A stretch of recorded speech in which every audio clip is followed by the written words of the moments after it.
ಮಾಧ್ಯಮ ಪತ್ರಕರ್ತರ ಸಂಘ ಕಾರ್ಕಳ ಹೇಬ್ರಿ ಉದಯವಾಗಿದೆ. ಹೊಸ ಆಶಯದ ಹಣತೆಯೆಂದು ಬೆಳಗುತ್ತಿದೆ. ಸತ್ಯದ ಹಾದಿಯಲ್ಲಿ ನಡೆಯೋಣ,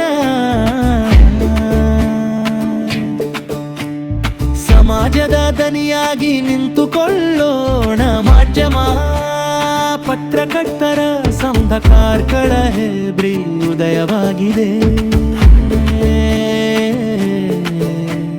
ಹೊಸ ಆಶಯದ ಹಣತೆಯೆಂದು ಬೆಳಗುತ್ತಿದೆ.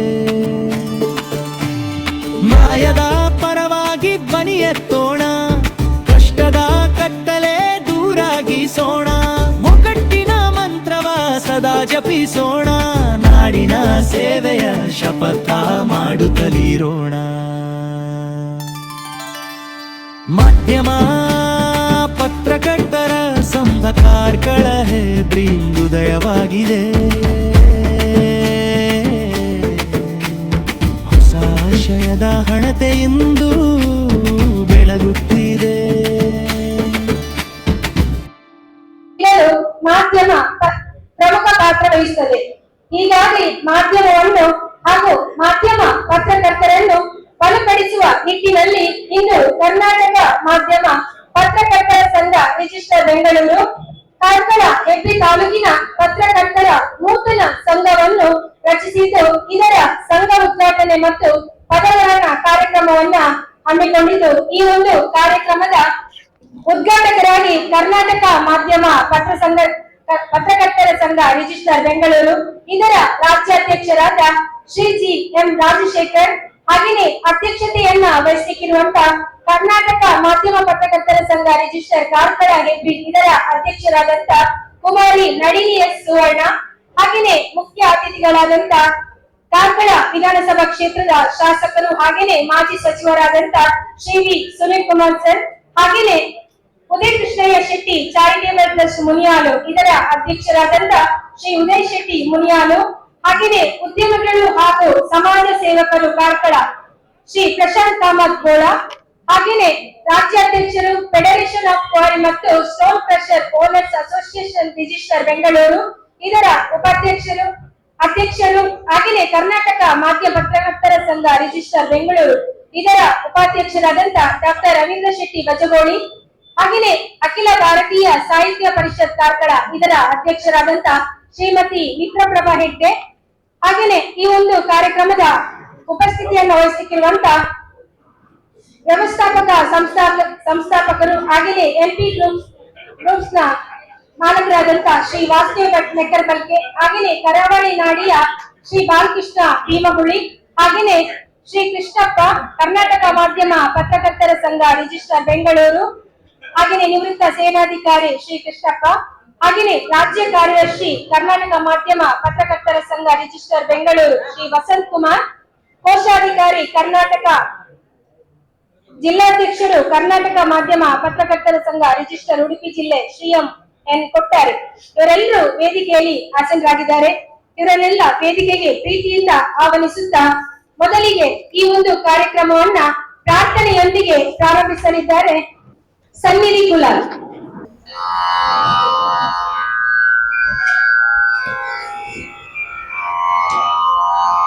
ಫಲದಾಯಕ ನೀನೇ ವಿನಾಯಕ, ಫಲದಾಯಕ ನೀನೇ ವಿನಾಯಕ, ನೀ ಫಲದಾಯಕ ನೀನೇ ವಿನಾಯಕ, ನೀ ಫಲದಾಯಕ ನೀನೇ ವಿನಾಯಕ, ಫಲದಾಯಕ ನೀನೇ ವಿನಾಯಕ, ಫಲದಾಯಕ.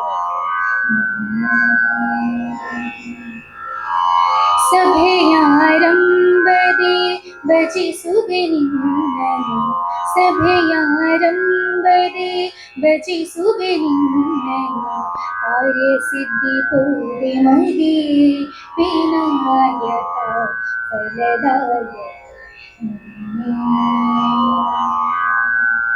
ಫಲದಾಯಕ ನೀನೇ ವಿನಾಯಕ. ನೀ ಫಲದಾಯಕ ನೀನೆ ವಿನಾಯಕ ಫಲದಾಯಕ ನೀನೆ ವಿನಾಯಕ ಫಲದಾಯಕ.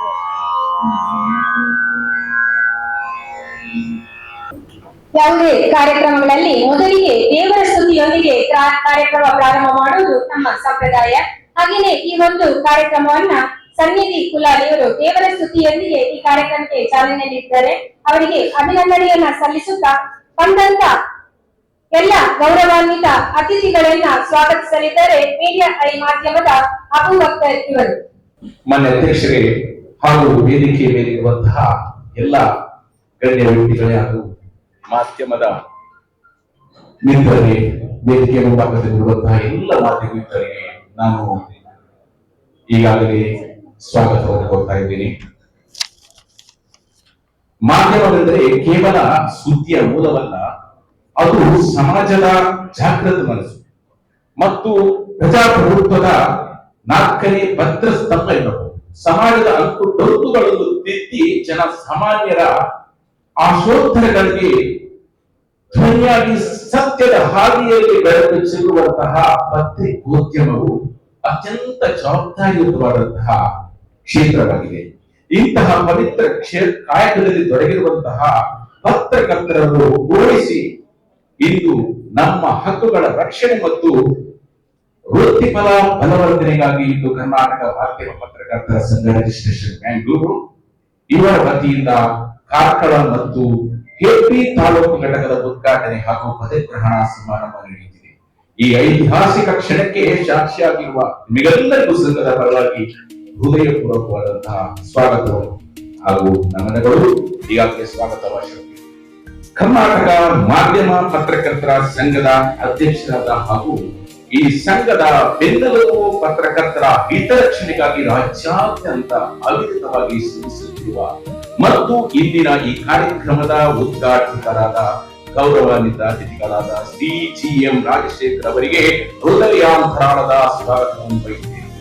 ಇವರಿಗೆ NP ನ್ಯೂಸ್ ನ ವಾಸ್ತವ್ ಭಟ್ ಅವರು ಸಾಲು ಹೊದಿಸಿ ಹಾಗೂ ಹೂಗುಚ್ಛ ನೀಡಿ ಗೌರವಿಸಬೇಕಾಗಿ ಕೇಳಿಕೊಳ್ಳುತ್ತಾರೆ.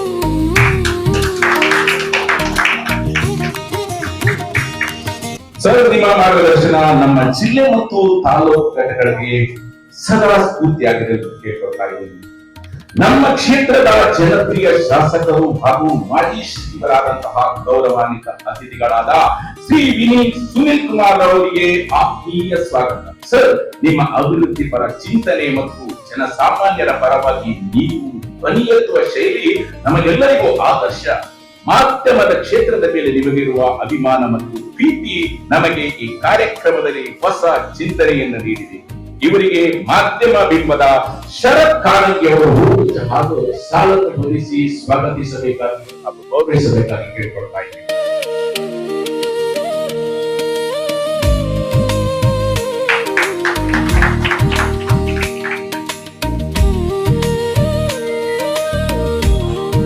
ಸಮಾಜದ ಹಿತೈಷಿಗಳು, ದಾನಿಗಳು ಹಾಗೂ ಸದಾ ಸಮಾಜ ಸೇವೆಯಲ್ಲಿ ಮುಂಚೂಣಿಯಲ್ಲಿರುವ ಗೌರವಾನ್ವಿತ ಅತಿಥಿಗಳಾದ ಶ್ರೀ ಉದಯ್ ಶೆಟ್ಟಿ ಮುನಿಯಾಲ್ ಅವರಿಗೆ ಹಾರ್ದಿಕ ಸ್ವಾಗತ.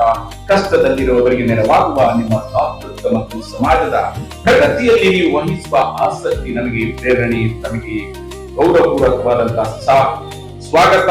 ಮಾಧ್ಯಮದ ರಂಜಿತ್ ಅವರಿಗೆ ಹೂಗುಚ್ಛ ಹಾಗೂ ಸಾಲನ್ನು ಹೊದಿಸಿ ಸ್ವಾಗತಿಸಬೇಕಾಗಿ ಅವರನ್ನು ಕೇಳಿಕೊಳ್ತಾ ಇದ್ದೀನಿ.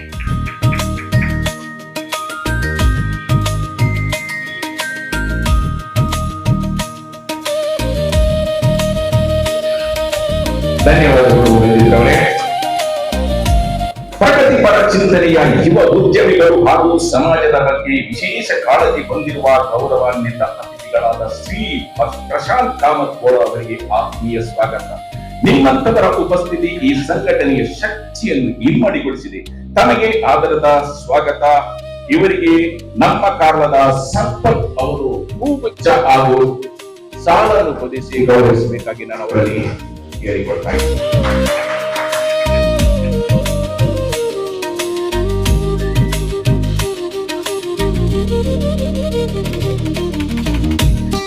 ಧನ್ಯವಾದ ಸಮುದ್ರ ಅವರೇ. ಇಂದಿನ ಈ ಸಮಾರಂಭದ ಅಧ್ಯಕ್ಷತೆಯನ್ನು ವಹಿಸಿರುವ ಕರ್ನಾಟಕ ಮಾಧ್ಯಮ ಪತ್ರಕರ್ತರ ಸಂಘದ ಕಾರ್ಕಳ ತಾಲೂಕು ಘಟಕದ ಅಧ್ಯಕ್ಷೆಯಾದ ನಳಿನಿ ಅವರಿಗೆ ಕುಮಾರಿ ನಳಿನಿ ಅವರಿಗೆ ಆತ್ಮೀಯವಾದ ಸ್ವಾಗತವನ್ನು ಕೊಡ್ತಾ ಇದ್ದೀನಿ. ಇವರಿಗೆ ಕರಾವಳಿ ವೈವಿಧ್ಯ ಚಾನೆಲ್ನ ರಾಧಿಕಾ ಅವರು ಹೂವಿಚಾರ ಸ್ವಾಗತ ಹೊರಿಸಿ ಅವರಿಗೆ ಸ್ವಾಗತವನ್ನು ನೀಡಬೇಕಾಗಿ ಕೇಳ್ಕೊಳ್ತಾ ಇದ್ದೀನಿ.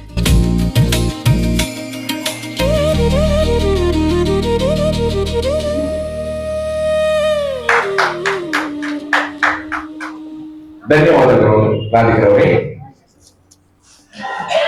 ಈ ಕರ್ನಾಟಕ ಮಾಧ್ಯಮ ಪತ್ರಕರ್ತರ ಸಂಘದ ರಾಜ್ಯ ಕಾರ್ಯದರ್ಶಿಗಳು ಹಾಗೂ ಮಾಧ್ಯಮ ಬಿಂಬ ಪತ್ರಿಕೆ ಮತ್ತು ಸ್ವಯಂ ಟೈಮ್ಸ್ ಚಾನೆಲ್ನ ಸಂಪಾದಕರಾಗಿರುವ ಗೌರವಾನ್ವಿತ ಅತಿಥಿಗಳಾದ ಶ್ರೀ ವಸಂತ್ ಕುಮಾರ್ ಅವರಿಗೆ ಆತ್ಮೀಯ ಸ್ವಾಗತವನ್ನು ಬಯಸುತ್ತೇನೆ. ಅವರಿಗೆ ಅವರು ಹೂಗುಚ್ಛ ಹಾಗೂ ಶಾಲನ್ನು ಹೊದಿಸಿ ಸ್ವಾಗತವನ್ನು ಮಾಡಿ ಗೌರವಿಸಬೇಕಾಗಿ ಕೇಳಿಕೊಳ್ತಾ ಇದ್ದೀನಿ.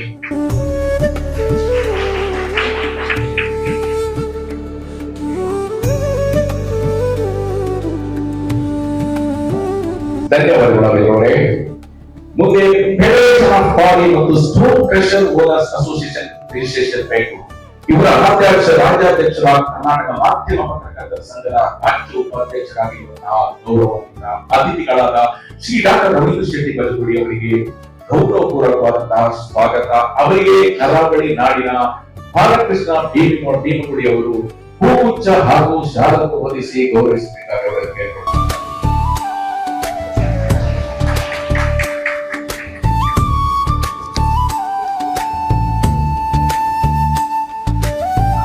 ಧನ್ಯವಾದಗಳು ಬಾಲಕೃಷ್ಣ ಭೀಮಗೌಡರೇ. ಅಖಿಲ ಭಾರತೀಯ ಸಾಹಿತ್ಯ ಪರಿಷತ್ ಕಾರ್ಕಳದ ಅಧ್ಯಕ್ಷರಾದ ಗೌರವಾನ್ವಿತೆ ಅತಿಥಿಗಳಾದ ಶ್ರೀಮತಿ ಮಿತ್ರ ಪ್ರಭಾ ಹೆಗ್ಡೆ ಅವರಿಗೆ ನಿಶ್ಚಿತ ಅವರು ಹೂಗುಚ್ಛ ಹಾಗೂ ಶಾಲನ್ನು ನೀಡಿ ಗೌರವಿಸಬೇಕಾಗಿ ಕೇಳಿಕೊಳ್ತಾರೆ.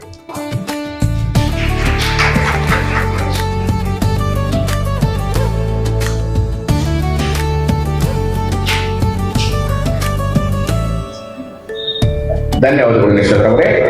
ಪಬ್ಲಿಕ್ ಫೈಲ್ ಪತ್ರಿಕೆಯ ಸಂಪಾದಕರು ಹಾಗೂ ಕರ್ನಾಟಕ ಮಾಧ್ಯಮ ಪತ್ರಕರ್ತರ ಸಂಘದ ಉಡುಪಿ ಜಿಲ್ಲಾಧ್ಯಕ್ಷರಾದ ಗೌರವಾನ್ವಿತ ಅತಿಥಿಗಳಾದ ಶ್ರೀ ಎನ್ ಕೊಟ್ಟಾರಿ ಅವರಿಗೆ ಗೌರವದ ಸ್ವಾಗತ.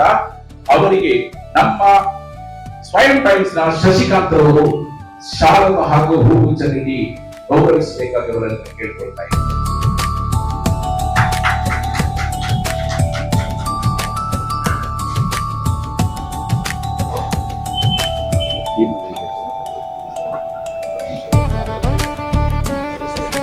ಹಾಗೆ ನಮ್ಮ ತಾಲೂಕು ಘಟಕದ ಗೌರವಾಧ್ಯಕ್ಷರಾದಂತಹ ಶ್ರೀ ವಾಸುದೇವ್ ಭಟ್ ಮತ್ತು ಅವರಿಗೆ ಮಂಜು ಅವರು ಹೂಗುಚ್ಛ ನೀಡಿ ಹಾಗೂ ಸಾಲನ್ನು ಹೊದಿಸಿ ಗೌರವಿಸಬೇಕಾಗಿ ಅವರಲ್ಲಿ ಕೇಳಿಕೊಳ್ತಾರೆ. ಎಫ್ಪಿ ನ್ಯೂಸ್ ನ ಮಾಲಕರು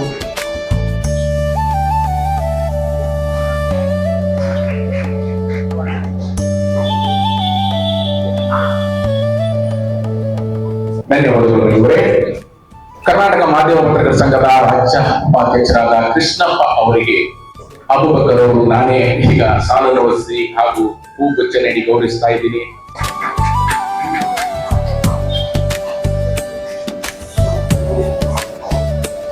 ಕೊನೆಯಲ್ಲಿ ನಾವು ನಮ್ಮ ತಾಲೂಕು ಘಟಕದ ಸಂಚಾಲಕರಾದ ಶ್ರೀ ಶರತ್ ಭಟ್ ಕಾನಂಗಿ ಹಾಗೂ ಕಾರ್ಯದರ್ಶಿಗಳಾದ ಶ್ರೀ ರಂಜಿತ್ ಸಿರ್ಲಾಲ್ ಹಾಗೂ ಉಪಾಧ್ಯಕ್ಷರುಗಳಾದ ಶ್ರೀ ಪ್ರಮೋದ್ ಚಂದ್ರಪುರಿ, ಶ್ರೀ ಇತಿಹಾಸ್ ಕಾರ್ಕಳ ಅವರಿಗೆ ಕೂಡ ಸ್ವಾಗತವನ್ನು ಕೊಡ್ತಾ ಇದ್ದೀನಿ. ಕರಾವಳಿ ನಾಡಿನ ಬಾಲಕೃಷ್ಣ ಭೀಮಗುಡಿ ಅವರಿಗೆ ಕೂಡ ಸಾಲನ್ನು ಬೋಧಿಸಿ ಹೂಗುಚ್ಛ ನೀಡಬೇಕಾಗಿ ನಾನು ಅವರ ಕಳಕಳಿಯಿಂದ ಕೇಳಿಕೊಳ್ತಾ ಇದ್ದೀನಿ. ಶಶಿಕಾಂತ್ ಅವರು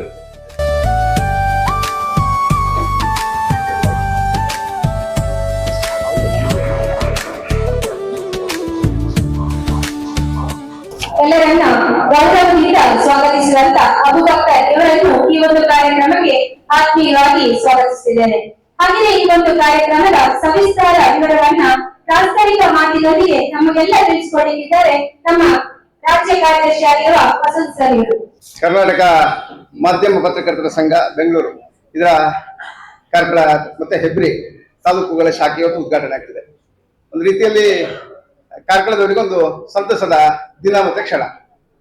ಇವತ್ತಿನ ಕಾರ್ಯಕ್ರಮದಲ್ಲಿ ನಮ್ಮ ಬಹಳಷ್ಟು ಆತ್ಮೀಯರು, ಅದರ ರಾಜ್ಯಾಧ್ಯಕ್ಷರು, ಇತ್ತೀಚೆಗೆ ಆತ್ಮೀಯರಾದವರು ನಮ್ಮ ಜಿ ಎಂ ರಾಜಶೇಖರ್ ಅವರದೊಂದು ಕನಸು ಕರ್ನಾಟಕ ಮಾಧ್ಯಮ ಪತ್ರಕರ್ತರ ಸಂಘ, ಅವರ ಕನಸನ್ನು ನನಸು ಮಾಡುವ ಜೊತೆಗೆ ಅದನ್ನು ರಾಜ್ಯದಾದ್ಯಂತ ಪಸರಿಸುವ ಒಂದು ಜವಾಬ್ದಾರಿ ನಮ್ಮ ಮೇಲಿದೆ.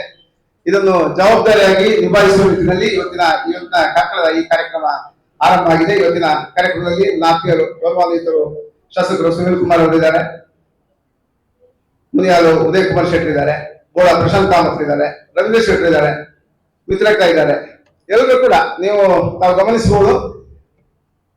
ಸುನೀಲ್ ಕುಮಾರ್ ಕೂಡ ಒಂದು ಕಾಲದಲ್ಲಿ ಪತ್ರಿಕೆಯಲ್ಲಿ ವರದಿಗಾರರಾಗಿ ಕೆಲಸ ಮಾಡಿದವರು. ಉದಯ್ ಕುಮಾರ್ ಶೆಟ್ಟಿ ಕೂಡ ಒಂದಷ್ಟು ದಿನಗಳ ಕಾಲ ಪತ್ರಿಕೆ ಮಾಡಬೇಕು ಹೇಳುವ ಒಂದು ಹುಮ್ಮಸ್ಸನ್ನು ಇಟ್ಕೊಂಡು ಬಂದವರು.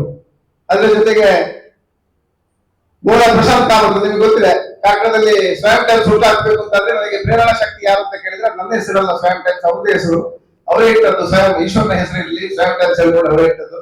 ಅದ್ರ ಜೊತೆಗೆ ರವೀಂದ್ರ ಶೆಟ್ಟರು ಈಗ ಕರ್ನಾಟಕ ಮಾಧ್ಯಮದ ಒಂದು ನಿರ್ದೇಶಕರಾಗ್ತಾರೆ. ಈಗ ಸೆಪ್ಟೆಂಬರ್ ಬೆಂಗಳೂರಲ್ಲಿ ಆರಂಭ ಆಗ್ತದೆ, ರಾಜಶೇಖರ್ ಅವರ ನೇತೃತ್ವದಲ್ಲಿ ಒಂದು ಕರ್ನಾಟಕ ಮಾಧ್ಯಮ ಆರಂಭ ಆಗ್ತಿದೆ, ಅದರ ತಂಡದಲ್ಲಿ. ಅದ್ರ ಜೊತೆಗೆ ಮಿತ್ರಕ್ಕ ಒಂದಷ್ಟು ಪತ್ರಿಕೆಗಳಲ್ಲಿ ಬರೀತಾರೆ, ಇವತ್ತಿಗೂ ಬರೀತಲೇ ಇದ್ದಾರೆ. ಈಗ ಇವರೆಲ್ಲರೂ ಕೂಡ ಇವತ್ತು ನಮ್ಮ ಸಭಾ ವೇದಿಕೆಯಲ್ಲಿ ಇದ್ದಾರೆ. ಈ ಸಭಾ ವೇದಿಕೆಯಲ್ಲಿ ಎಲ್ಲರೂ ಕೂಡ ಪತ್ರಿಕೆಯ ನಿಕಟ ಸಂಪರ್ಕ ಇರುವವರು, ಜೊತೆಗೆ ನಿರಂತರ ಪತ್ರಿಕಾ ವರದಿ ಬರಲೇಬೇಕು. ಯಾಕಂದ್ರೆ ಎಲ್ಲ ರಾಜಕೀಯ ಕ್ಷೇತ್ರಗಳಲ್ಲಿ ಪತ್ರಿಕಾ ವರದಿ ಬೇಕೇ ಬೇಕು. ಆದ್ರೆ ಕಳೆದ ನೀವು ಕೆಲವು ವರ್ಷಗಳ ಹಿಂದೆ ಹೋದಾಗ ಪತ್ರಿಕಾ ಮಾಧ್ಯಮವೇ ಶ್ರೇಷ್ಠ ಇತ್ತು. ಯಾಕಂದ್ರೆ ವಾರಪತ್ರಿಕೆ ಕೂಡ ನಾನು ವಾರಪತ್ರಿಕೆ ಮಾಡಿ ಕೂಡ ಅದ್ರಲ್ಲಿ ಜಯಶಾಲಿ ಆಗವ. ವಾರಪತ್ರಿಕೆಯಲ್ಲಿ ಕಾದು ಕೂತ್ಕೊಳ್ತಿದ್ದ ದಿನ ಇತ್ತು. ದಿನಪತ್ರಿಕೆ ಒಂದೇ ಹೇಳಿದ್ರು ಕೂಡ ವಾರಪತ್ರಿಕೆಯಲ್ಲೂ ಕೂಡ ಕಾಯ್ತಾ ಇದ್ರು ಹೇಳುವ ದಿನವನ್ನು ನಾವು ಆಗ ಕಂಡಿದ್ದೇವೆ. ಆದ್ರೆ ನೋಡಿ, ಕಾಲ ಬದಲಾದಂತೆ ಈಗ ಡಿಜಿಟಲ್ ಮಾಧ್ಯಮಗಳು ಜಾಸ್ತಿ ಆಗ್ತಿವೆ. ಈಗ ರಾಜಕಾರಣಿಗಳು ಕೂಡ ವಾರಪತ್ರಿಕೆ ಅಂದ್ರೆ ಆದಷ್ಟು, ಯಾಕಂದ್ರೆ ವರದಿ ಬರುವಾಗ ವಾರ ಆಗ್ತದೆ. ದಿನಪತ್ರಿಕೆಯನ್ನು ಕೂಡ ಸ್ವಲ್ಪ ನಿಧಾನವಾಗಿ ನೋಡುವ ಪರಿಸ್ಥಿತಿ ಒದಗಿದೆ, ಯಾಕಂದ್ರೆ ಬರೋದು ನಾಳೆ ಬೆಳಿಗ್ಗೆ. ಆದ್ರೆ ಡಿಜಿಟಲ್ ಆಗಲ್ಲ. ಈಗ 5 ನಿಮಿಷದಲ್ಲಿ ಬಂದಾಗ್ತದೆ. ರಾಜ್ಯದಲ್ಲಿ ಏನೇ ಸುದ್ದಿ ಆಗಲಿ, ಶಾಸಕರು ವಿಧಾನಸೌಧದಲ್ಲಿ ಭಾರಿ ಮಾತಾಡಿದ್ರು ಕೂಡ 5 ನಿಮಿಷದಲ್ಲಿ ಇಡೀ ರಾಜ್ಯದಲ್ಲಿ ಡಿಲೇ ಆಗ್ತದೆ. ಬಹಳಷ್ಟು ಮಂದಿ ನೋಡ್ತಾರೆ, ಖುಷಿ ಪಡ್ತಾರೆ, ಚರ್ಚೆಗಳಾಗ್ತವೆ, ಎಲ್ಲ ವಿಚಾರಗಳು ಗೊತ್ತಾಗ್ತವೆ. ಹಾಗಾಗಿ ಇವತ್ತು ಡಿಜಿಟಲ್ ಮಾಧ್ಯಮ ಒಂದಷ್ಟು ಮುಂದಿನ ದಿನಗಳಲ್ಲಿ ಅದು ಇನ್ನಷ್ಟು ಶ್ರೇಷ್ಠತೆಯನ್ನು ಪಡೆಯುತ್ತದೆ ಒಂದು ಅವಲೋಕನ ನಮ್ದು ಕೂಡ. ನಮ್ಮಲ್ಲಿ ಸುಬ್ರಹ್ಮಣ್ಯ ಭಟ್ರು ಅವರ ಜ್ಯೋತಿಷದಲ್ಲಿ ಬರೆದಿದ್ರು, ಪತ್ರಿಕೆಗಳು ಮನೆ ಆಗ್ತವೆ, ಸೆಟಲೈಟ್ಗಳು ಮನೆ ಆಗ್ತವೆ, ಡಿಜಿಟಲ್ಗಳು ಬರ್ತವೆ ಅಂತ. ನಾನು ಜ್ಯೋತಿಷ ಅಲ್ಲ, ಆದ್ರೆ ನನ್ನ ಪ್ರಾಕ್ಟಿಕಲ್ ಲೆಕ್ಕಾಚಾರ, ಥಿಯರಿ ಲೆಕ್ಕಾಚಾರ, ಎಲ್ಲ ಲೆಕ್ಕಾಚಾರದಲ್ಲಿ ಡಿಜಿಟಲ್ಗಳು ಕೂಡ ಮುಂದಿನಲ್ಲಿ ಪ್ರಾಮುಖ್ಯತೆಯನ್ನು ಪಡೆಯುತ್ತದೆ ಹೇಳುವ ಒಂದು ಚಿಂತನೆ ನಮ್ದು ಕೂಡ. ನನಗೆ ಬಹಳಷ್ಟು ಖುಷಿ ಕೊಟ್ಟದ್ದು ರಾಜಶೇಖರ್ ಅವರು ಕರ್ನಾಟಕ ಮಾಧ್ಯಮ ಪತ್ರಕರ್ತರ ಸಂಘ ಮಾಡಿದಾಗ.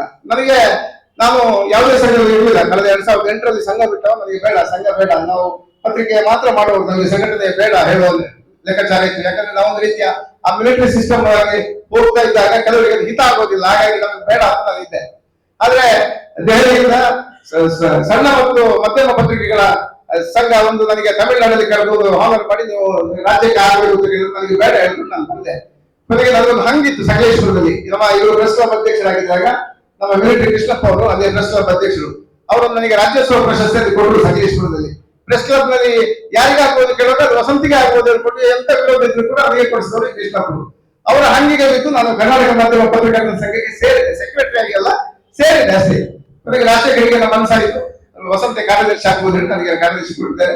ದೊಡ್ಡ ಜವಾಬ್ದಾರಿ, ಯಾಕಂದ್ರೆ ಬರೀ ಕಾರ್ಯಕ್ರಮದಲ್ಲಿ ಸುತ್ತಾಡ್ತಾ ಇದೆ, ಒಂದಷ್ಟು ತಿರುಗಾಡಬೇಕು. ನೀವು ಗೊತ್ತಿದೆ, ತಿರುಗಾಡಬೇಕಾದ್ರೆ ಪರಿಸ್ಥಿತಿ ಏನು, ಇಲ್ಲಿ ಸ್ವಲ್ಪ ಭದ್ರ ಬೇಕಾಗ್ತದೆ, ಎಲ್ಲರೂ ನಮಗೆ ಗೊತ್ತಿದೆ. ಎಲ್ಲ ತಿರುಗಾಟ ಮಾಡಿ ನಾವು ಒಂದು ಸಂಘ ಕಟ್ಟಲಿಕ್ಕೆ ಹೊರಟಿದೆ. ನನಗೆ ಕಾಟದ ವಿಚಾರ ಬಂದಾಗ ಒಂದಷ್ಟು ಖುಷಿ ಆಗುವುದು ಅಂತ ಕೇಳಿದ್ರೆ, ನಾನು ತುಂಬಾ ಕಡೆಗೆ ಗಮನಿಸಿದೆ. ನರಸೀಕೆರೆ ಹೋದೆವು, ಕಡೂರು ಹೋದೆವು, ಆ ಕಡೆ ಗಂಗಾವತಿ ಹೋದೆವು, ಕೊಪ್ಪಳ ಹೋದೆವು. ಬಹಳಷ್ಟು ಮಂದಿ ಡಿಜಿಟಲ್ ಅವರಿಗೆ ಏನಂದ್ರೆ ಈಗ ಒಂದು ರೀತಿಯ, ನಾನು ಅದನ್ನ ಯಾವ ರೀತಿ ಹೇಳ್ಬೇಕು ಅಂತ ಗೊತ್ತಿಲ್ಲ, ಒಂದಿಷ್ಟು ಸಂಘರ್ಷದ ವಾತಾವರಣ ಅಂತ ಹೇಳ್ತೇನೆ ನಾನು. ಯಾಕಂದ್ರೆ ಮುದ್ರಣ ಮಾಧ್ಯಮ ಮತ್ತೆ ಡಿಜಿಟಲ್ ಮಾಧ್ಯಮಗಳ ನಡುವೆ ಒಂದಷ್ಟು ಸಂಘರ್ಷದ ವಾತಾವರಣ ಇದೆ. ಅದು ಇಲ್ಲ ಅಂತ ಹೇಳಿದ್ರು ಕೂಡ ಕೆಲವು ಕಡೆ ಇದೆ. ಯಾಕಂದ್ರೆ ನಾನು ಕಾರ್ಯಕ್ರಮದಲ್ಲಿ ಕಂಡದ್ದು ಏನಿದ್ರೆ, ಬಹಳಷ್ಟು ಸಮಯದಿಂದ ನಾನು ಕೂಡ, ಯಾಕಂದ್ರೆ ವರದಿಗಾರಿಕೆಗೆ ನಾವೆಲ್ಲರೂ ಜೊತೆಯಾಗಿ ಹೋಗ್ತೇವೆ. ಆಗ ಡಿಜಿಟಲ್ ಮಾಧ್ಯಮಕ್ಕೆ ಏನು ಅಂತ ಕೇಳಿದ್ರೆ ಪ್ರತ್ಯೇಕ ನಿಲ್ಬೇಕು ಅಂತ ಹೇಳೋ ಒಂದು ಲೈನ್ ಬಂದಿತ್ತು, ಪ್ರತ್ಯೇಕ ನಿಲ್ಬೇಕು ಅಂತ. ಆಗ ನಾನು ಬಹಳಷ್ಟು ಕನಸು ಕಂಡಿದ್ದೆ, ಹೇಳೋದು ಮಾಡಿ ಸರಿ ಮಾಡಬೇಕು. ಯಾವ ರೀತಿ ಸರಿ ಮಾಡೋದು ನನಗೂ ಗೊತ್ತಿಲ್ಲ. ನಾನಾಗ ಈ ಸಂಘದಲ್ಲಿ ಇರಲಿಲ್ಲ, ಯಾವುದೇ ವಿಚಾರಗಳು ನನಗೆ ಗೊತ್ತಿಲ್ಲ. ಅದು ಇವತ್ತು ಖುಷಿ ಆಗ್ತದೆ, ಯಾಕಂದ್ರೆ ಎಲ್ರಿಗೂ ಕೂಡ ಒಂದು ವೇದಿಕೆ ಸಿಕ್ಕಿದೆ. ಕಾರ್ಕಳದಲ್ಲಿ ಇತ್ತಲ್ಲ, ರಾಜ್ಯದಲ್ಲಿ ಯಾರೆಲ್ಲ ಅಲ್ಲಲ್ಲಿ ಹಂಚಿ ಹೋಗಿದ್ದಾರೆ, ಪತ್ರಕರ್ತರು ಇರ್ಬೋದು, ಡಿಜಿಟಲ್ ಮಾಧ್ಯಮಗಳು ಇರ್ಬೋದು, ಯೂಟ್ಯೂಬ್ ಅಲ್ಲಿ ನ್ಯೂಸ್ ಕೂಡ ಇರ್ಬೋದು, ಅವರನ್ನೆಲ್ಲ ಒಟ್ಟುಗೂಡುವ ಕಾರ್ಯವನ್ನು ಇವತ್ತು ಜಿ ಎಂ ರಾಜಶೇಖರ್ ಅವರು ಮಾಡಿಕೊಟ್ಟಿದ್ದಾರೆ. ಇದು ಬಹಳಷ್ಟು ಎಲ್ಲ ಮಾಧ್ಯಮಗಳು ಕೂಡ ಸಂತೋಷ ಪಡಬೇಕಾದ ವಿಚಾರ. ಈಗ ಮುಂದಿನ ದಿನಗಳಲ್ಲಿ ಒಂದಷ್ಟು ವ್ಯವಸ್ಥೆಗಳನ್ನು ನಾವು ಕರ್ನಾಟಕದಲ್ಲಿ ಮಾಡಲಿಕ್ಕೆ ಹೊರಟಿದ್ದೇವೆ. ಅದು ಕೂಡ ಬೆಂಗಳೂರನ್ನು ಕೇಂದ್ರೀಕೃತವಾಗಿಸಿ, ಮೈಸೂರಲ್ಲಿ ಕೇಂದ್ರೀಕೃತವಾಗಿಸಿ, ಗಂಗಾವತಿಯಲ್ಲಿ ಕೇಂದ್ರೀಕೃತವಾಗಿಸಿ ಒಂದಷ್ಟು ವ್ಯವಸ್ಥೆಗಳಾಗತ್ತೆ. ಎಲ್ಲದಕ್ಕೂ ಕೂಡ ರಾಜಶೇಖರ್ ಅವರ ನೇತೃತ್ವದಲ್ಲೇ ಇದು ಎಲ್ಲವನ್ನೂ ಆಗ್ತದೆ. ಈಗ ಕಾರ್ಯಕ್ರಮಕ್ಕೆ ಬಂದಾಗ ನಾವು ಕೆಲವರು ಕೇಳಿದ್ರು, ಅದೇನು ನೀವು ನಳಿನಿಯನ್ನು ಮಹಿಳೆಯನ್ನು ಅಧ್ಯಕ್ಷ ಮಾಡಿದ್ರು ಅಂತ ಕೇಳಿದ್ರು. ನಳಿನಿ, ನಾನು ಬಹಳಷ್ಟು ವಿಚಾರಗಳನ್ನು ಕಲೆ ಹಾಕಿದಾಗ ನಳಿನಿ ಜರ್ನಲಿಸಮ್ ಆಗಿದೆ. ಅದ್ರ ಜೊತೆಗೆ ನಾನು ಒಂದು ಕಂಡೆ, ನಾನು ಅವ್ರನ್ನು ಹೊಗಳುವಂತದ್ದಲ್ಲ, ಅವರು ಕ್ಯಾಮರಾ ಇಟ್ಕೊಂಡು ಹೋಗ್ತಾರೆ, ಸ್ಟ್ಯಾಂಡ್ ಇಟ್ಕೊಂಡು ಹೋಗ್ತಾರೆ, ಜೊತೆಗೆ ವಿಡಿಯೋ ಶೂಟಿಂಗ್ ಮಾಡಿ ಎಡಿಟಿಂಗ್ ಮಾಡ್ತಾರೆ ಅಂತ ಕಾಣ್ತದೆ, ಗೊತ್ತಿಲ್ಲ ನನಗೆ ಭಾಗ ನ್ಯೂಸ್ ಬರೀತಾರೆ. ಹಾಗಾಗಿ ನಾನು ಅವ್ರು ಆಗ್ಬೋದು ಅಂತ ನಾನು ಕಂಡೆ. ಆದ್ರೆ ಅವರನ್ನು ಅಧ್ಯಕ್ಷ ಮಾಡಿದ್ಮೇಲೆ ಭಾರಿ ಖುಷಿ ಪಟ್ಟವ್ರು ಯಾರು ಗೊತ್ತಾ? ನಮ್ಮ ಮಿತ್ರಪ್ರಭಾ ಇದ್ದವರು ನನ್ನ ಫೇಸ್ಬುಕ್ ಅಲ್ಲಿ ಬರೆದ್ರು, ನಾನು ನೋಡಿದೆ. ಯಾಕಂದ್ರೆ ಅವರು ಭಾರಿ ಖುಷಿ ಪಟ್ಟವ್ರು ಮಿತ್ರಕ್ಕ. ಹಾಗಾಗಿ ನಾನು ಮಾಡಿದ, ಯಾಕಂದ್ರೆ ನಾನು ಮಿತ್ರಕ್ಕೆ ನಾನು ಭಾರಿ ನಂಬ್ತೇನೆ, ಅವರ ವೃತ್ತಿಯ ಹಾದಿಯಿಂದ ಕೂಡ ಅವ್ರನ್ನ ನಾನು ಭಾರಿ ನಂಬ್ತೇನೆ. ಹಾಗಾಗಿ ನನ್ನ ಏನು ಆಯ್ಕೆ ಇದೆ ಅದು ಫಲಪ್ರದ ಆಗಿದೆ ಹೇಳುವ ಒಂದು ವಿಶ್ವಾಸ ನನಗೆ ಬಂದಿದೆ, ನನಗೆ ಹೆಮ್ಮೆ ಇದೆ. ಈ ನಿಟ್ಟಿನಲ್ಲಿ ಇವತ್ತು ಎಲ್ಲರೂ ಕೂಡ ಈಗ ಎಲ್ಲ ರಾಜ್ಯದ ಬೇರೆ ಬೇರೆ ಭಾಗಗಳಲ್ಲಿ ರಾಜಕೀಯ ನೇತೃತ್ವದಲ್ಲಿ ಇನ್ನಷ್ಟು ಸಂಘಟನೆ ಆಗ್ತದೆ. ನಾವೆಲ್ಲರೂ ಕೂಡ ಜೊತೆಯಾಗಿ ಸಂಘಟನೆಯಲ್ಲಿ ಇನ್ನಷ್ಟು ಬಲ ಮಾಡಿ ಏನು ಪತ್ರಕರ್ತರಿಗೆ ಸಿಗಬೇಕು ಅದನ್ನು ರಾಜ್ಯದ ಮಟ್ಟದಲ್ಲಿ, ಈಗ ಸುನೀಲ್ ಕುಮಾರ್ ಅವರಿದ್ದಾರೆ, ರಾಜ್ಯದಲ್ಲಿ ಬಹಳಷ್ಟು ಪ್ರಕಾರ ವಾಲ್ಮೀಕಿ ಅವರು ವಿಧಾನಮಂಡಲದಲ್ಲಿ ತುಂಬಾ ಮಾತಾಡ್ತಾರೆ. ಹಾಗಾಗಿ ನಮಗೆ ನ್ಯಾಯ ಸಿಗ್ತದೆ ಹೇಳುವ ಒಂದು ವಿಚಾರಗಳು ಗೊತ್ತಿದೆ. ರಾಜ್ಯದಲ್ಲಿ ಸರ್ಕಾರ ಇದೆ, ಈ ಕಡೆ ನಮ್ಮ ಉದ್ದೇಶಕರಿದ್ದಾರೆ, ಅವರು ಕೂಡ ರಾಜ್ಯದಲ್ಲಿ ಒಂದಷ್ಟು ಪ್ರಭಾವಿಯಾಗಿ ಮುನ್ನಡೆ ಮಾಡ್ತಿದ್ದಾರೆ. ಹಾಗಾಗಿ ನಮಗೆ ರಾಜ್ಯದ ಮಟ್ಟದಲ್ಲಿ ಕೂಡ ಬೇರೆ ಬೇರೆ 2 ಪಕ್ಷಗಳು ಇರ್ಬೋದು, 3 ಪಕ್ಷಗಳಿರ್ಬೋದು, ಎಲ್ಲ ಕಡೆ ಕೂಡ ನಮಗೆ ಸಾಮಾಜಿಕ ನ್ಯಾಯ ಸಿಗ್ತದೆ ಇರುವ ಒಂದು ವಿಶ್ವಾಸ ನನ್ನದಿದೆ. ಹಾಗಾಗಿ ನಮ್ಮ ಕರ್ನಾಟಕ ಮಾಧ್ಯಮ ಪತ್ರಕರ್ತರ ಸಂಖ್ಯೆಗೆ ಎಲ್ಲರ ಆಶೀರ್ವಾದ ಇರಲಿ, ಎಲ್ಲರ ಪ್ರೀತಿ ಇರಲಿ ಹೇಳುವ ಒಂದು ವಿಚಾರ ಹೇಳ್ಕೊಂಡು ನನ್ನ ಮಾತನ್ನು ಮುಗಿಸ್ತಾರೆ. ಈ ಒಂದು ಸಂಘ ಉದ್ಘಾಟನೆಗೆ ಹೆಚ್ಚಿನ ಶ್ರಮ ವಹಿಸಿ ಈ ಒಂದು ಕಾರ್ಯಕ್ರಮದ ಬಗ್ಗೆ ಪ್ರಾಸ್ತಾವಿಕ ಮಾತನಾಡಿದಂತ ವಸಂತ್ ಸರ್ ಅವರಿಗೆ ಅಭಿನಂದನೆಗಳು. ಮುಂದಿನ ಅಂಗವಾಗಿ ಸಂಘ ಉದ್ಘಾಟನೆ ಹಾಗೂ ಪದಗ್ರಹಣ ಕಾರ್ಯಕ್ರಮವನ್ನ ದೀಪವನ್ನು ಬೆಳಗಿಸಿ ಕಾರ್ಯಕ್ರಮದ ಉದ್ಘಾಟನೆಯನ್ನ ನೆರವೇರಿಸಿಕೊಡಬೇಕಾಗಿ ಕರ್ನಾಟಕ ಮಾಧ್ಯಮ ಪತ್ರಕರ್ತರ ಸಂಘ ರಿಜಿಸ್ಟರ್ ಬೆಂಗಳೂರು ಇದರ ರಾಜ್ಯಾಧ್ಯಕ್ಷರಾಗಿರುವ ಶ್ರೀ ಜಿ ಎಂ ರಾಜಶೇಖರ್ ನೆರವೇರಿಸಿಕೊಡಬೇಕಾಗಿ ವಿನಂತಿಯನ್ನು ಮಾಡ್ತಿದ್ದೇನೆ. ಇದರ ಜೊತೆಗೆ ವೇದಿಕೆಯಲ್ಲಿರುವ ಎಲ್ಲ ಅತಿಥಿ ಗಣ್ಯರು ಭಾಗಿಯಾಗಬೇಕಾಗಿ ವಿನಂತಿಸುತ್ತಿದ್ದೇನೆ. ಓಂ ಅಸತೋ ಮಾ ಸದ್ಗಮಯ ತಮಸೋ ಮಾ ಜ್ಯೋತಿರ್ಗಮಯ ಮೃತ್ಯೋರ್ಮಾ ಅಮೃತಂಗಮಯ. ಓಂ ಶಾಂತಿ ಶಾಂತಿ ಶಾಂತಿ.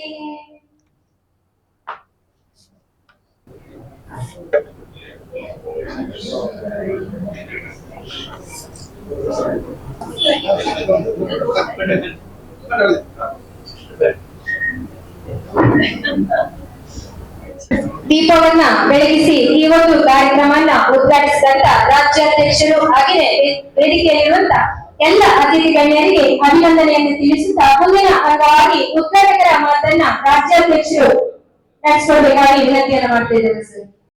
ಎಲ್ರಿಗೂ ನಮಸ್ಕಾರ. ಕಾರ್ಕಳ ಮತ್ತು ಹೆಬ್ರಿ ತಾಲೂಕಿನ ಸಂಘ ಉದ್ಘಾಟನೆಯನ್ನು ತುಂಬ ಸಂತೋಷದಿಂದ, ಅದು ದಕ್ಷಿಣ ಕನ್ನಡ ಮತ್ತು ಕರಾವಳಿ ತುಳುನಾಡು ಅಂದರೆ ಭಾಳ ಶಿಸ್ತಿಗೆ ಹೆಸರಾದಂಥ ಭಾಗ ಇದು. ಹಾಗಾಗಿ ನಮಗೊಂದು ಭಯ ಇರುತ್ತೆ, ಇಲ್ಲೇನಾದ್ರು ಹೆಚ್ಚು ಕಮ್ಮಿ ಮಾತಾಡಿದ್ರೆ ಏನಾರು ಆಗ್ಬೋದಾ, ಅಥವಾ ಏನಾದ್ರು ಇಲ್ಲಿ ಬುದ್ಧಿವಂತ ನಾಡು ಅಂತ ಹೇಳ್ತಾರೆ. ಹಾಗಾಗಿ ಇಲ್ಲಿ ನಾವು ಮಾತಾಡ್ಬೇಕಾದ್ರೆ ಪ್ರತಿಯೊಂದು ವಿಷಯನೂ ಕೂಡ ನಾವು ಹೆಚ್ಚಿನ ರೀತಿಯಲ್ಲಿ ನೋಡಿ ಗಮನಹರಿಸಿ ಮಾತಾಡಬೇಕು ಅಂತ ಹೇಳಿ ನನ್ನ ಒಂದು ಉದ್ದೇಶ ಕೂಡ ಆಗಿದೆ. ಹಾಗೂ ಈ ಸಮಾರಂಭದ ಅಧ್ಯಕ್ಷತೆ ವಹಿಸಿರುವ ನೂತನ ನಳಿನಿ ಮತ್ತು ಸುವರ್ಣ ರವರು ತುಂಬ ಕ್ರಿಯಾಶೀಲರಾಗಿ, ನಾನು ಈಗ ಇವತ್ತು ಬಂದು ಮಾತಾಡಿಸಿದೆ ಅವ್ರನ್ನ, ತುಂಬ ಕ್ರಿಯಾಶೀಲರಾಗಿ ಸಂಘ ಇನ್ನೂ ಹೆಚ್ಚುವ ಚಟುವಟಿಕೆ ಮಾಡಿ ಯಶಸ್ವಿ ಆಗ್ತಾರೆ ಅಂತೇಳಿ ಹೇಳ್ತಾ ಅವರಿಗೆ ಶುಭ ಕೋರ್ತಾ, ಮತ್ತು ಸುನೀಲ್ ಕುಮಾರ್ ಅವರು ಈಗ ನಾವು ಚಿಕ್ಕಮಗಳೂರಿನಲ್ಲಿ ಇದ್ದಾಗ, ಈ ಹಿಂದೆ ಶಾಸಕರಾಗಿ ಮುಂಚೆ ಇದ್ದಾಗ ಅವರು ಜನ್ಮಿತ್ರ ಪತ್ರಿಕೆಯಲ್ಲಿ ಕೆಲಸ ಮಾಡ್ತಾ ಇದ್ರು. ಅವಾಗ ಅವರು ಪತ್ರಕರ್ತರು ಕೂಡ. ಅದು ಏನೋ ಯೋಗ ಅವರು ಕಾರ್ಕಳಕ್ಕೆ ಬಂದು ಶಾಸಕರಾದರು. ಪತ್ರಿಕೋದ್ಯಮಕ್ಕೆ ಮುಂದುವರಿಲಿಲ್ಲ. ಅದೇ ಒಳ್ಳೇದು ಅನ್ಸುತ್ತೆ. ಯಾಕೆಂದ್ರೆ ಪತ್ರಿಕೋದ್ಯಮ ಮುಂದುವರೆದವರು ನಾವು ಅದೇ ಪರಿಸ್ಥಿತಿಯಲ್ಲಿ ಇರ್ತೀವಿ. ಶಾಸಕರಾದವರು ರಾಜ್ಯದಲ್ಲಿ ಬೇರೆ ಬೇರೆ ರೀತಿಯಲ್ಲಿ ಸಂಪರ್ಕ, ಒಡನಾಟ ಮತ್ತು ಅವಕಾಶಗಳು ಬಹಳಷ್ಟು ಸಿಗುತ್ತೆ. ಅದು ಪತ್ರಕರ್ತರು ನಾವು ಏನು 4 ಕಡೆ ಒಳಗೆ ನಮ್ಮ ಅದೇನು ಧ್ವನಿ ಇಲ್ಲ ಅದು ಮಾತ್ರ ನಾವು ಹೇಳ್ತೀವಿ ಬಿಟ್ರೆ, ಇವರಿಗೆ ಬೇಕಷ್ಟು ವಿಧಾನಸಭೆಯಲ್ಲಿ ತಾವು ನೋಡಿರ್ಬೋದು, ಮೊನ್ನೆ ವಿರೋಧ ಪಕ್ಷವಾಗಿ ಏನೇನು ಸಮರ್ಥವಾಗಿ ಮಂಡಿಸಬೇಕು ಅಷ್ಟು ಕೂಡ ಯಶಸ್ವಿಯಾಗಿ ಸುನೀಲ್ ಅವರು ಮಂಡಿಸಿದ್ದಾರೆ. ಅದು ಕೂಡ ಅವ್ರಿಗೆ ನಾನು ಯಾಕೆಂದ್ರೆ ಹಿಂದೆ ತುಂಬಾ ಆತ್ಮೀಯರೇ, ಹಾಗಾಗಿ ನಾನು ಅವ್ರು ಏನ್ ಹಿಂದೆ ಅವರ ಭಾಷಣಗಳು ನೋಡ್ಬೇಕು. ದತ್ತ ಜಯಂತಿ ಅಂತ ಚಿಕ್ಕಮಗಳೂರು ಬಂದ ತಕ್ಷಣ ಒಂದು ಬಹಳ ಬೂಮಾಗಿ ಸುನೀಲ್ ಕುಮಾರ್ ಭಾಷಣ ಮತ್ತು ಮುತಾಲಿಕ್ ಅವ್ರ ಭಾಷಣ ಅಂದ್ರೆ ಬಹಳ ವಿಷಯ ಹೊಡೆದು ಹುಡುಗರೆಲ್ಲ ಕೇಕೆ ಹೊಡೆದು ಕುಣಿತಾ ಇದ್ರು ಅಂತ ಪರಿಸ್ಥಿತಿ. ಆಮೇಲೆ ಅವ್ರ ತಂದೆಯವರ ಒಂದು ಮಾರ್ಗದರ್ಶನ ಮತ್ತು ಇದರಲ್ಲಿ ಅವ್ರ ಕಾರ್ಕಳಕ್ಕೆ ಅವರ ಸಂಬಂಧ ಬಂದು ಈಗ ಶಾಸಕರಾಗಿ ಕೆಲಸ ಮಾಡ್ತಿದ್ದಾರೆ. ಅದರ ನಡುವೆ ಉದಯ್ ಶೆಟ್ಟಿ ಅವ್ರು ನಾನು ಅವ್ರು ಕೇಳಿದ್ದೀನಿ, ಈ ಭಾಗದಲ್ಲಿ ತುಂಬಾ ಜನರಾಗಿ ಕೆಲಸ ಮಾಡ್ಕೊಂಡು ಒಳ್ಳೆಯ ಕೆಲಸಗಳು ಮಾಡ್ತಿದ್ದಾರೆ. ಮತ್ತು ಅವ್ರ ಸರ್ಕಾರ ಇದೆ, ಸರ್ಕಾರದಲ್ಲಿ ಹೆಚ್ಚಿನ ಈ ಭಾಗ ಅನುದಾನ ತಂದು ಯಶಸ್ವಿಯಾಗಲಿ. ಮತ್ತೆ ಈ ಸರ್ಕಾರಕ್ಕೆ ಏನು ಅವ್ರ ನಿರೀಕ್ಷೆ ಕಾರ್ಯಕರ್ತದ್ದು ಮತ್ತೆ ಸರ್ಕಾರದ ಜನಗಳ ನಿರೀಕ್ಷೆ ಇದೆ ಅದನ್ನು ಕೂಡ ಮಾಡಲಿ ಅಂತ ಅವರು ಕೂಡ ನಾನು ಹೇಳ್ತಾ, ಮತ್ತೆ ಇನ್ನು ಪ್ರಶಾಂತ್ ಕಾಮತ್ ಅವರು ನಮ್ಮ ಕಾರ್ಕಳ ಟೈಗರ್ ಅಂತ ಹೇಳ್ತಾರೆ. ನಾನು ಅದಕ್ಕೆ ಹೇಳ್ತಿದ್ದೆ, ಪ್ರಶಾಂತ್ ಅವ್ರಿಗಿಂತ ಕಾರ್ಕಳ ಟೈಗರ್ ಅಂತೇಳಿ. ಯಾರು ಬಂದು ಕಾರ್ಕಳ ಟೈಗರ್ ಬಂದಿ ಅಂತ ಅವ್ರ ಕಾರ್ಯಕ್ರಮ ಸುಮ್ಮನೆ ನೋಡಿದೆ. ಕೆಲವೆಲ್ಲ ಎಷ್ಟು ಸಾಮಾಜಿಕ ಕೆಲಸ ಇದೆ ಅಂದ್ರೆ ನಿಜಕ್ಕೂ ನನಗೆ ಖುಷಿ ಆಯ್ತು. ನಮ್ಮ ಚಿಕ್ಕಮಣ್ಣನಲ್ಲಿ ಅಟ್ಲೀಸ್ಟ್ ಇಂಥವ್ರೊಬ್ರು ಇದ್ದಾರೆ ನಮ್ಮಲ್ಲಿ, ಏನು ಟೆಂಡರ್ ಚಿಕನ್ ಅಂತೇಳಿ ಕಿಶೋರ್ ಕುಮಾರ್ ಕಡೆ ಅಂತ ಒಂದು 2-3 ಜನ ಇದ್ದಾರೆ. ಬಟ್ ಇಲ್ಲಿ ಕಾರ್ಕಳ ಪ್ರಶಾಂತ್ ಅವ್ರ ಹೆಸರಡಿ ಸಾಕು. ಅವರು ಏನು ಮೂರ್ತಿ ಚಿಕ್ಕದಾರದ ಕೀರ್ತಿ ದೊಡ್ಡದು ಅಂತ ಹೇಳ್ತಾರಲ್ಲ, ಅವರ ಕಾರಣಕ್ಕಷ್ಟು ಗಾತ್ರ ಕಾಣ್ಬೋದು. ಅವರ ಸೇವೆ ನಾನು ಲಾಸ್ಟ್ ಟೈಮ್ ಬಂದಾಗ ಅವ್ರ ಜೊತೆ ಕೆಲವು ದೇವಸ್ಥಾನಗಳಲ್ಲಿ ಹೋಗಿದ್ದೆ. ನಾನು ಅವರ ಮಾಡುವ ಸಾಮಾಜಿಕ ಮತ್ತು ಎಲ್ಲೂ ಹೇಳ್ಕೊಡೋದಿಲ್ಲ. ಅವ್ರು ಏನ್ ಮಾಡ್ತೀನಿ ಕೆಲಸ ಮಾಡ್ತೀನಿ ಅನ್ನೋದ್ರ ಬಗ್ಗೆ ಎಲ್ಲೂ ನಾನು ಪ್ರಚಾರ ತಗೊಳ್ಳೋದಿಲ್ಲ. ಅಂತ ಒಬ್ಬ ನಿಜವಾಗ್ಲೂ ಒಂದು ಉದ್ಯಮಿ ಮತ್ತೆ ಒಬ್ಬ ಈಗ ಕಾರ್ಕಳಕ್ಕೆ ಒಳ್ಳೆ ಒಂದು ವ್ಯಕ್ತಿ ಸಿಕ್ಕಿರೋದು ನಿಜಕ್ಕೂ ನಿಮಗೆಲ್ಲ ಒಂದು ಸೌಭಾಗ್ಯ ಅಂತ ಹೇಳ್ತಾ, ಆಮೇಲೆ ನಮ್ಮ ಇವ್ರ ಪರಿಚಯ ಆಗಲಿಲ್ಲ ನನಗೆ. ಮತ್ತು ರವೀಂದ್ರ ಶೆಟ್ಟರು ನೋಡ್ಬೇಕು, ನನಗೂ ಪತ್ರಿಕೋದ್ಯಮಿಗೆ ಏನ್ ಸಂಬಂಧ ಅಂದ್ರು. ನಾನು ಅವ್ರ ಸರಿ ನಾವು ಒಂದು ಕಾರ್ಯಕಾರಿ ಸಮಿತಿ ಮಾಡಿದ್ವಿ ಕೆಮ್ಮಣ್ಗುಂಡಿಯಲ್ಲಿ. ಅಲ್ಲಿ ಮಾಡಿದಾಗ ಬಂದಿದ್ರು ಅವ್ರು ಬಂದಾಗ ನಮಗೆ ಆ ರೂಮ್ ಅಕಾಮಿಡೇಷನ್ ಇಲ್ಲ, 2 ರೂಮ್ ಇದ್ದಿದ್ದು. ಒಂದು ಮಹಿಳೆಯರು ಬಂದಿರೋದು ಆ ರೂಮ್ ಅವ್ರಿಗೆ ಕೊಟ್ಬಿಟ್ಟಿದ್ವಿ. ಇನ್ನೆಲ್ಲ ಒಂದು 8 ಜನ ಕೂರ್ತೀವಲ್ಲ ಆ ಥರದ್ದು ಒಂದು ಇದ್ರಲ್ಲಿ ಮಕ್ಕಳಿಗೆ ಮಲಗಿಸ್ತಾ ಆ ಥರದ್ದು ಮಲಗಿದ್ವಿ. ಅದ್ರಲ್ಲೇ ಅವರು ಬಂದು ಹೋದ್ರು. ನಂತರ ಇದುವರೆ ನಮ್ಮ ಮನೆ ಏನೋ ನೋಡಿರ್ಲಿಲ್ಲ. ನೆಕ್ಸ್ಟ್ ಬಂದಾಗ ಅವ್ರ ಮನೆ ನೋಡಿದ್ವಿ ನಾವು.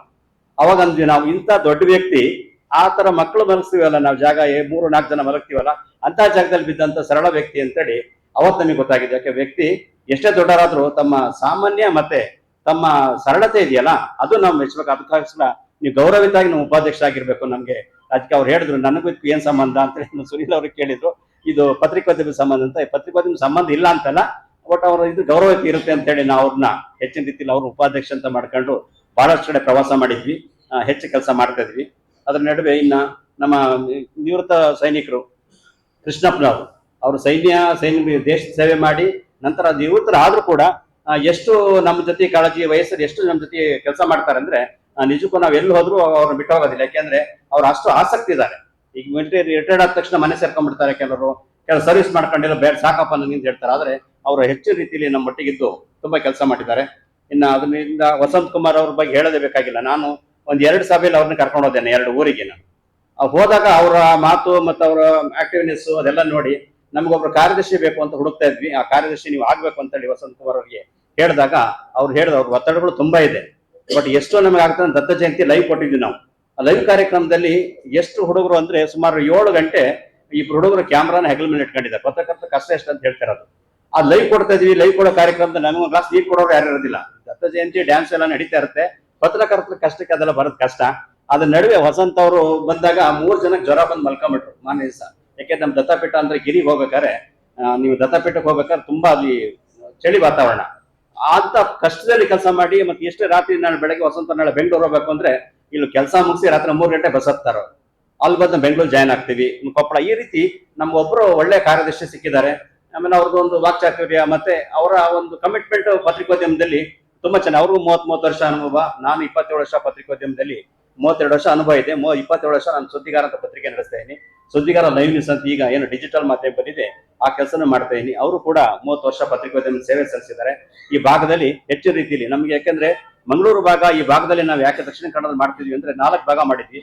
ಒಂದು ದಕ್ಷಿಣ ಕನ್ನಡ, ಒಂದು ಉತ್ತರ ಕರ್ನಾಟಕ, ಬೆಂಗಳೂರು, ಮೈಸೂರು, 4 ವಿಭಾಗ ಮಾಡಿದ್ವಿ ನಾವು. ಸುಮಾರು 31 ಜಿಲ್ಲೆಯಲ್ಲಿ ಈಗಾಗಲೇ ಸಂಘ ಸುಮಾರು 28 ಜಿಲ್ಲೆಯಲ್ಲಿ 3300 ಜನ ಸದಸ್ಯರನ್ನ ಏಕಕಾಲದಲ್ಲಿ ಸುಮಾರು 10 ತಿಂಗಳ ಕಾರ್ಯ ಮಾಡಿದ್ವಿ ನಾವು. ಯಾಕೆಂದ್ರೆ ಇಷ್ಟು ಕೆಲಸ ಮಾಡಾಗ ಪತ್ರಕರ್ತರು ಎಲ್ಲ ಬುದ್ಧಿವಂತರೆ. ಅವ್ರನ್ನ ನಾವು ಸಜೆಷನ್ ಮಾಡೋದಿದೆಯಲ್ಲ ತುಂಬಾ ಕಷ್ಟದ ಕೆಲಸ ಅದು.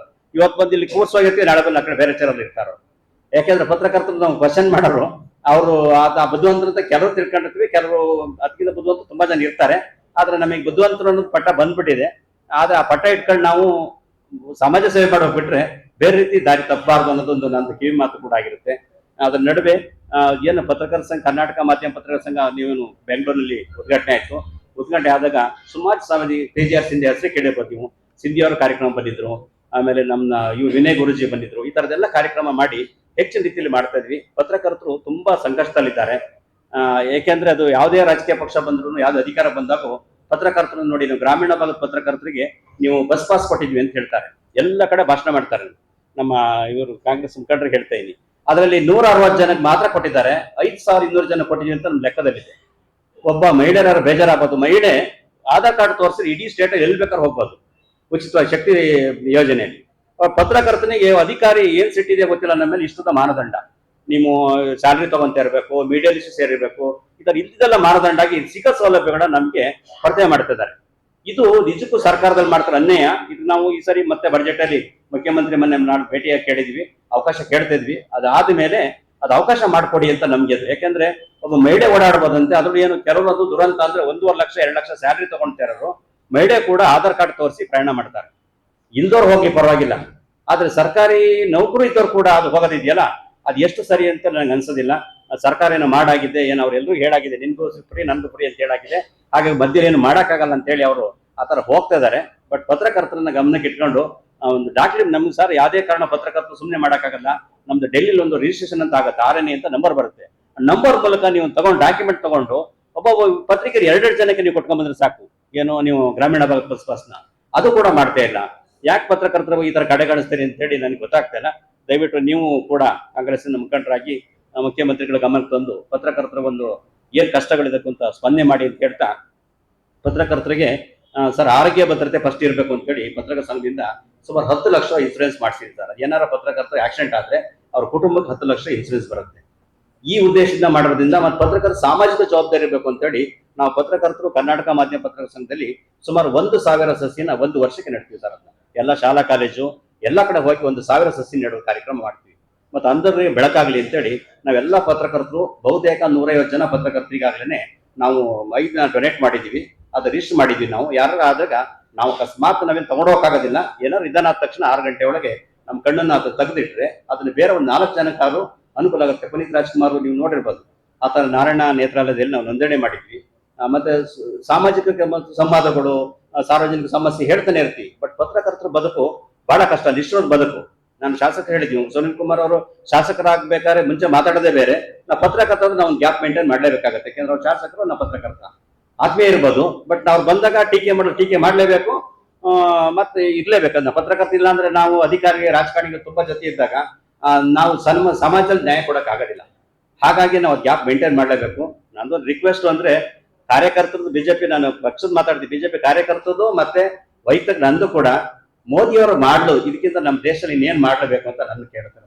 ಯಾಕೆಂದ್ರೆ ಇಷ್ಟುವರೆಗೂ ಅವ್ರಂತ ಇದುವರೆಗೂ ಕರಪ್ಷನ್ ಚಾರ್ಜಸ್ ಅಲ್ಲಿ ಇದುವರೆಗೂ 10-11 ವರ್ಷ ಆಯ್ತು, ಒಂದೇ ಒಂದು ಕರಪ್ಷನ್ ಚಾರ್ಜಸ್ ನಮ್ಮ ಪ್ರಧಾನಿ ಮೇಲೆ ಇಲ್ಲ ಅಂತ ಅಂದಾಗ ಇಂಥ ಸರ್ಕಾರನ, ಇಂಥ ಪ್ರಧಾನಿನ ನಾವು ನೋಡೋಕೆ ಭಾಗ್ಯ ಬಂದಿದೆಯಲ್ಲ ಅಂತೇಳಿ ನಿಜಕ್ಕೂ ಖುಷಿ ಪಡ್ಬೇಕು. ಯಾಕೆಂದ್ರೆ ಇಂಥ ಯುವ ಪೀಳಿಗೆಗೆ ಒಂದು ಮಾಡಲಾಗಿದ್ದಾರೆ. ಅದನ್ನ ನಮ್ದ ರಾಜ್ಯದ ಬಿಜೆಪಿ ನಾಯಕರಾಗ್ಲಿ, ಶಾಸಕರಾಗ್ಲಿ ಅಥವಾ ಬೇರೆ ನಿಗಮ ಏನಾರು ಇರ್ಬೋದು, ಅವರು ಯಾಕೆ ಅದು ಅಡಾಪ್ಟ್ ಮಾಡ್ತಾ ಇಲ್ಲ ಅನ್ನೋದು ಒಂದು ಬೇಸರ ಸಂಗತಿ. ನೀವು ನೋಡ್ಬೋದು, ಬಹಳಷ್ಟು ಜನ ಟ್ಯಾಕಲ್ ಮಾಡ್ತಾರೆ, ಟ್ಯಾಕಲ್ ಮಾಡಿದ ತಕ್ಷಣ ಕಾಂಗ್ರೆಸ್ ಮಾಡ್ತಾರೆ, ನಿಮ್ಗೆ ಇಷ್ಟು ಹಗರಣ ಇದೆ ನೋಡೋ ಅಂತ ಎತ್ತಿಡಿತಾರೆ.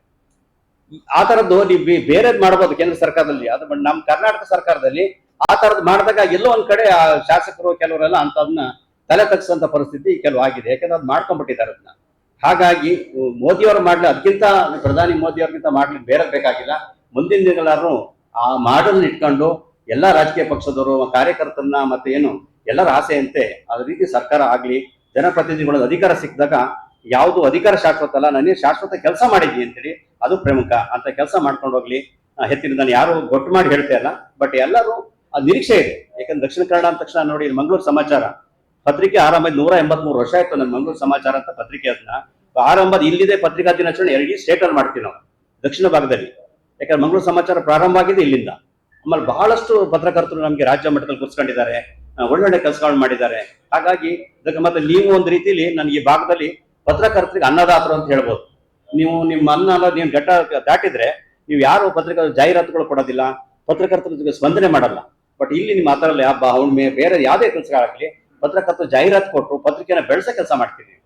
ಹಾಗಾಗಿ ನೀವು ನಮ್ಮ ಪತ್ರಕರ್ತರಿಗೆ ಈ ದಕ್ಷಿಣ ಭಾಗದಲ್ಲಿ ಹೇಳ್ಬೇಕು ಅಂದ್ರೆ ಇಷ್ಟು ಕರಾವಳಿ ಭಾಗದಲ್ಲಿ ಅನ್ನದಾತರು ಅಂದ್ರೆ ನೀವೇ ಅಂತ ಹೇಳ್ಬೋದು. ಪತ್ರಕರ್ತರು ನೀವು ಜಾಹೀರಾತು ಕೊಡೋ ಮೂಲಕನೇ ಪತ್ರಿಕರು ಬೆಳೆಸ್ಬೇಕು ಸರ್. ಜಾಹೀರಾತು ಇಲ್ದರೆ ಯಾವುದೇ ಕಾರಣ ಪತ್ರಿಕೆ ನಡೆಸಕ್ಕೆ, ಒಂದು ಪತ್ರಿಕೆ ಪ್ರಿಂಟ್ ಆಗ್ಬೇಕಾದ್ರೆ 52 ರೂಪಾಯಿ ಬೀಳುತ್ತೆ ಸರ್ ಪತ್ರಿಕೆಗೆ. ಅವ್ರ ಪತ್ರಿಕೆ ಕೊಡೋದಿಷ್ಟು 10 ರೂಪಾಯಿಗೆ, ಇನ್ನು 40 ರೂಪಾಯಿ ಲಾಸ ನಡೀತಾ ಇರುತ್ತೆ. ನೀವು ಜಾಹೀರಾತು ಕೊಟ್ರೆ ಅದನ್ನ ಇಲ್ಲಿ ಫಿಲ್ಅಪ್ ಮಾಡಿ ಪತ್ರಿಕೆ ಸಾರ್ವಜನಿಕ ತಲುಪಬಹುದು. ಈ ರೀತಿ ಆಗ್ತದೆ. ಮತ್ತೆ ಡಿಜಿಟಲ್ ವ್ಯವಸ್ಥೆ ಈಗ ಹೇಳ್ತಿರೋ ಸೋಷಿಯಲ್ ಮೀಡಿಯಾ ಬಂದ್ಬಿಟ್ಟಿದೆ, ಯೂಟ್ಯೂಬ್ ಬಂದಿದೆ ಸರ್. ಯೂಟ್ಯೂಬ್ ಎಲ್ಲಾ ವರ್ಗದಲ್ಲೂ ಕನ್ನಡ ಪತ್ರಿಕೋದ್ಯಮ ಹಿಡಿದು ಎಲ್ಲಾ ವರ್ಗದಲ್ಲೂ ಅಧಿಕಾರಿ ರಾಜಕಾರಣಿ ಎಲ್ಲಾ ವರ್ಗದಲ್ಲೂ ಕಲುಷಿತ ಆಗ್ಬಿಟ್ಟಿದೆ. ನಾವು ಒಬ್ಬರೇ ಅಂತಲ್ಲ, ಎಲ್ಲರೂ ಕಲುಷಿತ ಆಗಿದೆ. ನಾವೇ ಸರಿ ಮಾಡ್ತೇವೆ. ನಾವು ಸರಿ ಇದ್ರೆ ನಾವು ಕಂಪ್ಲೇಂಟ್ ಮಾಡಬೇಕು. ಯಾರೋ ಬ್ಲಾಕ್ ಮೇಲ್ ಮಾಡಕ್ ಬಂದ ಪತ್ರಕರ್ತ, ಪೊಲೀಸ್ ಕಂಪ್ಲೇಂಟ್ ಮಾಡಿ. ಅದನ್ನ ಬಿಟ್ಬಿಟ್ಟು ನಾವು ದುಡ್ಡು ಕೊಟ್ಟು ಬಂದ್ಬಿಟ್ರೆ ಅವನು ಇದೇ ಕೆಲಸ ಮಾಡ್ತಾನೆ. ಹಾಗಾಗಿ ಪತ್ರಕರ್ತರನ್ನ ನಿಯಂತ್ರಣ ಅಂತ ನಿಜವಾದ ಪತ್ರಕರ್ತರಿಗೆ ಸಹಾಯ ಮಾಡಿ, ಆತರ ಕಲುಷಿತ ಮತ್ತೆ ಬ್ಲಾಕ್ ಮೇಲಿಂಗ್ ಮಾಡೋ ಪತ್ರಕರ್ತ ಕಂಪ್ಲೇಂಟ್ ಮಾಡಿ. ನಾವು ಕೂಡ ಅದು ಸಪೋರ್ಟ್ ಮಾಡೋದಿಲ್ಲ. ನಮ್ಗೆ ಯಾರೇ ಇರ್ಬೋದು ಆ ತರ ಬಂದು ಪತ್ರಕರ್ತರಿಗೆ ನಾವು ಯಾವ್ದೇ ಕಾರಣ ಸಪೋರ್ಟ್ ಮಾಡೋ ಅವರಿಂದ ನಾವು ಬೇಕಾದ್ರೆ ನಿಲ್ತೀವಿ ನಾವು. ಬಟ್ ಪತ್ರಿಕೋದ್ಯಮ ಬಹಳಷ್ಟು ಗೌರವ ಇದೆ. ಅದರಲ್ಲೂ ನಮ್ಗೆ ಈ ಭಾಗದಲ್ಲಂತೂ ಪತ್ರಕರ್ತರು ಅಂದ್ರೆ ಒಂದು ಉನ್ನತ ಸ್ಥಾನದಲ್ಲಿ ಇಟ್ಟಿದ್ದಾರೆ. ಆ ಗೌರವ ಉಳಿಸ್ಕೊಳ್ಳೋದು ನಮ್ದು ಜವಾಬ್ದಾರಿ ಕೂಡ ಆಗಿರುತ್ತೆ. ಹಾಗಾಗಿ ಪತ್ರಕರ್ತರು ಹೆಚ್ಚಿನ ರೀತಿಯಲ್ಲಿ ಕಷ್ಟದ ಕೆಲಸ ನಾನು ಬಹಳಷ್ಟು ನೋಡಿದ್ದೀನಿ. ಈಗಿನ ಪತ್ರಿಕೋದ್ಯಮ ನಾನು ನೋಡಿ, ನಾವು ವಿಜಯಲಕ್ಷ್ಮಿ ಶಿವರವರು ಅಂತ ನೋಡಿರ್ಬೇಕು ನೀವು. ತುಂಬಾ ಕಷ್ಟಪಟ್ಟು ಈ ಡೇರಿಂಗ್ ಅಂದ್ರೆ ಅವ್ರ ಮಹಿಳೆ ಆಗಿ ತುಂಬಾ ಲೇಡಿ ಕೆಲಸ ಮಾಡ್ತಾರೋ. ಮೊನ್ನೆ ಅವ್ರಿಗೆ 2 ಕಡೆ ಅಟ್ಯಾಕ್ ಮಾಡಿದ್ರು. ಒಂದು ಹಾಸನದಲ್ಲಿ ಒಂದು ದನ ಕಡಿಯ ಸಂಬಂಧಪಟ್ಟಂಗೆ ತಗೊಂಡೋಗಿ ಎಲ್ಲ ಮುಸ್ಲಿಮ್ಸ್ ಹೆಣ್ಮಕ್ಳು ಬಂದು ಅವರಿಗೆ ಅಟ್ಯಾಕ್ ಮಾಡಿದ್ರು. ಇನ್ನೊಂದು ಕಡೆ ಇಲ್ಲಿ ಗದಗದಲ್ಲಿ ಆಂಧ್ರದಲ್ಲಿ ಮರಳು ಮಾಫಿಯಾ ನಡೀತಿತ್ತು. ಅವರು ಇದಕ್ಕೆ ಲಾರಿಗೆನೆ ಮಲ್ಕೊಳಕ್ ಹೋಗ್ಬಿಟ್ಟಿದ್ದಾರೆ. ಅವ್ರಿಗೆ ಕೊಡ್ತಾರೆ ಪಾಪ. ಅವ್ರು ಯಾವ ರೀತಿ ಇದಾರೆ, ಚಿಕಿತ್ಸೆ ಪಡಿತಿದ್ದಾರೆ ಅಂದ್ರೆ ನೋಡಕ್ಕೆ ಬೇಸರ ಆಗುತ್ತೆ. ಬಟ್ ಲೇಡಿ ಮೊನ್ನೆ ಮುಖ್ಯಮಂತ್ರಿಗಳ ಪ್ರಶಸ್ತಿ ಕೊಟ್ಟು ಸನ್ಮಾನ ಮಾಡಿದ್ರು. ನಮ್ಗೆ ಈಸಿ, ನಮ್ಗೆ ಅಟ್ಯಾಕ್ ಮಾಡೋದು ದೊಡ್ಡ ವಿಷಯ ಏನಲ್ಲ. ಆದ್ರೆ ಭದ್ರತೆ, ಕಾನೂನು ಭದ್ರತೆ ಬೇಕಾಗಿದೆ ನಮ್ಗೆ. ಆ ಭದ್ರತೆ ಇಲ್ಲ. ಅದಕ್ಕೋಸ್ಕರ ನಾವು ಸಂಘ ಏನ್ ಮಾಡಿದ್ವಿ, ಗೃಹ ಮಂತ್ರಿ ನೇತೃತ್ವದಲ್ಲಿ ಒಂದು ಸಂಘ ಸಮಿತಿ ಮಾಡಿ ಏನಾರಾದ್ರೆ ಆ ರಾಜ್ಯದಂತ SP DC ಮತ್ತೆ IG ಎಲ್ಲ ಪೊಲೀಸ್ ಇಲಾಖೆ ಮೂಲಕ ಒಂದು ರಕ್ಷಣೆ ಕೊಡ್ಬೇಕು ಪತ್ರಕರ್ತರಿಗೆ ಅಂತೇಳಿ ಪ್ರಮುಖವಾಗಿದೆ. ಯಾಕೆಂದ್ರೆ ನಮ್ಮ ವಿಜಯಲಕ್ಷ್ಮಿ ಅವ್ರು ನೋಡಿದ್ರೆ ನೆನ್ನೆ ಅವರು ಹೋಗ್ಬೋದು, ಹೋಮ್ ಮಿನಿಸ್ಟರ್ ಹತ್ರ ನಾವು ಮನವಿ ಮಾಡಿ ಭೇಟಿ ಕೊಟ್ಟು ಬಂದಿದ್ವಿ ನಾವು. ಆದ್ರೆ ಈ ರೀತಿ ಕಾನೂನು ಕೈ ತಗೊಂಡ್ಬಿಟ್ರೆ ಬಹಳ ಕಷ್ಟ. ಪತ್ರಕರ್ತರು ಕೆಲಸ ಮಾಡಕ್ ಕಷ್ಟ ಇದೆ ಇದು. ಆಮೇಲೆ ಈಗ ಡಿಜಿಟಲ್ ಯುಗ, ಮತ್ತೆ ಎಲ್ಲ ನೀವೇನು ಅಲ್ಲೇ ಮಾಡಿದ್ರು ಎಲ್ಲ ಕಡೆ ಸಹ AA ಅಂತ ಬಂದೀಗ ಒಳ್ಳೇದೇ ಅದು ಕೆಟ್ಟದೇ ಅದು ಗೊತ್ತಾಗಲ್ಲ. ಬೆಳಗ್ಗೆ DK ಶಿವಕುಮಾರ್ ಮನೆಗೆ ಹೋಗ್ತಾರೆ ಅಂದ್ರೆ ಇವ್ರು ಅವಾಗಲೇ CM ಮಟನ್ ಇಟ್ಕೊಂಡ್ರೆ ಅವಾಗ AA ಕೋಟ ಬಂದ್ಬಿಡುತ್ತೆ. ಅಂದ್ರೆ AA ಅದು ಆ ಟೆಕ್ನಿಕಲ್ ಮಾಡೋಂಥದ್ದು, ಅವ್ರೇನ್ ಮಟನ್ ತಿಂತಿರೋದಲ್ಲ ಅದು. ಈ ರೀತಿ ವ್ಯವಸ್ಥೆ ಬಂದೋಗ್ಬಿಟ್ಟಿದ್ವಿ. ಸುಳ್ಳೆ ಅದು ಸತ್ಯ ಅದು ಕೇಳೋಷ್ಟು ಪರಿಸ್ಥಿತಿ ನಾವು ಬಂದೋಗ್ಬಿಟ್ಟಿದ್ವಿ. ಹಂಗಾಗಿ ಪತ್ರಕರ್ತರು ನಾವು ಇದು ಬರ್ದಿದ್ವಿ ಸರಿ ಅಂತ ನಾವು ಹೇಳಿಯಂಕಾಗಲ್ಲ. ಸೋಷಿಯಲ್ ಮೀಡಿಯಾ ಸರ್ ಈಗ ಹಂಗ ಇಲ್ಲ ಅರಮನೆ. ಈಗ ನೀವು ಯಾವುದೇ ಕಾರಣಕ್ಕೂ ನಿಮಗೆ ಕಾರ್ಯಕ್ರಮದ್ದು ಇನ್ನು 5 ನಿಮಿಷಕ್ಕೆ ಬಂದಾಯ್ತು ನಿಮಗೆ. ಬಟ್ ಪತ್ರಿಕೆ ಆದ್ರೆ ನೀವು ಬೆಳಗ್ಗೆ ಪ್ರಿಂಟ್ ಆಗಿ ಬೆಳಗ್ಗೆ ಬರುತ್ತೆ ಅದು. ಹಾಗಾಗಿ ಇದು ಇಂದ ಅಡ್ವಾನ್ಸ್ ಟೆಕ್ನಾಲಜಿಲಿ ಇನ್ನು ಮುಂದಕ್ಕೆ ನನಗೆ ಗೊತ್ತಿದ್ದಂಗೆ ಕೇಂದ್ರ ಸರ್ಕಾರ ಬಹಳಷ್ಟು ಯೋಜನೆಗಳು ತಂದಿದೆ. ಆ ಯೋಜನೆಯಲ್ಲಿ ಕೇಂದ್ರ ರಾಜ್ಯ ಸರ್ಕಾರದಲ್ಲಿ ಪಾರದರ್ಶಕವಾಗಿರ್ಬೇಕು ಅಂತ ಎಲ್ಲ ಆನ್ಲೈನ್ ನೋಡಿ, ಎಲ್ಲದೂ ನಿಮ್ ಡಿಜಿಟಲ್ ಅಲ್ಲಿ ನಿಮ್ಗೆ ಪೇಮೆಂಟ್ ಆಗ್ತದೆ. ಇಲ್ಲಿ ಕರಪ್ಷನ್ ಅವಾಯ್ಡ್ ಆಗುತ್ತೆ. ಇದು ಮುಂದೊಂದು ದಿವಸ ಇದೆಲ್ಲ ನಿಲ್ಲುತ್ತೆ ಅಂತ ನಮ್ಮ ಭಾವನೆ ಇದ್ವಿ. ಯಾಕಂದ್ರೆ ಪ್ರತಿಯೊಂದಕ್ಕೂ ಕರಪ್ಷನ್ ಮಾಡಿ ನಾನು ಮೊನ್ನೆ ಒಂದು ಸುದ್ದಿ ಮಾಡಿದ್ವಿ. 60 ವರ್ಷದವರೆಗೆ ವೃದ್ಧಾಪ್ಯ ವೇತನ ಅಂತ ಸಾಮಾಜಿಕ ನ್ಯಾಯ ಅಂತ ಕೊಡ್ತಾರೆ ಸರ್. 23 ವರ್ಷದವರೆಗೆ 1600 ಜನ ಹುಡುಗರು ವೃದ್ಧಾಪ್ಯ ವೇತನ ತಗೊಳ್ತಾ ಇದ್ದಾರೆ. ಏನಾಗ್ಬೇಕು ಪರಿಸ್ಥಿತಿ ಅದು? ಅಧಿಕಾರಿಗಳು ವೃದ್ಧಾಪ್ಯ ವೇತನ ಕೊಡ್ತಿದ್ದಾರೆ. ಅವ್ನು ನೋಡಿ 23 ವರ್ಷ, ಅವನಿಗೆ 60 ವರ್ಷ ಅಂತ ಸರ್ಟಿಫಿಕೇಟ್ ಮಾಡಿದ್ದಾನೆ. ವೃದ್ಧಾಪ್ಯ ವೇತನ ಅಂತ ಇದಕ್ಕಿಂತ ನಾಚಿಕೆಗೆ ಬರುತ್ತೆ. ಇಂಥ ಪರಿಸ್ಥಿತಿ ಬಂದ್ಬಿಟ್ಟು ಅನ್ನೋ ವ್ಯವಸ್ಥೆಯಲ್ಲಿ ಬಹಳ ಬೇಸರ ಸಂಗತಿ. ಆಮೇಲೆ ಇದು ವಯಸ್ಸಾಗಿ ಕೊಡೋದು ದುಡ್ಡನ್ನ. ಆಮೇಲೆ ಅಂಗವಿಕಲರು ಸರ್, ಒಬ್ಬ ಡಾಕ್ಟರ್ ಹತ್ರ ಬೇಜಾರಾಗಬೇಡಿ, ಯಾರನ್ನು ಡಾಕ್ಟರ್ಗೆ ಅವ್ನ ಕೈ ಚೊಟ್ಟ ಮಾಡ್ಕೊಂಡು ಫೋಟೋ ತೆಗಿಸಿದ್ರೆ ಅವ್ನ ಅಂಗವಿಕಲ ಅಂತ ಕೊಟ್ಬಿಡ್ತಾರೆ ಸರ್. ಅದು ಎಷ್ಟು ಜನ ಗೊತ್ತಾ? ಅದು 6,000 ಜನ ಇದ್ದಾರೆ ಇಡೀ ಸ್ಟೇಟ್ ಅಲ್ಲಿ ಕೆಲಸ ತಗೊಂಡಿದ್ದಾರೆ, ಸರ್ಕಾರಿ ಕೆಲಸ ತಗೊಂಡಿದ್ದಾರೆ. ಯಾವ ವ್ಯವಸ್ಥೆಯಲ್ಲಿ ಇದೀವಿ ನಾವು? ಹೆಂಗಾಗಿದೆ ಪರಿಸ್ಥಿತಿ ಅಂದ್ರೆ ಸರ್, ನಮ್ಮಲ್ಲಿ ಎಲ್ಲ ರಾಜಕೀಯ ವ್ಯವಸ್ಥೆ ಭ್ರಷ್ಟಾಚಾರ ಸರಿ ಮಾಡಕ್ ಆಗೋದಿಲ್ಲ. ಆದ್ರೆ ನಾವೇ ಕೂಡ ಅದನ್ನ ಒಂದು ಹಂತಕ್ಕೆ ತಗೊಂಡು ಸರಿ ಮಾಡಿದ್ರೆ ಮುಂದಿನ ದಿನಗಳಲ್ಲಿ ಬಹಳ ಕಷ್ಟ ಇದೆ ಸರ್. ಯಾಕೆಂದ್ರೆ ಸ್ವಾರ್ಥ ಜೀವನ ಹಿಂದೆ ಏನಾಗಿದೆ, ತುಂಬಾ ಕೂಡು ಕುಟುಂಬ ಬುದ್ಧಿ ಹೇಳೋರಿತ್ತು. ಈಗ ಸ್ವಾರ್ಥ ಕುಟುಂಬ ಜಾಸ್ತಿ ಆಗಿದೆ. ನಾನು ಸ್ವಾರ್ಥ ನಮ್ದೇನೆ, ನಾನು ಬೆಳಗ್ಗೆ ದುಡ್ಡು ಮಾಡ್ಬೇಕು ಅಷ್ಟೇ ಬಿಟ್ರೆ ಯಾವುದೇ ಕಾರಣಕ್ಕೂ ನಾನು ಇದು ಒಳ್ಳೇದ್ ಮಾಡ್ಬೇಕು, ಸಮಾಜಕ್ಕೆ ಒಳ್ಳೇದಾಗ್ಲಿ ಅನ್ನೋದು ಬಹಳ ನನಗೆ ಗೊತ್ತಿದ್ದಂಗೆ ಈ ಭಾಗದಲ್ಲಿ ಅದು ಉಳಿದಿದೆ. ನಿಮ್ದು ಇಂಪ್ಲೇಸ್ ಸ್ವಲ್ಪ ನಮ್ ಚಿಕ್ಕಮಗಳೂರಿನ ಶೃಂಗೇರಿ ಕೊಪ್ಪ ಏನಾದ್ರು ಸ್ವಲ್ಪ ಹತ್ರ ಬರುತ್ತೆ. ಮತ್ತೆ ಕಡೂರು ತರೀಕೆರೆ ಹೋದು ಇದೇನೆ. ನಾನು ಈ ಹಗರಣ ಹೇಳಿದ್ರು ಇದೇ ಆಗಿರೋದು. ಸೊ ನಾಚಿಕೆ ಆಗ್ಬೇಕು. ಅವ್ರು ಬಂದದ್ದು ನಿಮ್ಗೆ 2,000 ರೂಪಾಯಿ ದುಡ್ಡು ಅವ್ರು ತಗೊಳ್ತಾರೆ ಅಂದ್ರೆ ಏನ್ ಹೇಳ್ಬೇಕು ಹೇಳಿದ್ನ? ಅಂಗವಿಕಲರು ತಗೊಳ್ತಾರೆ, ಆಮೇಲೆ ವೃದ್ಧಾಪ್ಯ ವೇತನ ತಗೊಳ್ತಾರೆ. ಇದೆಲ್ಲ ವ್ಯವಸ್ಥೆ ಕಾರಣ ಯಾರು? ಅಧಿಕಾರಿ ವರ್ಗ. ಅವನು ಕಂಪ್ಯೂಟರ್ ಅಂತ ಹೇಳಿದ್ರೆ ಕಂಪ್ಯೂಟರ್ ಮಾಡೋರು ಯಾರು? ನಾವೇನೆ, ಬೇರೆಲ್ಲ. ಸಿಸ್ಟಮ್ ಇದೆ, ಆನ್ಲೈನ್ ಇದೆ. ಯಾವ ಆನ್ಲೈನು? ನಮ್ ಲೈನ್ ಭ್ರಷ್ಟಾಚಾರ ಲೈನ್ ದುಡ್ಡು ಕೊಡ್ತೀವಿ, ಎಲ್ಲ ಲೈನು ಓಪನ್ ಆಗ್ತದೆ. ಹಂಗಾಗಿ ಇದನ್ನ ಆಗಬಾರ್ದು. ಏನು ವ್ಯವಸ್ಥೆಗಳು ನಮ್ಗೆ ನ್ಯಾಯಾಂಗದ ವ್ಯವಸ್ಥೆ ಟೀಕೆ ಮಾಡೋಗಿಲ್ಲ. ನಮಗೆ ಟೀಕೆ ಮಾಡಿದ್ರೆ ಬೇಜಾರಾಗ್ತಾರೆ. ಒಬ್ಬ ನಿವೃತ್ತ ಅಲ್ಲ, ಸಿಟ್ಟಿಂಗ್ ಜಡ್ಜು ಸುಪ್ರೀಂ ಕೋರ್ಟ್ ಅಲ್ಲಿ ಮೂಟೆಗಟ್ಲೆ ದುಡ್ಡು ಸಿಕ್ತು. ಆ ಸುಪ್ರೀಂ ಕೋರ್ಟ್ ಬೇರೆನಾದ್ರೆ ಬಿಟ್ ಪ್ಯಾಕೆಟ್ ಮಾಡಂತ ಒಳಗಾಕು ಅಂತಾರೆ. ಸಿಟ್ಟಿಂಗ್ ಜಡ್ಜ್ ಅದು ಮಾಡಿದಾಗ ಸುಮ್ಮನೆ ಅವ್ರಿಗೆಲ್ಲ ಟ್ರಾನ್ಸ್ಫರ್ ಮಾಡಿಬಿಟ್ರೆ ಅವ್ರನ್ನ ಕ್ರಮ ತಗೊಳ್ಳಿಲ್ಲ, ಜೈಲಿಗೆ ಹಾಕ್ಬೇಕಾಯ್ತು ಅವ್ರನ್ನ. ಅವಾಗ ಏನಾಗಿತ್ತು, ಭ್ರಷ್ಟಾಚಾರ ಮಾಡ್ಕೋತ ಮೂಟೆ ಸಿಕ್ಕಿದ್ದು. ಅದು ಬರ್ನಿಂಗ್ ಆದಾಗ ಗೊತ್ತಾಯ್ತು, ಪರಿಣಾಮ ಗೊತ್ತಾದಾಗ. ಈ ಮನೆ ವಜಾ ಮಾಡಿರ ಅವ್ರನ್ನ. ಯಾವ ವ್ಯವಸ್ಥೆಯಲ್ಲಿ ಇದೀವಿ ನಾವು, ಏನಾಗಿದ್ವಿ? ಒಟ್ಟಲ್ಲಿ ಮಾತಾಡೋದು ಸರಿ ಇಲ್ಲ ಅನ್ನೋದೊಂದು ಪರಿಸ್ಥಿತಿ ಬಂದಿದೆ. ನಮ್ಮ ಮುಖ್ಯಮಂತ್ರಿಗಳು ಬಹಳಷ್ಟು ಏನು ನೀವು ಕೇಳೋದು ಸಾಕು, ನೀನು RSS ಆಗ್ತಾರೆ. ನಾವು ಜನಗಳ ಪರ ಕ್ವಶನ್ಗೆ ನೀವು ಬಿಜೆಪಿನ ಅಂತ ಕೇಳ್ತಾರೆ. ಇದು ನಮ್ಮ ವ್ಯವಸ್ಥೆ. ನಾನು ಬಿಜೆಪಿ ಆರ್ ಎಸ್ ಅಂತ ಮಾತಾಡ್ತಾ ಇಲ್ಲ. ಅಲ್ಲಿ ಮುಖ್ಯಮಂತ್ರಿಗಳು ಹಂಗೆ ಕ್ವಶನ್ ವಾಪಸ್ ಕೇಳ್ತಾರೆ. ಯಾಕೆ ಕೇಳ್ತಾರೆ ಅಂದ್ರೆ ನಮ್ಮ ಪತ್ರಕರ್ತರು ನನ್ನ ವೀಕ್ನೆಸ್ ಅದು. ಸರ್ ನಾವು ಈ ಕ್ವಶನ್ ಕೇಳ್ತೀವಿ, ನೀವು ಅದಕ್ಕೆ ಆನ್ಸರ್ ಮಾಡಿ ಸರ್, ಇಲ್ಲ ನೀವು ಬೈಕಾಟ್ ಮಾಡ್ತೀವಿ ಅನ್ಬೇಕು. ಆ ಶಕ್ತಿ ನಮ್ಮಲ್ಲಿ ಇಲ್ಲ, ಹೋಗ್ಬಿಟ್ಟಿದೆ ಈಗೆಲ್ಲ. ಎಲ್ಲ ಯಂಗ್ ಜನರೇಷನ್ ಬರ್ತಾ ಇರಲ್ಲ, ಅವ್ರಿಗೆ ಬರೀ ಪತ್ರಿಕೆ ಕೆಲಸ ಮಾಡೋಗ್ಬಿಟ್ರೆ ನನ್ನ ಬದ್ಧತೆ ಏನು, ಪತ್ರಿಕೆ ಒಂದು ವೃತ್ತಿ ಏನು, ಅದು ಏನು ಇಲ್ಲ. ಹಾಗಾಗಿ ನಾವು ಪತ್ರಕರ್ತರಿಗೆ ಒಂದು ಕಾರ್ಯಾಗಾರ ಅಂತ ಮಾಡ್ತೀವಿ. ಆ ಕಾರ್ಯಾಗಾರ ಮಾಡಿದಾಗ ಪ್ರತಿಯೊಬ್ಬರು ಇಂಡಿಯನ್ ಜರ್ನಲಿಸ್ಟ್ ಹತ್ರ ಹೆಂಗ್ ಸುದ್ದಿ ಮಾಡಬೇಕು, ಏನ್ ಮಾಡಬೇಕು, ಈ ತರ ಕಾರ್ಯಾಗಾರ ಮೂಲಕ ಎಲ್ಲದೂ ಹೇಳಷ್ಟು ನಾವು ಅಷ್ಟು ಸಮಾಜ ಸರಿ ಮಾಡ್ತೀವಿ ಅಂತಲ್ಲ, ಪತ್ರಕರ್ತ ಸರಿ ಮಾಡ್ತೀವಿ ಅಂತಲ್ಲ, ನಮ್ ಕೈಲಾದಷ್ಟು ಮಾಡ್ಬೇಕು ಅನ್ನೋದೊಂದು ಕಾರ್ಯಾಗಾರಗಳು ನಡೀತದೆ. ಮುಂದಿನ ದಿನಗಳಲ್ಲಿ ನಮ್ದು ಈ ಕಾರ್ಕಳದೆಲ್ಲ ನೋಡಿ ನಿಮ್ದು ನೋಡಿ ನಾವು ಅಟ್ಲೀಸ್ಟ್ ರಾಜ್ಯ ಮಟ್ಟದ ಒಂದು ವಾರ್ಷಿಕ ಇದನ್ನ ಮಾಡ್ಬೇಕು ಅಂತ ಮಾಡಿದ್ವಿ, ಸಮ್ಮೇಳನ. ಅದು ಕಾರ್ಕಳದಲ್ಲೇ ಮಾಡ್ಬೇಕು. ಹಾಗೆ ನೀವೆಲ್ಲ ಸಂಘ ಸಂಸ್ಥೆಯರು ಮತ್ತೆ ಎಲ್ಲ ನಿಮ್ಮ ಜನಪ್ರತಿನಿಧಿಗಳು, ನಮ್ಗೆ ಆ ಪಕ್ಷ ಈ ಪಕ್ಷ ಅಂತಿಲ್ಲ, ಎಲ್ಲ ಜನರಿಗೆ ಸಪೋರ್ಟ್ ಮಾಡಿದ್ರೆ ಒಂದು ಅರ್ಥಪೂರ್ಣವಾಗಿ ಇಡೀ ಸ್ಟೇಟ್ ಪತ್ರಕರ್ತರು ಬರ್ತಾರೆ. ಇವಾಗ ಕಾರ್ಯಕ್ರಮ ಮಾಡ್ಬೇಕು ಅಂತಿದ್ವಿ. ಕಾರ್ಯಕ್ರಮಕ್ಕೆ ನೀವೆಲ್ಲ ಸಹಕಾರ ಕೊಡಿ. ಅದ್ರಲ್ಲಿ ಏನು ನಾನು ಬಹಳಷ್ಟೇನಿಲ್ಲ, ಒಂದು ಸ್ಪೋರ್ಟ್ಸ್ ನಡೆಯುತ್ತೆ, ಪತ್ರಕರ್ತ ಕಾರ್ಯಾಗಾರ ನಡೆಯುತ್ತೆ. 3 ಜನ ಸಚಿವರು ಬರ್ತೀನಿ ಅಂತೇಳಿ ಹೇಳಿದ್ದಾರೆ. ಸೆಂಟ್ರಲ್ ಮಿನಿಸ್ಟ್ರು, 4 ಜನ ಮಂತ್ರಿಗಳು ಬರ್ತಾರೆ ಇಲ್ಲಿಗೆ. ಬಂದಾಗ ನಿಮ್ದು ಒಳ್ಳೆ ಕಾರ್ಯಕ್ರಮ, ಈ ಭಾಗದ ಸಮಸ್ಯೆಗಳನ್ನ ಒಂದು ಸಂವಾದ ಮಾಡಿ ಚರ್ಚೆ ಮಾಡೋಣ ಅಂತೇಳಿ ಅದೊಂದು ಯೋಚನೆ ಇಟ್ಕೊಂಡಿದ್ವಿ. ಆಮೇಲೆ ನಮ್ಮ ನಿವೃತ್ತ ನ್ಯಾಯಮೂರ್ತಿಗಳಿದ್ದಾರೆ ಸಂತೋಷ್ ಕುಮಾರ್ ಹೆಗಡೆ ಅವರು, ಅವ್ರು ಕರೆದು ಅವ್ರೊಂದು ಸಂವಾದ, ಈ ಭ್ರಷ್ಟಾಚಾರ ಹೆಂಗ್ ನಿಯಂತ್ರಣ ಮಾಡೋದು, ಏನ್ ಮಾಡ್ಬೋದು ಅಂತ ಸಂವಾದಗಳು, ಇಲ್ಲಿ ಸಮಸ್ಯೆಗಳು ಸಂವಾದ, ಶಾಸಕರನ್ನ ಕೂತ್ಕೊಂಡು ವಿರೋಧ ಪಕ್ಷ ಕೂತ್ಕೊಂಡು ಎಲ್ಲದೂ ಕೂತ್ಕೊಂಡು ಒಂದು ಮಾಡಿ ಒಂದು ಈ ಭಾಗಕ್ಕೂ ಒಂದು ಸಹಾಯ ಆಗಂಗೆ ಪತ್ರಕರ್ತದ್ದು ಕಾರ್ಯಕ್ರಮ ಆಗ್ಬೇಕು ಅಂತೇಳಿ ಒಂದು ಒಟ್ಟಾರೆ ಮಾಡ್ಬೇಕು ಅಂತಿದ್ವಿ. ಇದು ನಿಮ್ಗೆಲ್ಲ ಸಾಕಾರ ಇರ್ಲಿ ಅಂತ ಹೇಳ್ತಾ ಬಹಳಷ್ಟು ಸಮಯ, ಯಾಕಂದ್ರೆ ಇಲ್ಲಿ ಸಮಯಕ್ಕೆ ಬಹಳ ಗೌರವ ಇದೆ. ಮತ್ತೆ ಇಲ್ಲಿ ಎಷ್ಟು ಬೇಕು ಅಷ್ಟೇ ಕಾರ್ಯಕ್ರಮ. ನಮ್ಮ 3 ಗಂಟೆ 4 ಗಂಟೆ ಎಲ್ಲ ಕೋರೋದಿಲ್ಲ. ಪ್ರಾಣೇಶ್ವರ್ ಹೇಳ್ತಾ ಇರ್ತಾರೆ ನೋಡಿದ್ರಲ್ಲ, ಒಂದು ನಗ್ತಾ ಇರ್ತಾರೆ ಅಷ್ಟೇನೆ, 2 ಮಾತಾಡ್ತಾರೆ ಅಷ್ಟೇ ದಕ್ಷಿಣ ಕನ್ನಡ ಅಂತಾರೆ. ಹಂಗಾಗಿ 2 ಮಾತಾಡ್ಬೇಕಾದ್ರೆ ಜಾಸ್ತಿನೂ ಆಗಬಾರ್ದು ಅಂತ ಹೇಳ್ತಾ ಇನ್ನು ಬಹಳಷ್ಟು ಅತಿಥಿಗಳು ಮಾತಾಡ್ತಾ ಇದ್ದಾರೆ. ಹಾಗಾಗಿ ಅದೆಲ್ಲ ರೀತಿಯಲ್ಲಿ ಮುಂದಿನ ರೀತಿಯಲ್ಲಿ ನಿಮ್ದೆಲ್ಲ ಸಹಕಾರ ಮತ್ತು ನಮ್ಮ ಜಿಲ್ಲೆಯಲ್ಲಿ ಏನು ತಾಲೂಕಿನಲ್ಲಿ ಈಗ ಸಂಘ ರಚನೆ ಆಗಿದೆ, ಇನ್ನು ಹೆಚ್ಚಿನ ಕೆಲಸ ಮಾಡ್ಕೊಂಡು ಅಂತ ಹೇಳಿ ಅವರಿಗೆ ನಾವು ಒಂದು ಸರ್ಟಿಫಿಕೇಟ್ ವಿತರಣೆ ಮಾಡ್ತೀವಿ. ವಿತರಣೆ ಮಾಡೋ ಮೂಲಕ ರಾಜ್ಯ ಸಂಘದಿಂದ ಅವರಿಗೆ ತಾಲೂಕಿನ ಅಧ್ಯಕ್ಷ ಮಾಡೋದ್ರಿಂದ ಅವ್ರಿಗೊಂದು ಸರ್ಟಿಫಿಕೇಟ್ ಕೊಡ್ತಾ ಇದ್ವಿ ತಾಲೂಕು ಅಧ್ಯಕ್ಷರಿಗೆ.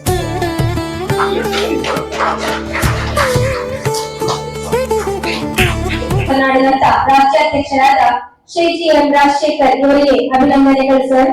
ಹಾಗೆಯೇ ನಮ್ಮ ಈ ಒಂದು ಕಾರ್ಯಕ್ರಮಕ್ಕೆ ನಮ್ಮ ಕರೆಗೆ ಹೋಗೊಟ್ಟು ಬೇರೆ ಬೇರೆ ಸಂಘ ಸಂಸ್ಥೆಯವರು ಹಾಗೆಯೇ ಕಾರ್ಕಳದ ಪ್ರಮುಖರು ಹಾಗೆಯೇ ಮಾಧ್ಯಮ ಪ್ರಮುಖರು ಬಂದಿದ್ದಾರೆ. ಅವರನ್ನೆಲ್ಲರನ್ನ ಈ ಒಂದು ಸಂದರ್ಭದಲ್ಲಿ ಗೌರವಿಸಿದ್ದಾರೆ. ಹಾಗೆಯೇ ಮುಂದಿನ ಕಾರ್ಯಕ್ರಮ ಪದಗ್ರಾಡ ಕಾರ್ಯಕ್ರಮ. ಈ ಒಂದು ಕಾರ್ಯಕ್ರಮವನ್ನ ರಾಜ್ಯಾಧ್ಯಕ್ಷರು ಎಲ್ಲಿಗೂ ಗುರುತಿನ ಚೀಟಿ ಮತ್ತೆ ಶಾಲೆಯನ್ನು ಹೊಂದಿಸಿ ಅವರನ್ನು ಅಭಿನಂದಿಸುವುದರ ಮೂಲಕ ನಡೆಸಿಕೊಡಬೇಕಾಗಿ ವಿನಂತಿಯನ್ನ ಮಾಡುತ್ತೇವೆ. ಕುಮಾರಿ ನಳಿಗೆ ಸುವರ್ಣ ಇವರು ಬಂದು ಐಡಿ ಮತ್ತು ಅಭಿನಂದನೆಯನ್ನ ಸ್ವೀಕಾರ ಮಾಡಬೇಕು. ಹಾಗೆಯೇ NP ನ್ಯೂಸ್ ನ ಸಂಸ್ಥಾಪಕರಾದಂತ ಶ್ರೀ ವಾಸುದೇವ್ ಭಟ್ ನೆಕ್ಕರ್ಕಲ್ಕೆ ಇವರು ಅಭಿನಂದನೆಯನ್ನ ಸ್ವೀಕಾರ ಮಾಡಬೇಕು. ಹಾಗೆಯೇ ಮಾಧ್ಯಮದ ಶ್ರೀ ಶರತ್ ಭಟ್ ಕಾನಂಗಿ ಅವರು ವೇದಿಕೆಗೆ ಬರಬೇಕು.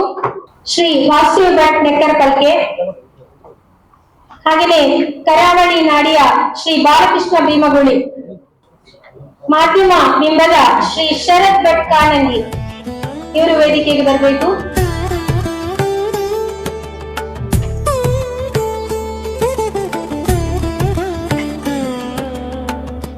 ಮಾಧ್ಯಮ ಬಿಂಬ ಪತ್ರಿಕೆಯ ಶ್ರೀ ರಂಜಿತ್ ಶಿರ್ಲಾಲ್ ಇವರು ವೇದಿಕೆಗೆ ಬರಬೇಕು.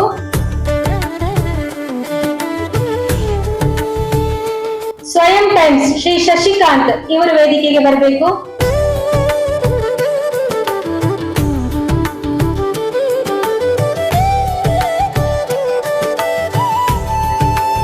ನಮ್ಮ ಕಾರ್ಲ ಮಾಧ್ಯಮದ ಶ್ರೀ ಮಂಜೇಶ್ ಶೆಟ್ಟಿ ಇವರು ವೇದಿಕೆಗೆ ಬರಬೇಕು.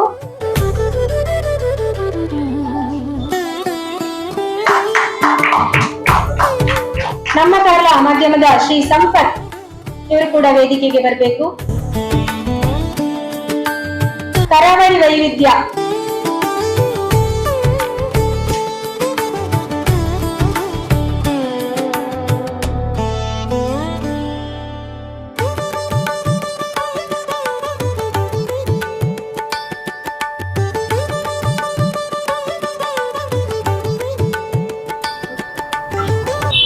ಕರಾವಳಿ ವೈವಿಧ್ಯ ಶ್ರೀಮತಿ ರಾಧಿಕಾ. ಮೀಡಿಯಾ ಐ ಮಾಧ್ಯಮದ ಶ್ರೀ ಅಬುಬಕ್ಕರ್. ನಮ್ಮ ಕಾರ್ಲ ಮಾಧ್ಯಮದ ಶ್ರೀ ಅವಿಲ್.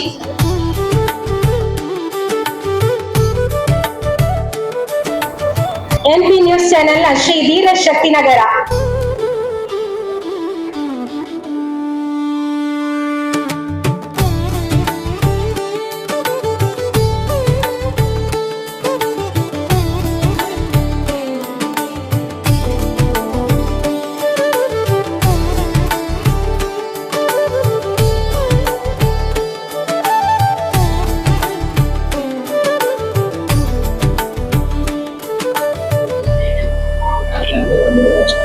ತುಳುನಾಡ ವಾರ್ತೆ ಶ್ರೀ ಸೀತಾರಾಮ್ ಸಾಣೂರು ಇವರು ವೇದಿಕೆಗೆ ಬರಬೇಕು.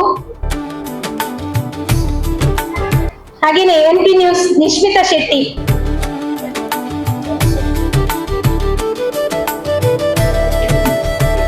ಕರಾವಳಿ ನಾಡಿ ಕುಮಾರಿ ಅಶ್ವಿನಿ ಎಚ್,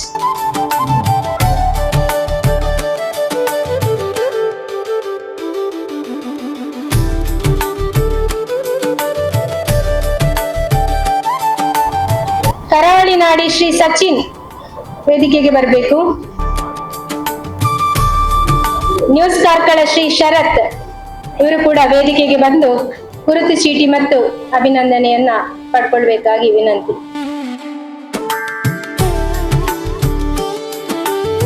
ಸೌಮ್ಯ ಶೆಟ್ಟಿ, NP ನ್ಯೂಸ್.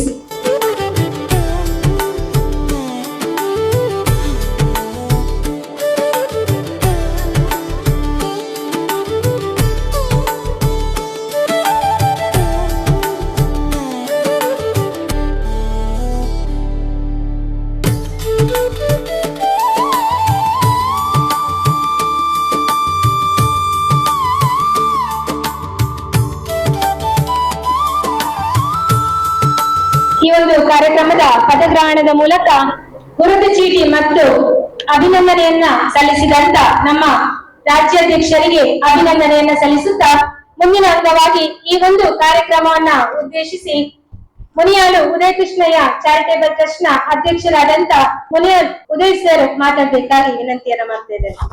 ಸರ್, ಈಗ ಎಲ್ಲರಿಗೆ ನಮಸ್ಕರಿಸುತ್ತಾ ನಾವು ನಂಬಿದ ದೇವರನ್ನು ಮನಸ್ಸಾರಿಸುತ್ತಾ ವೇದಿಕೆಯಲ್ಲಿ ಉಪಸ್ಥಿತಿರುವ ಕಾರ್ಯಕ್ರಮವನ್ನು ಉದ್ಘಾಟಿಸಿದ ಕರ್ನಾಟಕ ಮಾಧ್ಯಮ ಪತ್ರಕರ್ತರ ಸಂಘದ ಅಧ್ಯಕ್ಷರು ಈಗ ತಾನೇ ಬಹಳ ಸವಿವರವಾಗಿ ಪತ್ರಿಕಾ ಮಾಧ್ಯಮದ ಬಗ್ಗೆ ಹಾಗೂ ಈಗಿನ ಸ್ಥಿತಿಗತಿಯ ಬಗ್ಗೆ ಮಾತನಾಡಿದಂತ GM ಚಂದ್ರಶೇಖರ್ ಅವರೇ, ವೇದಿಕೆಯಲ್ಲಿ ಉಪಸ್ಥಿತಿರುವ ಕ್ಷೇತ್ರದ ಶಾಸಕರಾಗಿರುವ ವಿ ಸುನೀಲ್ ಅವರೇ, ಅದೇ ರೀತಿ ಕಾರ್ಯಕ್ರಮದ ಅಧ್ಯಕ್ಷರು ಮಹಿಳಾ ಪ್ರಧಾನ ಸಮಾಜ, ಅದರಲ್ಲಿ ಕಾರ್ಕಳದಲ್ಲಿ ಇನ್ನೂ ಸಹ ಮಹಿಳೆಯರಿಗೆ ಬಹಳ ಗೌರವಯುತವಾಗಿ ನೋಡುವಂತಹ ಕಾಲಘಟ್ಟದಲ್ಲಿ ಇವತ್ತು ಮಾಧ್ಯಮದ ಅಧ್ಯಕ್ಷರಾಗಿ ನಳಿನಿ ಸುವರ್ಣರಾಗಿದ್ದಾರೆ. ಖಂಡಿತ ಅತ್ಯಂತ ಅಭಿನಂದನೆ. ಯಾಕಂದ್ರೆ ಬಹಳ ನೇರ ನಡೆ ನುಡಿ ಹಾಗೂ ಮಾತಿನಲ್ಲಿ ಒಳ್ಳೆ ಹಿಡಿತವನ್ನು ಇಟ್ಕೊಂಡಿದ್ದಾರೆ. ಅಥವಾ ಅಧ್ಯಕ್ಷರಾಗಿದ್ದು ತುಂಬಾ ಅಭಿನಂದನೆ. ಅಂತ ಅಧ್ಯಕ್ಷರಾದ ನಳಿನಿ ಸುವರ್ಣ ಅವರೇ, ಅದೇ ರೀತಿ ವೇದಿಕೆಯಲ್ಲಿ ಉಪಸ್ಥಿತಿರುವ ಉದ್ಯಮಿಗಳು ಆತ್ಮೀಯರಾಗಿರುವ ಪ್ರಶಾಂತ್ ಕಾಮತ್ ಅವರೇ, ಇನ್ನೊಬ್ಬರು ಉದ್ಯಮಿ ಆತ್ಮೀಯರಾಗಿರುವ ಡಾಕ್ಟರ್ ರವೀಂದ್ರ ಶೆಟ್ಟಿ ಅವರೇ, ಅದೇ ರೀತಿ ಪತ್ರಿಕೆಯಲ್ಲಿ ನಿರಂತರವಾಗಿ ತೊಡಗಿಸಿಕೊಂಡಿರುವ ಅದರ ಬಗ್ಗೆ ತುಂಬಾ ಆಸಕ್ತಿಯಿಂದ ಬೇರೆ ಬೇರೆ ವಿಷಯಗಳನ್ನು ಸಮಾಜಕ್ಕೆ ಮುಟ್ಟು ಪ್ರಯತ್ನ ಮಾಡ್ತಿರುವ ಶ್ರೀಮತಿ ಉತ್ತರಪ್ರಭಾ ಗಿಡಕ್ ಅವರೇ, ಅದೇ ರೀತಿ ವೇದಿಕೆಯಲ್ಲಿ ಉಪಸ್ಥಿತಿರುವ ವಸಂತ್ ಕುಮಾರ್ ಅವರೇ, ಅದೇ ರೀತಿ ಉಪಸ್ಥಿತಿರುವ ಬಾಲಕೃಷ್ಣ ಭೀಮಗುಳಿ ಅವರೇ, ಹಾಗೆ ಎಲ್ಲ ಮತ್ತೆ ಅದೇ ರೀತಿ ವಾಸುದೇವ್ ಭಟ್ ಅವರೇ, ವೇದಿಕೆಯಲ್ಲಿ ಉಪಸ್ಥಿತಿರುವ ಎಲ್ಲ ಗೌರವಾನ್ವಿತ ಗಣ್ಯರೇ, ಹಾಗೆ ಕೃಷ್ಣಪ್ಪ ಅವರೇ, ಮಾಜಿ ಎಕ್ಸ್ ಮಿಲಿಟರಿಯ ರಾಜ್ಯ ಉಪಾಧ್ಯಕ್ಷರಾದ ಕೃಷ್ಣಪ್ಪ ಅವರೇ, ಹಾಗೆ ಇಲ್ಲಿ ನೆರೆದಿರುವ ಎಲ್ಲ ಜ್ಞಾನಸುಧಾ ವಿದ್ಯಾಸಂಸ್ಥೆಯ ಸಂಸ್ಥಾಪಕರಾದ ಸುಧಾಕರ್ ಶೆಟ್ಟಿ ಡಾಕ್ಟರ್, ಅದೇ ರೀತಿ ಎಲ್ಲ ಇಲ್ಲಿ ನೆರೆದಿರುವ ಪತ್ರಿಕಾ ಮಾಧ್ಯಮದ ಬಂಧುಗಳೇ, ಹಾಗೆ ಇಲ್ಲಿ ನೆರೆದಿರುವ ಎಲ್ಲ ಈ ಒಂದು ಸಂಘದ ಮೇಲೆ ಅಭಿಮಾನ ಹಾಗೆ ಪ್ರೀತಿಯಿಂದ ಬಂದಿರುವ ಕಾರ್ಕಳದ ಎಲ್ಲ ಬಂಧುಗಳೇ, ಅತ್ಯಂತ ಸಂತೋಷ ಮತ್ತೆ ಅಗತ್ಯದ ಕೆಲಸ. ಇವತ್ತು ರಾಜ್ಯದಲ್ಲಿ ಸಂಘದ ಉದ್ಘಾಟನೆ ಆದ ನಂತರ ಪ್ರಥಮವಾಗಿ ಕಾರ್ಕಳ ಮತ್ತೆ ಹೆಬ್ರಿಯ ಈ ಭಾಗದಲ್ಲಿ ಕರ್ನಾಟಕ ಮಾಧ್ಯಮ ಪತ್ರಕರ್ತರ ಸಂಘವನ್ನು ಇವತ್ತು ಉದ್ಘಾಟನೆ ಮಾಡಿದಿರಿ. ಅತ್ಯಂತ ಸಂತೋಷ. ಖಂಡಿತ ಸಮಾಜದ ಯಾವುದೇ ಅಂಕುಡೊಂಕುಗಳನ್ನು ತಿದ್ದುವ ಶಕ್ತಿ ಇರುವುದು ಪತ್ರಿಕೆಗೆ ಮಾತ್ರ. ಈಗಿನ ಕಾಲಘಟ್ಟದಲ್ಲಿ ಏನೇ ಅದೆಲ್ಲ ಹೆಚ್ಚು ಕಡಿಮೆ ಆಗಿರ್ಬೋದು, ಆದರೆ ಅದನ್ನು ಸರಿಪಡಿಸುವ ಮನಸ್ಥಿತಿ ನಮ್ಮಲ್ಲಿ ಇದ್ರೆ ಅದು ನಾಳೆ ಬೆಳಿಗ್ಗೆಯಿಂದಲೂ ಸರಿ ಆಗ್ಬೋದು ಅಥವಾ ಈ ಕ್ಷಣದಿಂದಲೂ ಸರಿ ಆಗ್ಬೋದು. ಯಾವುದಕ್ಕೂ ಪರ್ಮನೆಂಟ್ ಅದು ಸರಿ ಇಲ್ಲ ಇದು ಸರಿ ಇಲ್ಲ ಅಂತ ಹೇಳೋದಕ್ಕಿಂತ ನಾವು ಸರಿಯಾಗುವುದು ಒಳ್ಳೆಯದು, ಆಗ ಎಲ್ಲವೂ ಸರಿ ಆಗ್ತದೆ. ಆ ನಿಟ್ಟಿನಲ್ಲಿ ಇವತ್ತು ಅಧ್ಯಕ್ಷರು ಬಹಳ ಉತ್ತಮವಾದ ಒಂದು ಸ್ಟೆಪ್ ಅನ್ನು ತಗೊಂಡಿದ್ದಾರೆ. ಅದೇ ರೀತಿ ನಮ್ಮ ಇಲ್ಲಿ ಬಹಳ ಪತ್ರಿಕೆಯ ಬಗ್ಗೆ ಈ ಒಂದು ಮೈದಾನದಲ್ಲಿ ನಮ್ಮ ವಸಂತ ಅವರಿದ್ದಾರೆ, ಬಹಳ ಉತ್ತಮವಾಗಿ ಬರೆಯುವ ಒಂದು ಹವ್ಯಾಸವನ್ನು ಇಟ್ಕೊಂಡು ಬಂದಿದ್ದಾರೆ. ಅದಕ್ಕೆ ಉದ್ಯಮಿಗಳಾದ ರವೇಣನವರು ಅಷ್ಟೇ ಅದರಲ್ಲಿ ಜೋಡಿಸಿಕೊಂಡಿದ್ದಾರೆ. ಅದರಿಂದ ಕಾರ್ಕಳದಲ್ಲಿ ಒಂದು ಶಕ್ತಿ ಬರುವ ಕೆಲಸವನ್ನು ಮಾಡಿದ್ದಾರೆ. ಮುಂದಿನ ದಿನದಲ್ಲಿ ಅದು ಇನ್ನಷ್ಟು ವೇಗವಾಗಿ ಒಳ್ಳೆಯ ರೀತಿಯಲ್ಲಿ ಸಮಾಜವನ್ನು ತಿದ್ದಿ ಮುಂದೆ ತಗೊಂಡು ಹೋಗುವ ಒಂದು ಮಾಧ್ಯಮ ಆಗ್ಲಿ ಅಂತ ಆಶಿಸುತ್ತಾ, ನಾವು ಹಿಂದಿನ ನೋಡಿದ್ದೇವೆ, ಈಗ ಹೇಳ್ತೇವೆ, ಈಗ ಮಾಡಿದ್ದು ಕೂಡಲೇ ಭಕ್ತ ಅಂತ. ನಿಮ್ಗೆಲ್ಲ ಗೊತ್ತಿದ್ದಾಗ ಒಂದು ಕಥೆ ನೆನಪಾಗ್ತದೆ. ಮಹಾಭಾರತದಲ್ಲಿ ಧೃತರಾಷ್ಟ್ರನಿಗೆ ಸಮೇತ ಸಂಜೆಯನ್ನು ಯುದ್ಧದಲ್ಲಿ ಏನಾಗ್ತಾ ಉಂಟು ಅಂತ ನಾನು ಅಂಗೈಯಲ್ಲಿ ಇಟ್ಕೊಂಡು ಹೇಳ್ತಾ ಇದ್ದ ನೋಡಿದ್ದೇವೆ. ಹೆಚ್ಚಿಗೆ ಏನು ಬೇಡ, ಅಲ್ಲಿ ಇಮಿಡಿಯೇಟ್ ಆಗಿ ಅಂಗೈಯಲ್ಲಿ ಧೃತರಾಷ್ಟ್ರನಿಗೆ ಯುದ್ಧದಲ್ಲಿ ಏನ್ ನಡೀತಾ ಉಂಟು ಅಂತ ಹೇಳಿದ್ದನ್ನು ಆಗಿನ ಕಾಲದಲ್ಲೂ ನಾವು ನೆನೆಸ್ಕೊಳ್ಳುವಂತ ಪರಿಸ್ಥಿತಿ ಇದೆ. ಈಗ ನಾವೇನು ಟೆಕ್ನಾಲಜಿಯಲ್ಲಿ ಬಹಳ ಸ್ಪೀಡ್ ಆಗಿದೆ ಅಂತ ಹೇಳಿ ಸಿಗಿಲ್ಲ. ಕಾಲಚಕ್ರ ಅಂತ ಹೇಳ್ತೇವೆ, ತಿರುಗ್ತಾ ಇರ್ತದೆ. ಮಧ್ಯೆ ಸ್ವಲ್ಪ ಸ್ಲೋ ಆಗಿರ್ಬೋದು, ಪುನಃ ಅದೇ ಸ್ಪೀಡ್ ಅಲ್ಲಿ ಬಂದಿದೆ. ಎಲ್ಲರೂ ನಿರಂತರವಾಗಿ ಯಾವುದು ನಿಂತ ನೀರಲ್ಲ, ಮುಂದೆ ಮುಂದೆ ಹೋಗ್ತಾ ಇರ್ತದೆ. ನನ್ನದು ಒಂದೇ ಆಸೆ, ನಮ್ಮ ಕಾರ್ಕಳ ಮತ್ತೆ ಹೆಬ್ರಿಯ ಈ ಪಂಗಡದ ಕಾರ್ಕಳದಲ್ಲಿ ಹತ್ತಾರು ಬೇಡಿಕೆಗಳಿವೆ. ಮುಂದಿನ 2027ಕ್ಕೆ 12 ವರ್ಷಕ್ಕೊಂದ್ಸಲ ಬರುವ ಮಹಾಮಸ್ತಕ ವಿಷಯಗಳಿದೆ. ಅದಕ್ಕೆ ಏನೆಲ್ಲ ಪೂರಕವಾದ ಅವಶ್ಯಕತೆಗಳು ಬೇಕಂತ ಕಾರ್ಕಳಕ್ಕೆ ಏನು ಅವಶ್ಯಕತೆ ಉಂಟು ಅಂತ ಹೇಳಿ ಅದನ್ನೆಲ್ಲವನ್ನು ಎಳೆಯಾಗಿ ತೆಗೆದು ಮಾಧ್ಯಮದ ಮೂಲಕ ನಾಡ್ದು 25 ತಾರೀಕಿಗೆ ರಾಜ್ಯದ ಮುಖ್ಯಮಂತ್ರಿಗಳು ಕಾರ್ಕಳಕ್ಕೆ ಬರ್ತಾ ಇದ್ದಾರೆ. ಆ ಸಮಯದಲ್ಲಿ ನಮ್ಮ ವೀರಪ್ಪ ಮೊಯ್ಲಿಯವರ ಒಂದು ಶಾಲೆಯ ಅಲ್ಲಿ ಕಿಸಾನ್ ಭವನ ಹಾಗೂ ಶಾಲೆಯಲ್ಲಿ ಒಂದು ಕಾರ್ಯಕ್ರಮ ಇಟ್ಕೊಂಡಿದ್ದಾರೆ. ಆ ಸಮಯದಲ್ಲಿ ತಾವೆಲ್ಲರೂ ಈ ಕಾರ್ಕಳದ ಹತ್ತಾರು ಬೇಡಿಕೆಗಳು 10 ವರ್ಷದಿಂದ ಸುಮಾರು ವರ್ಷದಿಂದ ನೆಗೆಟಿವ್ ಬೇಡಿಕೆಗಳಿವೆ. ಅದನ್ನೆಲ್ಲವನ್ನು ನಿಮ್ಮ ಪತ್ರಿಕಾ ಮಾಧ್ಯಮದ ಮೂಲಕ ಎತ್ತಿ ಇಟ್ಟು ತಾವು ಪ್ರಸ್ತುತಪಡಿಸಿದ್ರೆ ಅದು ಆದಷ್ಟು ಬೇಗ ಆಗುವಂತ ನನ್ನ ಅನಿಸಿಕೆ. ಅದೇ ರೀತಿ ಈಗಾಗಲೇ ತಾವು ಹೇಳಿದಿರಿ, ಬಸ್ಸಿನ ಒಂದು ಬಸ್ ಪಾಸ್ನ ವ್ಯವಸ್ಥೆ ಇಲ್ಲ ಎನ್ನುವ ಬಗ್ಗೆ ಸಹ ತಾವು ಪ್ರಸ್ತಾವನೆ ಮಾಡಿದಿರಿ. ಅದನ್ನು ಸಹ ಮುಂದಿನ ದಿನದಲ್ಲಿ ಸಂಬಂಧಪಟ್ಟವರ ಹತ್ರ ಅಥವಾ ಮುಖ್ಯಮಂತ್ರಿಗಳ ಹತ್ರ ಪ್ರಭಾಕರ್ ಅವರೇ ಇದ್ದಾರೆ ಈಗ ಅದರ ಮಾಧ್ಯಮದ ಒಂದು ಸಲಹೆಗಾರರಾಗಿ. ಅದರಿಂದ ಅವರು ಖಾಲಿ ಸಲಹೆಗಾರರಾಗಿಲ್ಲ, ತುಂಬಾ ಆಕ್ಟಿವ್ ಆಗಿ ರಾಜ್ಯಾದ್ಯಂತ ಕೆಲಸ ಮಾಡ್ತಿದ್ದಾರೆ. ಖಂಡಿತ ಅವರ ಮೂಲಕ ಮತ್ತೆ ನಾನು ಮುಖ್ಯಮಂತ್ರಿಗಳನ್ನು ಅವರ ಸಮಾಜದಲ್ಲಿ ಸಮೇತ ಇಲ್ಲಿ ಅಧ್ಯಕ್ಷರು ಮತ್ತೆ ಸಂಬಂಧಪಟ್ಟವರೆಲ್ಲರೂ ಆ ಬಗ್ಗೆ ಒಂದು ಮನವಿಯನ್ನು ಕೊಟ್ಟಿದ್ರೆ ಮುಂದಿನ ದಿನದಲ್ಲಿ ಅದು ಆಗುವ ಅವಶ್ಯಕತೆ ಇದೆ. ಯಾಕಂದ್ರೆ ನಮ್ಗೆ ಸ್ಥಿತಿಯಲ್ಲಿ ಕುತ್ಕೊಂಡು ಆಗುದಿಲ್ಲ.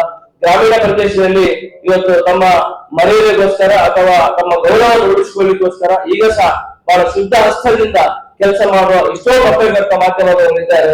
ಅವರೆಲ್ಲ ಒಂದು ಹಿತವನ್ನು ಕಾಪಾಡಲಿಕ್ಕೆ ಇವತ್ತು ಅವಶ್ಯಕತೆ ಇದೆ. ಅದನ್ನು ಕೊಡುವಂತ ಕೆಲಸ ಆದಷ್ಟು ಬೇಗ ದೇವರು ಮಾಡಿಸ್ಲಿ ಅಂತ ನಾನು ದೇವರಲ್ಲಿ ಪ್ರಾರ್ಥನೆ ಮಾಡಿಕೊಳ್ಳುತ್ತಾ, ಖಂಡಿತ ಒಳ್ಳೆಯ ಕಾರ್ಯಕ್ರಮ. ಈಗಾಗಲೇ ತುಂಬಾ ವಿಳಂಬವಾಗಿದೆ. ಮುಂದೆ ಸಹ ನಿಮ್ಮ ಏನೊಂದು ಆಸೆ ಆಕಾಂಕ್ಷೆಗಳಿವೆ ಅದನ್ನು ಸಮಾಜವನ್ನು ತಿದ್ದಿ ಮುಂದೆ ತಗೊಂಡು ಹೋಗುವ ಕೆಲಸ ನಿಮ್ಮಿಂದ ಆಗಲಿ ಅಂತ ಹೇಳಿದ ಅವಕಾಶ ವಂದಿಸಿ ಮಾತನಾಡಿಸ್ತೇನೆ. ಜೈ ಹಿಂದ್. ಆಗಮಿಸಿ ನೂತನ ಪದಾಧಿಕಾರಿಗಳಿಗೆ ಶುಭ ಹಾರೈಸಿದಂತ ಶ್ರೀ ಉದಯ್ ಶೆಟ್ಟಿ ಮುನಿಯನ್ಸರ್ ಅವರಿಗೆ ಅಭಿನಂದನೆಗಳು ಸರ್. ಮುಂದಿನ ಅಂಗವಾಗಿ ನಮ್ಮ ರಾಜ್ಯಾಧ್ಯಕ್ಷರಿಗೆ ಒಂದು ಗೌರವಾರ್ಪಣೆ ಕಾರ್ಯಕ್ರಮ. ಹಾಗಾಗಿ ವೇದಿಕೆಯಲ್ಲಿರುವ ಎಲ್ಲ ಗಣ್ಯರು ಸೇರಿ ಅವರ ಅಭಿನಂದನಾ ಕಾರ್ಯಕ್ರಮವನ್ನು ನಡೆಸಿಕೊಡ್ಬೇಕಾಗಿ ವಿನಂತಿಯನ್ನ ಮಾಡ್ತಿದ್ದಾರೆ. ಬಹಳಷ್ಟು ಮಂದಿ ಕಾರ್ಯಕ್ರಮ ಬಂದಿದ್ದೀರಿ, ಎಲ್ರಿಗೂ ಸ್ವಾಗತ ಕೊಡ್ತಾ ನನಗೆ ಜ್ಞಾನಸುಧಾ ಸಂಸ್ಥೆಯ ನಮ್ಮ ಸುಧಾಕರ್ ಶೆಟ್ಟಿ ಅವರ ಉಪಸ್ಥಿತಿಯನ್ನು ನಾನು ಗೌರವಿಸ್ತೇನೆ. ಅದ್ರ ಜೊತೆಗೆ ನಮ್ಮ ಸಹಕಾರ ರತ್ನ ರವೀಂದ್ರ ಪ್ರಭು ಕಡ್ಯಾರ್ ಅವರು ಇದ್ದಾರೆ. ಅದ್ರ ಜೊತೆಗೆ ಪ್ರಮೋದ್ ಅವರು ಬಂದರು. ಜೊತೆಗೆ ಟೆಸ್ಟಿಂಗ್ ಜೊತೆಗೆ ಬೇರೆ ಬೇರೆ ಶಿಕ್ಷಣ ಸಂಸ್ಥೆಯವರು ಕೂಡ ಬಂದಿದ್ದಾರೆ. ಅವರೆಲ್ಲರೂ ಕೂಡ ನಾನು ಸ್ವಾಗತಿಸ್ತೇನೆ. 29 ವರ್ಷಗಳಿಂದ ಚಿಕ್ಕಮಗಳೂರು ಜಿಲ್ಲೆಯಲ್ಲಿ ಸುದ್ದಿಗಾರ ಪತ್ರಿಕೆಯ ಸಂಪಾದಕರಾಗಿದ್ದುಕೊಂಡು ಚಿಕ್ಕಮಗಳೂರು ಜಿಲ್ಲಾ ಪತ್ರಕರ್ತರ ಸಂಘದ ಅಧ್ಯಕ್ಷರಾಗಿ ಬೇರೆ ಬೇರೆ ಜನಪ್ರಿಯ ಮಾಧ್ಯಮಗಳಲ್ಲಿ ಕರ್ತವ್ಯ ನಿರ್ವಹಿಸುತ್ತಿದ್ದ ಇವರು ತಳಮಟ್ಟದಿಂದ ರಾಷ್ಟ್ರ ಮಟ್ಟದವರೆಗೆ ಪತ್ರಿಕೋದ್ಯಮ ರಂಗದಲ್ಲಿ ಹೆಸರನ್ನು ಪಡೆದವರು. ಈಗ ರಾಜ್ಯಾಧ್ಯಕ್ಷರಾಗಿ ಅವಕಾಶ ವಂಚಿತ ಮಾಧ್ಯಮ ಮಿತ್ರರಿಗೆ ಅವಕಾಶಗಳನ್ನ ಒದಗಿಸಿಕೊಡುವ ದೃಷ್ಟಿಯಿಂದ ರಾಜ್ಯದ ಎಲ್ಲಾ ಕಡೆಗಳಲ್ಲಿ ಮಾಧ್ಯಮ ಪತ್ರಕರ್ತರ ಸಂಘವನ್ನು ಕಟ್ಟುವಲ್ಲಿ ಶ್ರಮವಹಿಸುತ್ತಿದ್ದು ಈಗ ನಮ್ಮ ಕಾರ್ಕಳದಲ್ಲಿ ಮಾಧ್ಯಮ ಪತ್ರಕರ್ತರ ಸಂಘ ಉದ್ಘಾಟನೆ ಮತ್ತು ಪದಗ್ರಹಣ ಸಂದರ್ಭದಲ್ಲಿ ಇವರಿಗೆ ಗೌರವ ಅಭಿನಂದನೆ. ಮುಂದಿನವಾಗಿ ಕಾರ್ಕಳ ವಿಧಾನಸಭಾ ಕ್ಷೇತ್ರದ ಶಾಸಕರಾಗಿರುವಂತಹ ಶ್ರೀ ಸುನೀಲ್ ಕುಮಾರ್ ಸರ್ ಅವರು ಮಾತಾಡಬೇಕಾಗಿ ವಿನಂತಿಯನ್ನು ಮಾಡ್ತೇನೆ. ಸಮಾರಂಭದ ಅಧ್ಯಕ್ಷತೆಯನ್ನು ವಹಿಸಿರುವಂತಹ ಸಂಘದ ನೂತನ ಅಧ್ಯಕ್ಷರಾದಂತಹ ನಳಿನಿ ಎಸ್ ಸುವರ್ಣ ಅವರೇ, ಉದ್ಘಾಟನೆಯನ್ನು ನೆರವೇರಿಸಿದಂತಹ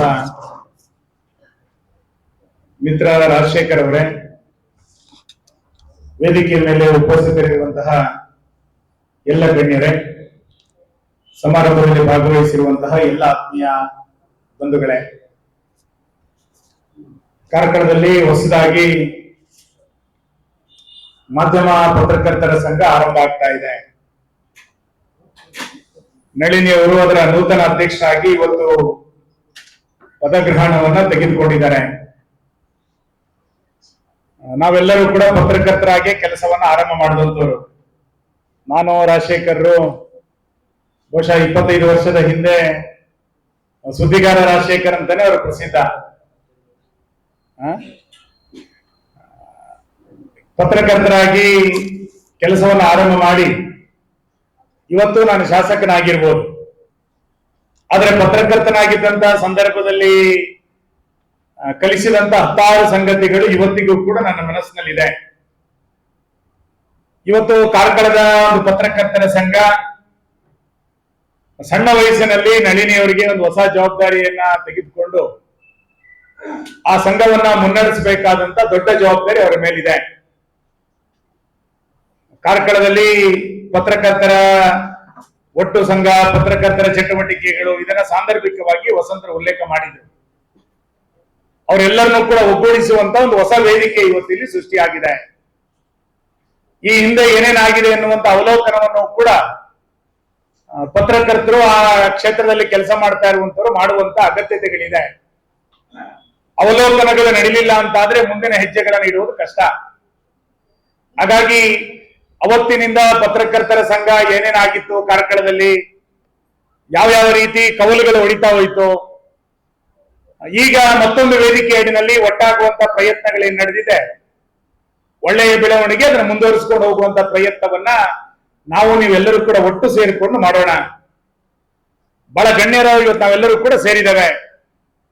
ಯೂಟ್ಯೂಬ್ ಚಾನೆಲ್ಗಳು ಬಹಳ ದೊಡ್ಡ ಪ್ರಮಾಣದಲ್ಲಿ ಇದೆ. ಇವತ್ತು ಒಂದು ಕಾಲದಲ್ಲಿದ್ದಂತಹ ದಿನನಿತ್ಯ ಪತ್ರಿಕೆಗಳನ್ನ ಓದುವಂತ ಸಂಖ್ಯೆ ಕಡಿಮೆ ಆಗಿ ವಾರ ಪತ್ರಿಕೆಗಳು ಸಂಖ್ಯೆಗಳು ನಿಧಾನವಾಗಿ ಕ್ಷೀಣಿಸ್ತಾ ಇವತ್ತು ಯೂಟ್ಯೂಬ್ ಚಾನೆಲ್ಗಳ ಬಗ್ಗೆ ಹೆಚ್ಚು ಗಮನವನ್ನ ನಾವು ಸೆಳೀತಾ ಇದ್ದೇವೆ. ಯೂಟ್ಯೂಬ್ ಚಾನೆಲ್ಗಳು ಎಷ್ಟು ದೊಡ್ಡ ಪ್ರಮಾಣದಲ್ಲಿ ಬೆಳೀತಾ ಇದೆ ಅಂತ ಕೇಳಿದ್ರೆ 1-2 ಅಲ್ಲ, ಸಾಕಷ್ಟು ದೊಡ್ಡ ಸಂಖ್ಯೆಯಲ್ಲಿ ಯೂಟ್ಯೂಬ್ ಚಾನೆಲ್ಗಳು ಬೆಳೀತಾ ಇದೆ. ಯಾರಿಗೆ ಸಾಮರ್ಥ್ಯ ಇದೆಯೋ, ಆಸಕ್ತಿ ಇದೆಯೋ ಅವರೆಲ್ಲರೂ ಕೂಡ ಯೂಟ್ಯೂಬ್ ಚಾನೆಲ್ಗಳನ್ನ ಆರಂಭ ಮಾಡುವಷ್ಟರ ಮಟ್ಟಿಗೆ ಇಡೀ ರಾಜ್ಯಾದ್ಯಂತ ಇವತ್ತು ಬೆಳೀತಾ ಇದೆ. ಹೇಗೆ ಬೇಕಾದ್ರೂ ಬರಿಬಹುದು, ಟೀಕೆಗಳನ್ನು ಮಾಡಬಹುದು ಅನ್ನೋಷ್ಟರ ಮಟ್ಟಿಗೆ ಯೂಟ್ಯೂಬ್ ಚಾನೆಲ್ಗಳು ಇವತ್ತು ಸ್ವತಂತ್ರ ಆಗ್ಬಿಟ್ಟಿದಾವೆ. 75 ನಾನು ಹುಟ್ಟಿದ 75, ನಮ್ಗೆ ಗೊತ್ತಿಲ್ಲ, ಸುಧಾಕರ್ ಶೆಟ್ಟರು ಅಥವಾ ರವೀಂದ್ರ ಪ್ರಭುಗಳು ಹೇಳಬೇಕು. 75ರ ತುರ್ತು ಪರಿಸ್ಥಿತಿ ಈ ದೇಶಕ್ಕೆ ಬಂದಾಗ ಇಡೀ ಪತ್ರಿಕಾ ರಂಗವನ್ನ, ಪತ್ರಿಕೆಯ ವ್ಯವಸ್ಥೆಯನ್ನ ಯಾವ ರೀತಿ ಧ್ವನಿಯನ್ನ ದಮನಗೊಳಿಸುವಂತ ಒಂದು ವ್ಯವಸ್ಥೆ 75ರಲ್ಲಿ ಆಗಿತ್ತು ಅನ್ನುವಂಥದ್ದು ನಮಗೆ ಗೊತ್ತಿದೆ. ಧ್ವನಿಯನ್ನ ಎತ್ತಲಿಕ್ಕೆ ಆಗೋದಿಲ್ಲ ಅನ್ನುವಂತ ಪರಿಸ್ಥಿತಿ ಸರ್ಕಾರದ ವಿರುದ್ಧ, ಅದನ್ನ ಮೆಟ್ಟಿ ನಿಂತಂತ ಸಮಾಜ ಇದು. ಆ ತುರ್ತು ಪರಿಸ್ಥಿತಿಯ ವಿರುದ್ಧ ಮೆಟ್ಟಿ ನಿಂತು ಆ ಕಾಲಘಟ್ಟವನ್ನು ದಾಟಿ ಆ ವಯಸ್ಸಿನವ್ರು ನಾವೆಲ್ಲರೂ ಕೂಡ ತುರ್ತು ಪರಿಸ್ಥಿತಿ ಹೆಂಗಿತ್ತು ಅಂತ ನಮಗೆ ಗೊತ್ತಿಲ್ಲ, ನಾವು ಪುಸ್ತಕಗಳನ್ನು ಓದಿ ನಾವು ನೋಡ್ಕೊಂಡಂತವ್ರು. ಆದ್ರೆ ಇವತ್ತು ಬಹಳ ದೊಡ್ಡ ಪ್ರಮಾಣದಲ್ಲಿ ಸರ್ಕಾರದ ವ್ಯವಸ್ಥೆಯನ್ನ ಅಥವಾ ಒಟ್ಟಾರೆ ವ್ಯವಸ್ಥೆಯನ್ನ ಟೀಕಿಸುವಷ್ಟರ ಮಟ್ಟಿಗೆ ಪತ್ರಕರ್ತರು ನಿರಾಳರಾಗಿದ್ದಾರೆ. ಮತ್ತು ಯೂಟ್ಯೂಬ್ ಚಾನೆಲ್ಗಳು ಅಷ್ಟೇ ದೊಡ್ಡ ಪ್ರಮಾಣದಲ್ಲಿ ಸ್ವತಂತ್ರವಾಗಿ ಆ ನಿಟ್ಟಿನಲ್ಲಿ ಇವತ್ತು ಕೆಲಸ ಕಾರ್ಯಗಳನ್ನು ಮಾಡ್ತಾ ಇದೆ. ನಾನು ರಾಜಶೇಖರ್ ಸುಮ್ಮನೆ ಹೇಳ್ತಾ ಇದ್ದೆ, ಎಲ್ಲರಿಗೂ, ಎಲ್ಲ ಪತ್ರಕರ್ತರಿಗೆ ಅಥವಾ ಒಂದು ಪತ್ರಿಕಾ ಮಾಧ್ಯಮಕ್ಕೆ ಅಥವಾ ಒಂದು ಸಂಪಾದಕೀಯ ಮಂಡಳಿಗೆ ಒಂದು ಬದ್ಧತೆ ಇದ್ದೇ ಇದೆ ಸಹಜವಾಗಿ. ನಾನು ಕಾಂಗ್ರೆಸ್ ಬಿಜೆಪಿನೋ ಅಥವಾ ನಾನು ಯಾವುದೋ ಒಂದು ಸಿದ್ಧಾಂತ, ಎಲ್ಲರಿಗೂ ಇರಲೇಬೇಕು.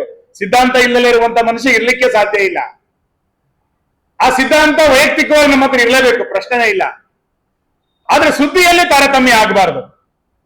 ಸುದ್ದಿಯಲ್ಲಿ ಇಂಥವೇ ಪಾರ್ಟಿಯ ಪರವಾಗಿ ನಾನು ಸುದ್ದಿಯನ್ನ ಮಾಡ್ತೇನೆ ಅಂತಂದಾಗ ಅದು ಪತ್ರಿಕೆ ಆಗ್ಲಿಕ್ಕೆ ಸಾಧ್ಯ ಇಲ್ಲ, ಅದು ಯೂಟ್ಯೂಬ್ ಆಗ್ಲಿಕ್ಕೆ ಸಾಧ್ಯ ಇಲ್ಲ, ಅದು ಮುಖವಾಣಿ ಆಗುತ್ತೆ ಅಷ್ಟೇ. ಹಾಗಾಗಿ ನಾನು ನಮ್ಮ ತಾಲೂಕಿನ ಎಲ್ಲ ಚಾನೆಲ್ಗಳು ಯಾವುದೋ ಪಾರ್ಟಿಯ ಅಥವಾ ಯಾವುದೋ ವ್ಯಕ್ತಿಯ ಮುಖವಾಣಿಗಳಾಗದೆ, ಸುದ್ದಿಯಲ್ಲಿ ತಾರತಮ್ಯವನ್ನ ಮಾಡದೆ ಕೆಲಸವನ್ನ ಮಾಡಿದಾಗ ಆ ಸಂಸ್ಥೆಯ ಗೌರವ ಜಾಸ್ತಿ ಆಗುತ್ತೆ ಅಂತ ನಾನು ಅನ್ಕೊಳ್ತೇನೆ. ಯಾವುದೋ ಸಂಪಾದಕ ಯಾವುದೋ ಒಂದು ಪಾರ್ಟಿಯ ಪರವಾಗಿದ್ರೆ ಭಿನ್ನಾಭಿಪ್ರಾಯಗಳಿಲ್ಲ.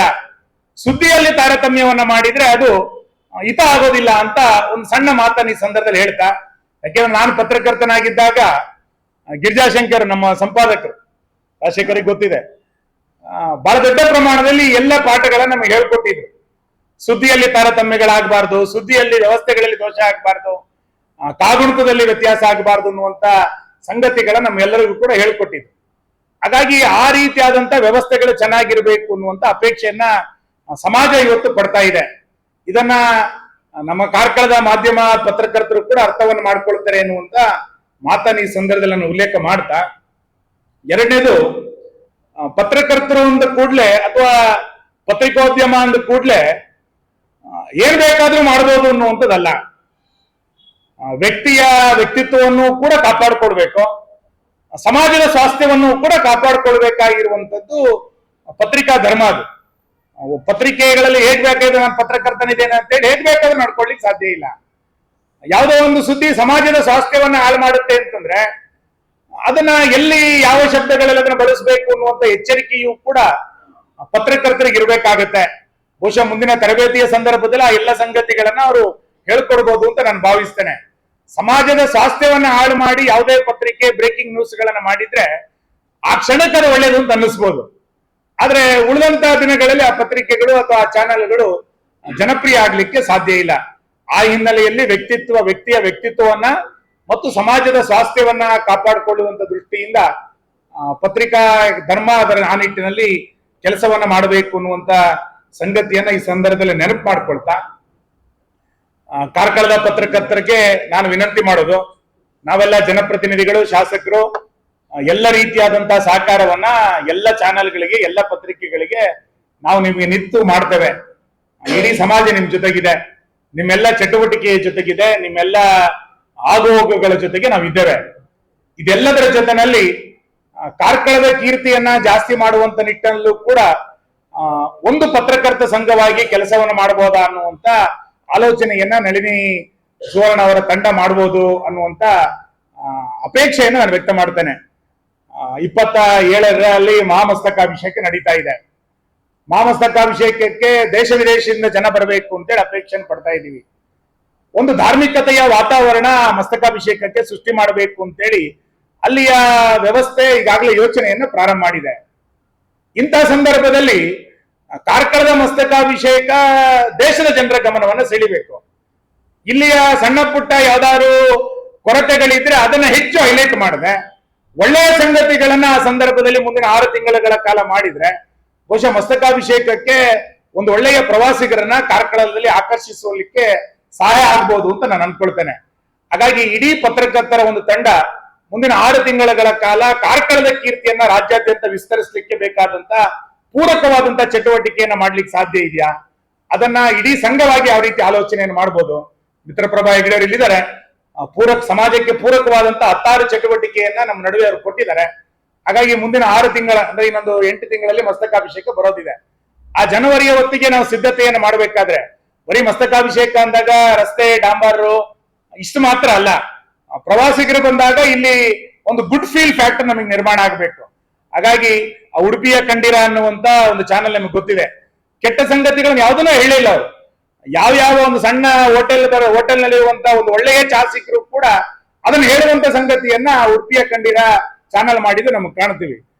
ಸಮಾಜದಲ್ಲಿ ಒಳ್ಳೆಯ ಸಂಗತಿಗಳು 100 ಇದೆ, ನೋಡುವಂತ ದೃಷ್ಟಿಕೋನ ನಮ್ದು ಬೇಕಷ್ಟೇ. ಹಾಗಾಗಿ ಮುಂದಿನ 6 ತಿಂಗಳಲ್ಲಿ ಮಸ್ತಕಾಭಿಷೇಕಕ್ಕೆ ಮಸ್ತಕಾಭಿಷೇಕ ಸಮಿತಿ ಅಥವಾ ಆಡಳಿತ ಮಂಡಳಿ ಮಾತ್ರ ಸಿದ್ಧ ಆಗೋದಲ್ಲ, ಅಥವಾ ವ್ಯವಸ್ಥೆ ಮಾತ್ರ ಸಿದ್ಧ ಆಗೋದಲ್ಲ, ಇಡೀ ಕಾರ್ಕಳದ ಜನರನ್ನ ಸಿದ್ಧ ಮಾಡ್ಲಿಕ್ಕೆ ಪತ್ರಕರ್ತರ ಸಂಘ ಏನ್ ಕೆಲಸ ಮಾಡಬಹುದು ಅನ್ನುವಂತ ಒಂದು ಚಿಂತನೆಯನ್ನ ಮುಂದಿನ ದಿನಗಳಲ್ಲಿ ನೀವು ಮಾಡಿದ್ರೆ ಖಂಡಿತ ಕಾರ್ಕಳಕ್ಕದು ದೊಡ್ಡ ಗೌರವ ಅಂತ ನಾನು ಭಾವಿಸ್ತೇನೆ.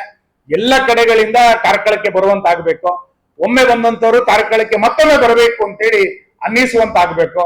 ಆ ರೀತಿಯಾದಂತ ಒಳ್ಳೆಯ ಸಂಗತಿಗಳನ್ನ ತಿಳಿಸುವಂತ ಕೆಲಸವನ್ನ ನಾವೆಲ್ಲರೂ ಕೂಡ ಮಾಡೋಣ. ಸಾಕಷ್ಟು ಒಳ್ಳೆಯ ಸಂಗತಿಗಳ ನಡುವೆ ಕೆಟ್ಟ ಸಂಗತಿಗಳು ಇರ್ತದೆ, ಇಲ್ಲ ಅಂತ ಏನಿಲ್ಲ. ದೊಡ್ಡ ಗೆರೆ ಎಳಿಬೇಕಷ್ಟೇ, ಅದೇ ಗೆರೆನ ಹೇಳ್ಕೊಳ್ತಾ ಕೂತ್ರಾಗಲ್ಲ. ಹಾಗಾಗಿ ದೊಡ್ಡ ಗೆರೆ ಎಳೆಯುವಂತ ಪ್ರಯತ್ನವನ್ನ ಶಕ್ತಿ ಪತ್ರಕರ್ತರಿಗೆ ಚಾನೆಲ್ಗಳಿಗಿದೆ, ಅದನ್ನ ಮಾಡೋಣ ಅನ್ನುವಂತ ಮಾತನ್ನ ಹೇಳಿ, ರಾಜಶೇಖರ ನೇತೃತ್ವದ ಕರ್ನಾಟಕ ಮಾಧ್ಯಮ ಪತ್ರಕರ್ತರ ಸಂಘ ಇವತ್ತು ಆ ಪತ್ರಕರ್ತರಿಗೆ ಸಾಕಷ್ಟು ರೀತಿಯಾದಂತಹ ಅನುಕೂಲತೆಗಳ ವ್ಯವಸ್ಥೆಯನ್ನು ಮಾಡಿದ್ದಾರೆ. ಇನ್ಸೂರೆನ್ಸ್ ಇತ್ಯಾದಿ ನೋಡಿದೆ ನಾನು ಕರಪತ್ರವನ್ನ.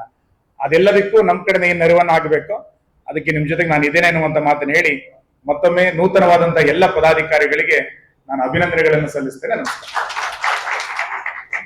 ಮಾಧ್ಯಮದವರು ಸಮಾಜದಲ್ಲಿ ಯಾವ ರೀತಿ ಕರ್ತವ್ಯವನ್ನ ನಿರ್ವಹಿಸಬೇಕು, ಯಾವುದೇ ಪಕ್ಷಪರ ತಾರತಮ್ಯ ಮಾಡದೆ ಕರ್ತವ್ಯವನ್ನ ನಿರ್ವಹಿಸಿದಾಗ ಮಾಧ್ಯಮಗಳು ಇನ್ನಷ್ಟು ಒಳ್ಳೆಯ ಹೆಸರನ್ನು ಗಳಿಸಲು ಸಾಧ್ಯ ಎಂಬ ಕಿವಿ ಮಾತನ್ನು ತಿಳಿಸುತ್ತಾ ಕಾರ್ಯಕ್ರಮವನ್ನ ಉದ್ದೇಶಿಸಿ ಮಾತಾಡಿದಂತಹ ಶಾಸಕರಿಗೆ ಅಭಿನಂದನೆಗಳು. ಮುಂದಿನ ಅಂಗವಾಗಿ ಎಂಪಿ ನ್ಯೂಸ್ ನ ವ್ಯವಸ್ಥಾಪಕ ಸಂಪಾದಕರಾದಂತಹ ವಾಸ್ತವ ಟೆಕ್ಕರ್ಬಲ್ಗೆ ಇವರು ಈ ಒಂದು ಕಾರ್ಯಕ್ರಮವನ್ನು ಉದ್ದೇಶಿಸಿ ಮಾತಾಡಬೇಕಾಗಿ ವಿನಂತಿಯನ್ನು ಮಾಡ್ತಿದ್ದೇನೆ ಸರ್. ಸಭೆಯಲ್ಲಿ ಆಸೀನರಾದ ಗಣ್ಯರೇ ಹಾಗೂ ಕರೆಗೆ ಓಗೊಟ್ಟು ಪ್ರೀತಿಯಿಂದ ಆಗಮಿಸಿದ ಎಲ್ಲ ಬಂಧುಗಳೇ, ಕರ್ನಾಟಕ ಮಾಧ್ಯಮ ಪತ್ರಕರ್ತರ ಸಂಘದ ಕಾರ್ಕಳದ ಪದಗ್ರಹಣ ಕಾರ್ಯಕ್ರಮದಲ್ಲಿ ನಾವೆಲ್ಲ ಜೊತೆಯಾಗಿದ್ದೇವೆ. ಗಣ್ಯರು ಶಾಸಕರೆಲ್ಲ ಹೇಳಿದ್ರು, ಮಾಧ್ಯಮಗಳ ವ್ಯವಸ್ಥೆಗಳು ಯಾವ ರೀತಿಯಾಗಿರಬೇಕು, ಒಳ್ಳೆಯ ವಿಚಾರ ಇದೆಲ್ಲವನ್ನ ನಮಗೆ ಪ್ರತಿ ಒಂದು ಮನುಷ್ಯನಿಗೂ ಮುಟ್ಟುವ ರೀತಿಯಲ್ಲಿ ತಿಳಿಸಿ ಸಮಾಜವನ್ನ ತಿದ್ದುವಂತಹ ಕಾರ್ಯದಲ್ಲಿ ಮಾಧ್ಯಮಗಳು ತೊಡಗಿದಾಗ ಎಲ್ಲವೂ ಕೂಡ ವ್ಯವಸ್ಥೆ ಒಳ್ಳೆಯ ರೀತಿಯಾಗಿ ನಡೀಲಿಕ್ಕೆ ಸಾಧ್ಯ ಉಂಟು ಅಂತ. ಹಾಗಾಗಿ ಈ ಮಾಧ್ಯಮ ಪತ್ರಕರ್ತರ ಸಂಘ ಕಾರ್ಕಳ ಮತ್ತು ಹೆಬ್ರಿ ಘಟಕದ ಒಂದು ಇದಾಗಬೇಕು ಅಂತ ಹೇಳುವಾಗ ವಸಂತರು ಶುರುವಿಗೆ ಮಾತಾಡಿದ್ರು, ಹೀಗೆ ಕಚೇರಿಗೆ ಬಂದು ಈ ತರ ನಾವು ಒಂದು ಒಟ್ಟಾಗಬೇಕು, ಎಲ್ಲರೂ ಮಾಡಬೇಕು ಅನ್ನುವಂತ ಮಾತನ್ನು ಕೇಳಿದಾಗ ಶುರುವಿಗೆ ನಮ್ಗೆ ಏನು ಅರ್ಥ ಆಗ್ಲಿಲ್ಲ, ಅದು ಏನು ಎಂತದ್ದು ಅಂತ. ಇನ್ನೊಮ್ಮೆ ವಸಂತ ಕರೆಕ್ಟ್ ಸರಿಯಾಗಿ ಕೇಳಿ ಅದು ಈ ತರದ ವ್ಯವಸ್ಥೆ ಅಂತ ಹೇಳುವಾಗ ನಮಗೂ ಅನಿಸ್ತು. ಯಾಕೆಂತ ಹೇಳಿದ್ರೆ ಕಾರ್ಕಳದಲ್ಲಿ ಸಾಮಾನ್ಯವಾಗಿ ಎಲ್ಲಿಯೂ ಇಲ್ಲದಷ್ಟು ಮಾಧ್ಯಮಗಳು ನಾವಿದ್ದೇವೆ ಕಾರ್ಕಳದಲ್ಲಿ. ಹಾಗಾಗಿ ನಮ್ಮಲ್ಲಿ ಒಗ್ಗಟ್ಟು ಬೇಕು. ಮಾಧ್ಯಮದ ರೂಪುರೇಷೆಗಳೆಲ್ಲ ವಿಭಿನ್ನ ರೀತಿಯಲ್ಲಿದ್ರು ಕೂಡ ಯಾವುದೇ ಒಂದು ಕಾರ್ಯಕ್ರಮ ಹಾಗೆ ಯಾವುದೇ ಒಂದು ಘಟನೆಗಳು ಏನೇ ಒಂದು ಆಪತ್ತು ಎಲ್ಲ ಕಾಲದಲ್ಲೂ ಕೂಡ ನಮ್ಮ ಸಂಘಟನೆ ಅನ್ನುವಂಥದ್ದು ಗಟ್ಟಿಯಾಗಿರ್ಬೇಕು ಅನ್ನುವಂತ ಉದ್ದೇಶದಿಂದ ಇದು ತೀರಾ ಅತಿ ಅಗತ್ಯ ಅಂತ ಕಂಡಾಗ ಎಲ್ಲರೂ ಸೇರಿ ಇದಕ್ಕೆ ಮೀಟಿಂಗ್ ಅನ್ನ ಮಾಡಿ ಇವತ್ತಿಗೆ ಪದಗ್ರಹಣದ ಕಾರ್ಯಕ್ರಮವರೆಗೆ ಬಂದಿದ್ದೇವೆ. ವಸಂತರ ಮುತುವರ್ಜಿ ಇದಕ್ಕೆ ತುಂಬಾ ಇದೆ. ಹಾಗಾಗಿ ಯಾಕಂದ್ರೆ 1-2 ಜನರನ್ನು ಸೇರಿಸುವುದು ನಮಗೆ ಕಷ್ಟ. ಅಷ್ಟಿರುವಾಗ ಇಷ್ಟು ಮಾಧ್ಯಮದವರನ್ನ ಸೇರಿಸಿ ಇವತ್ತು ಇಂಥ ಒಂದು ಕಾರ್ಯಕ್ರಮ ಮಾಡಬೇಕು ಅಂತ ಹೇಳಿದ್ರೆ ಎಲ್ಲ ಮಾಧ್ಯಮದವರ ಸಹಕಾರದ ಒಟ್ಟಿಗೆ ಇದು ಯಶಸ್ವಿಯಾಗಿದೆ ಅಂತ ಹೇಳಿ. ಹಾಗಾಗಿ ಶಾಸಕರು ಹೇಳಿದ ಹಾಗೆ ಮುಂದಿನ ಮಹಾಮಸ್ತಕಾಭಿಷೇಕದ ಕಾರ್ಯಕ್ರಮ ಇದು ನಮ್ಮ ಮಾಧ್ಯಮದವರ ಮುಂದಿರುವ ದೊಡ್ಡ ಟಾಸ್ಕ್ ಇದು. ಹಾಗಾಗಿ ನಮ್ಮ ಊರಿನಲ್ಲಿ ಇಂತಹ ಒಂದು ಒಳ್ಳೆಯ ಕಾರ್ಯಕ್ರಮ ಆಗ್ತಾ ಇದೆ. ಅವಿರತವಾಗಿ ಇದನ್ನು ಶ್ರಮಿಸಿ ಇದರಲ್ಲಿ ಎಲ್ಲ ರೀತಿಯಲ್ಲೂ ದೇಶ ವಿದೇಶ ಪ್ರಪಂಚ ಕೂಡ ಕಾರ್ಕಳದ ಕಡೆಗೆ ತಿರುಗಿ ನೋಡುವಂತಹ ಒಂದು ವ್ಯವಸ್ಥೆ ಮಾಧ್ಯಮದ ಮುಖಾಂತರ ನಾವು ಮಾಡುವಲ್ಲಿ ಯಶಸ್ವಿಯಾಗೋಣ.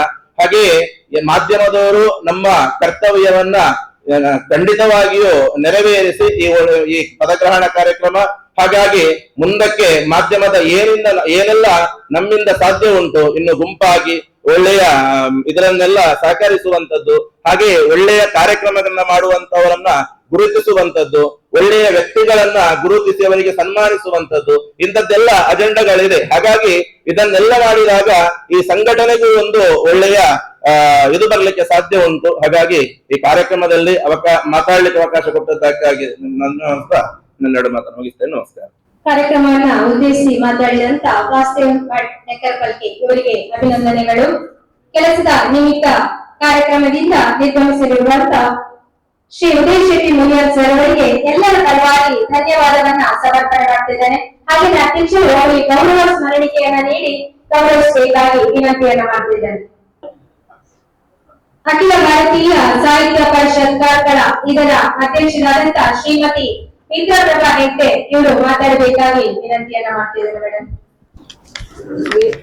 ಸಮಾರಂಭದ ಅಧ್ಯಕ್ಷೆ, ವೇದಿಕೆಯಲ್ಲಿ ಉಪಸ್ಥಿತರಿರುವಂತಹ ಎಲ್ಲಾ ಗಣ್ಯರೇ ಹಾಗೂ ಮಾಧ್ಯಮ ಬಂಧುಗಳೇ ಹಾಗೂ ಇಲ್ಲಿ ನೆರೆದಿರ್ತಕ್ಕಂಥ ಎಲ್ಲ ಸಭಾಸದರೇ, ಇವತ್ತು ಕಾರ್ಕಳ ಮತ್ತು ಹೆಬ್ರಿ ತಾಲೂಕಿನ ಮಾಧ್ಯಮ ಪತ್ರಕರ್ತರ ಸಂಘ ಇದರ ಉದ್ಘಾಟನೆ ಆಗಿದೆ. ಇದರ ಪದಾಧಿಕಾರಿಗಳಾಗಿ ಅಧ್ಯಕ್ಷರಾಗಿ ಆಗಿರೋದು ನನ್ನ ವಿದ್ಯಾರ್ಥಿನಿ ಅನ್ನುವಂತ ಹೆಮ್ಮೆ ನನಗೆ. ಹಾಗೇನೆ ಮಾಧ್ಯಮ ಕ್ಷೇತ್ರಕ್ಕೆ ನನ್ನ ವಿದ್ಯಾರ್ಥಿನಿಯರೇನು ಹೊಸತಲ್ಲ. ಈಗಾಗಲೇ ಬಹಳಷ್ಟು ಮಂದಿ ನನ್ನ ವಿದ್ಯಾರ್ಥಿನಿಯರು ಮಾಧ್ಯಮ ಕ್ಷೇತ್ರದಲ್ಲಿ ಸೇವೆ ಸಲ್ಲಿಸ್ತಾ ಇದ್ದಾರೆ. ನಮ್ಮ ಕಾರ್ಲ, ಕರಾವಳಿ ವೈವಿಧ್ಯ, ಈ ಎಲ್ಲ ಕ್ಷೇತ್ರಗಳಲ್ಲಿ, ಹಾಗೆ ಉದಯವಾಣಿಯಲ್ಲಿ ಕೂಡ ನನ್ನ ವಿದ್ಯಾರ್ಥಿನಿಯರಿದ್ದಾರೆ. ಇದೆಲ್ಲ ಬಹಳ ಸಂತೋಷ ಪಡುವಂತಹ ವಿಚಾರ. ಅದರಲ್ಲಿ ಇಂದು ರಾಜ್ಯ ಮಟ್ಟದಲ್ಲಿ ಕೂಡ ಯಾವ ಮಹಿಳೆ ಈ ಸ್ಥಾನವನ್ನು ಅಲಂಕರಿಸಿದಿಲ್ಲ.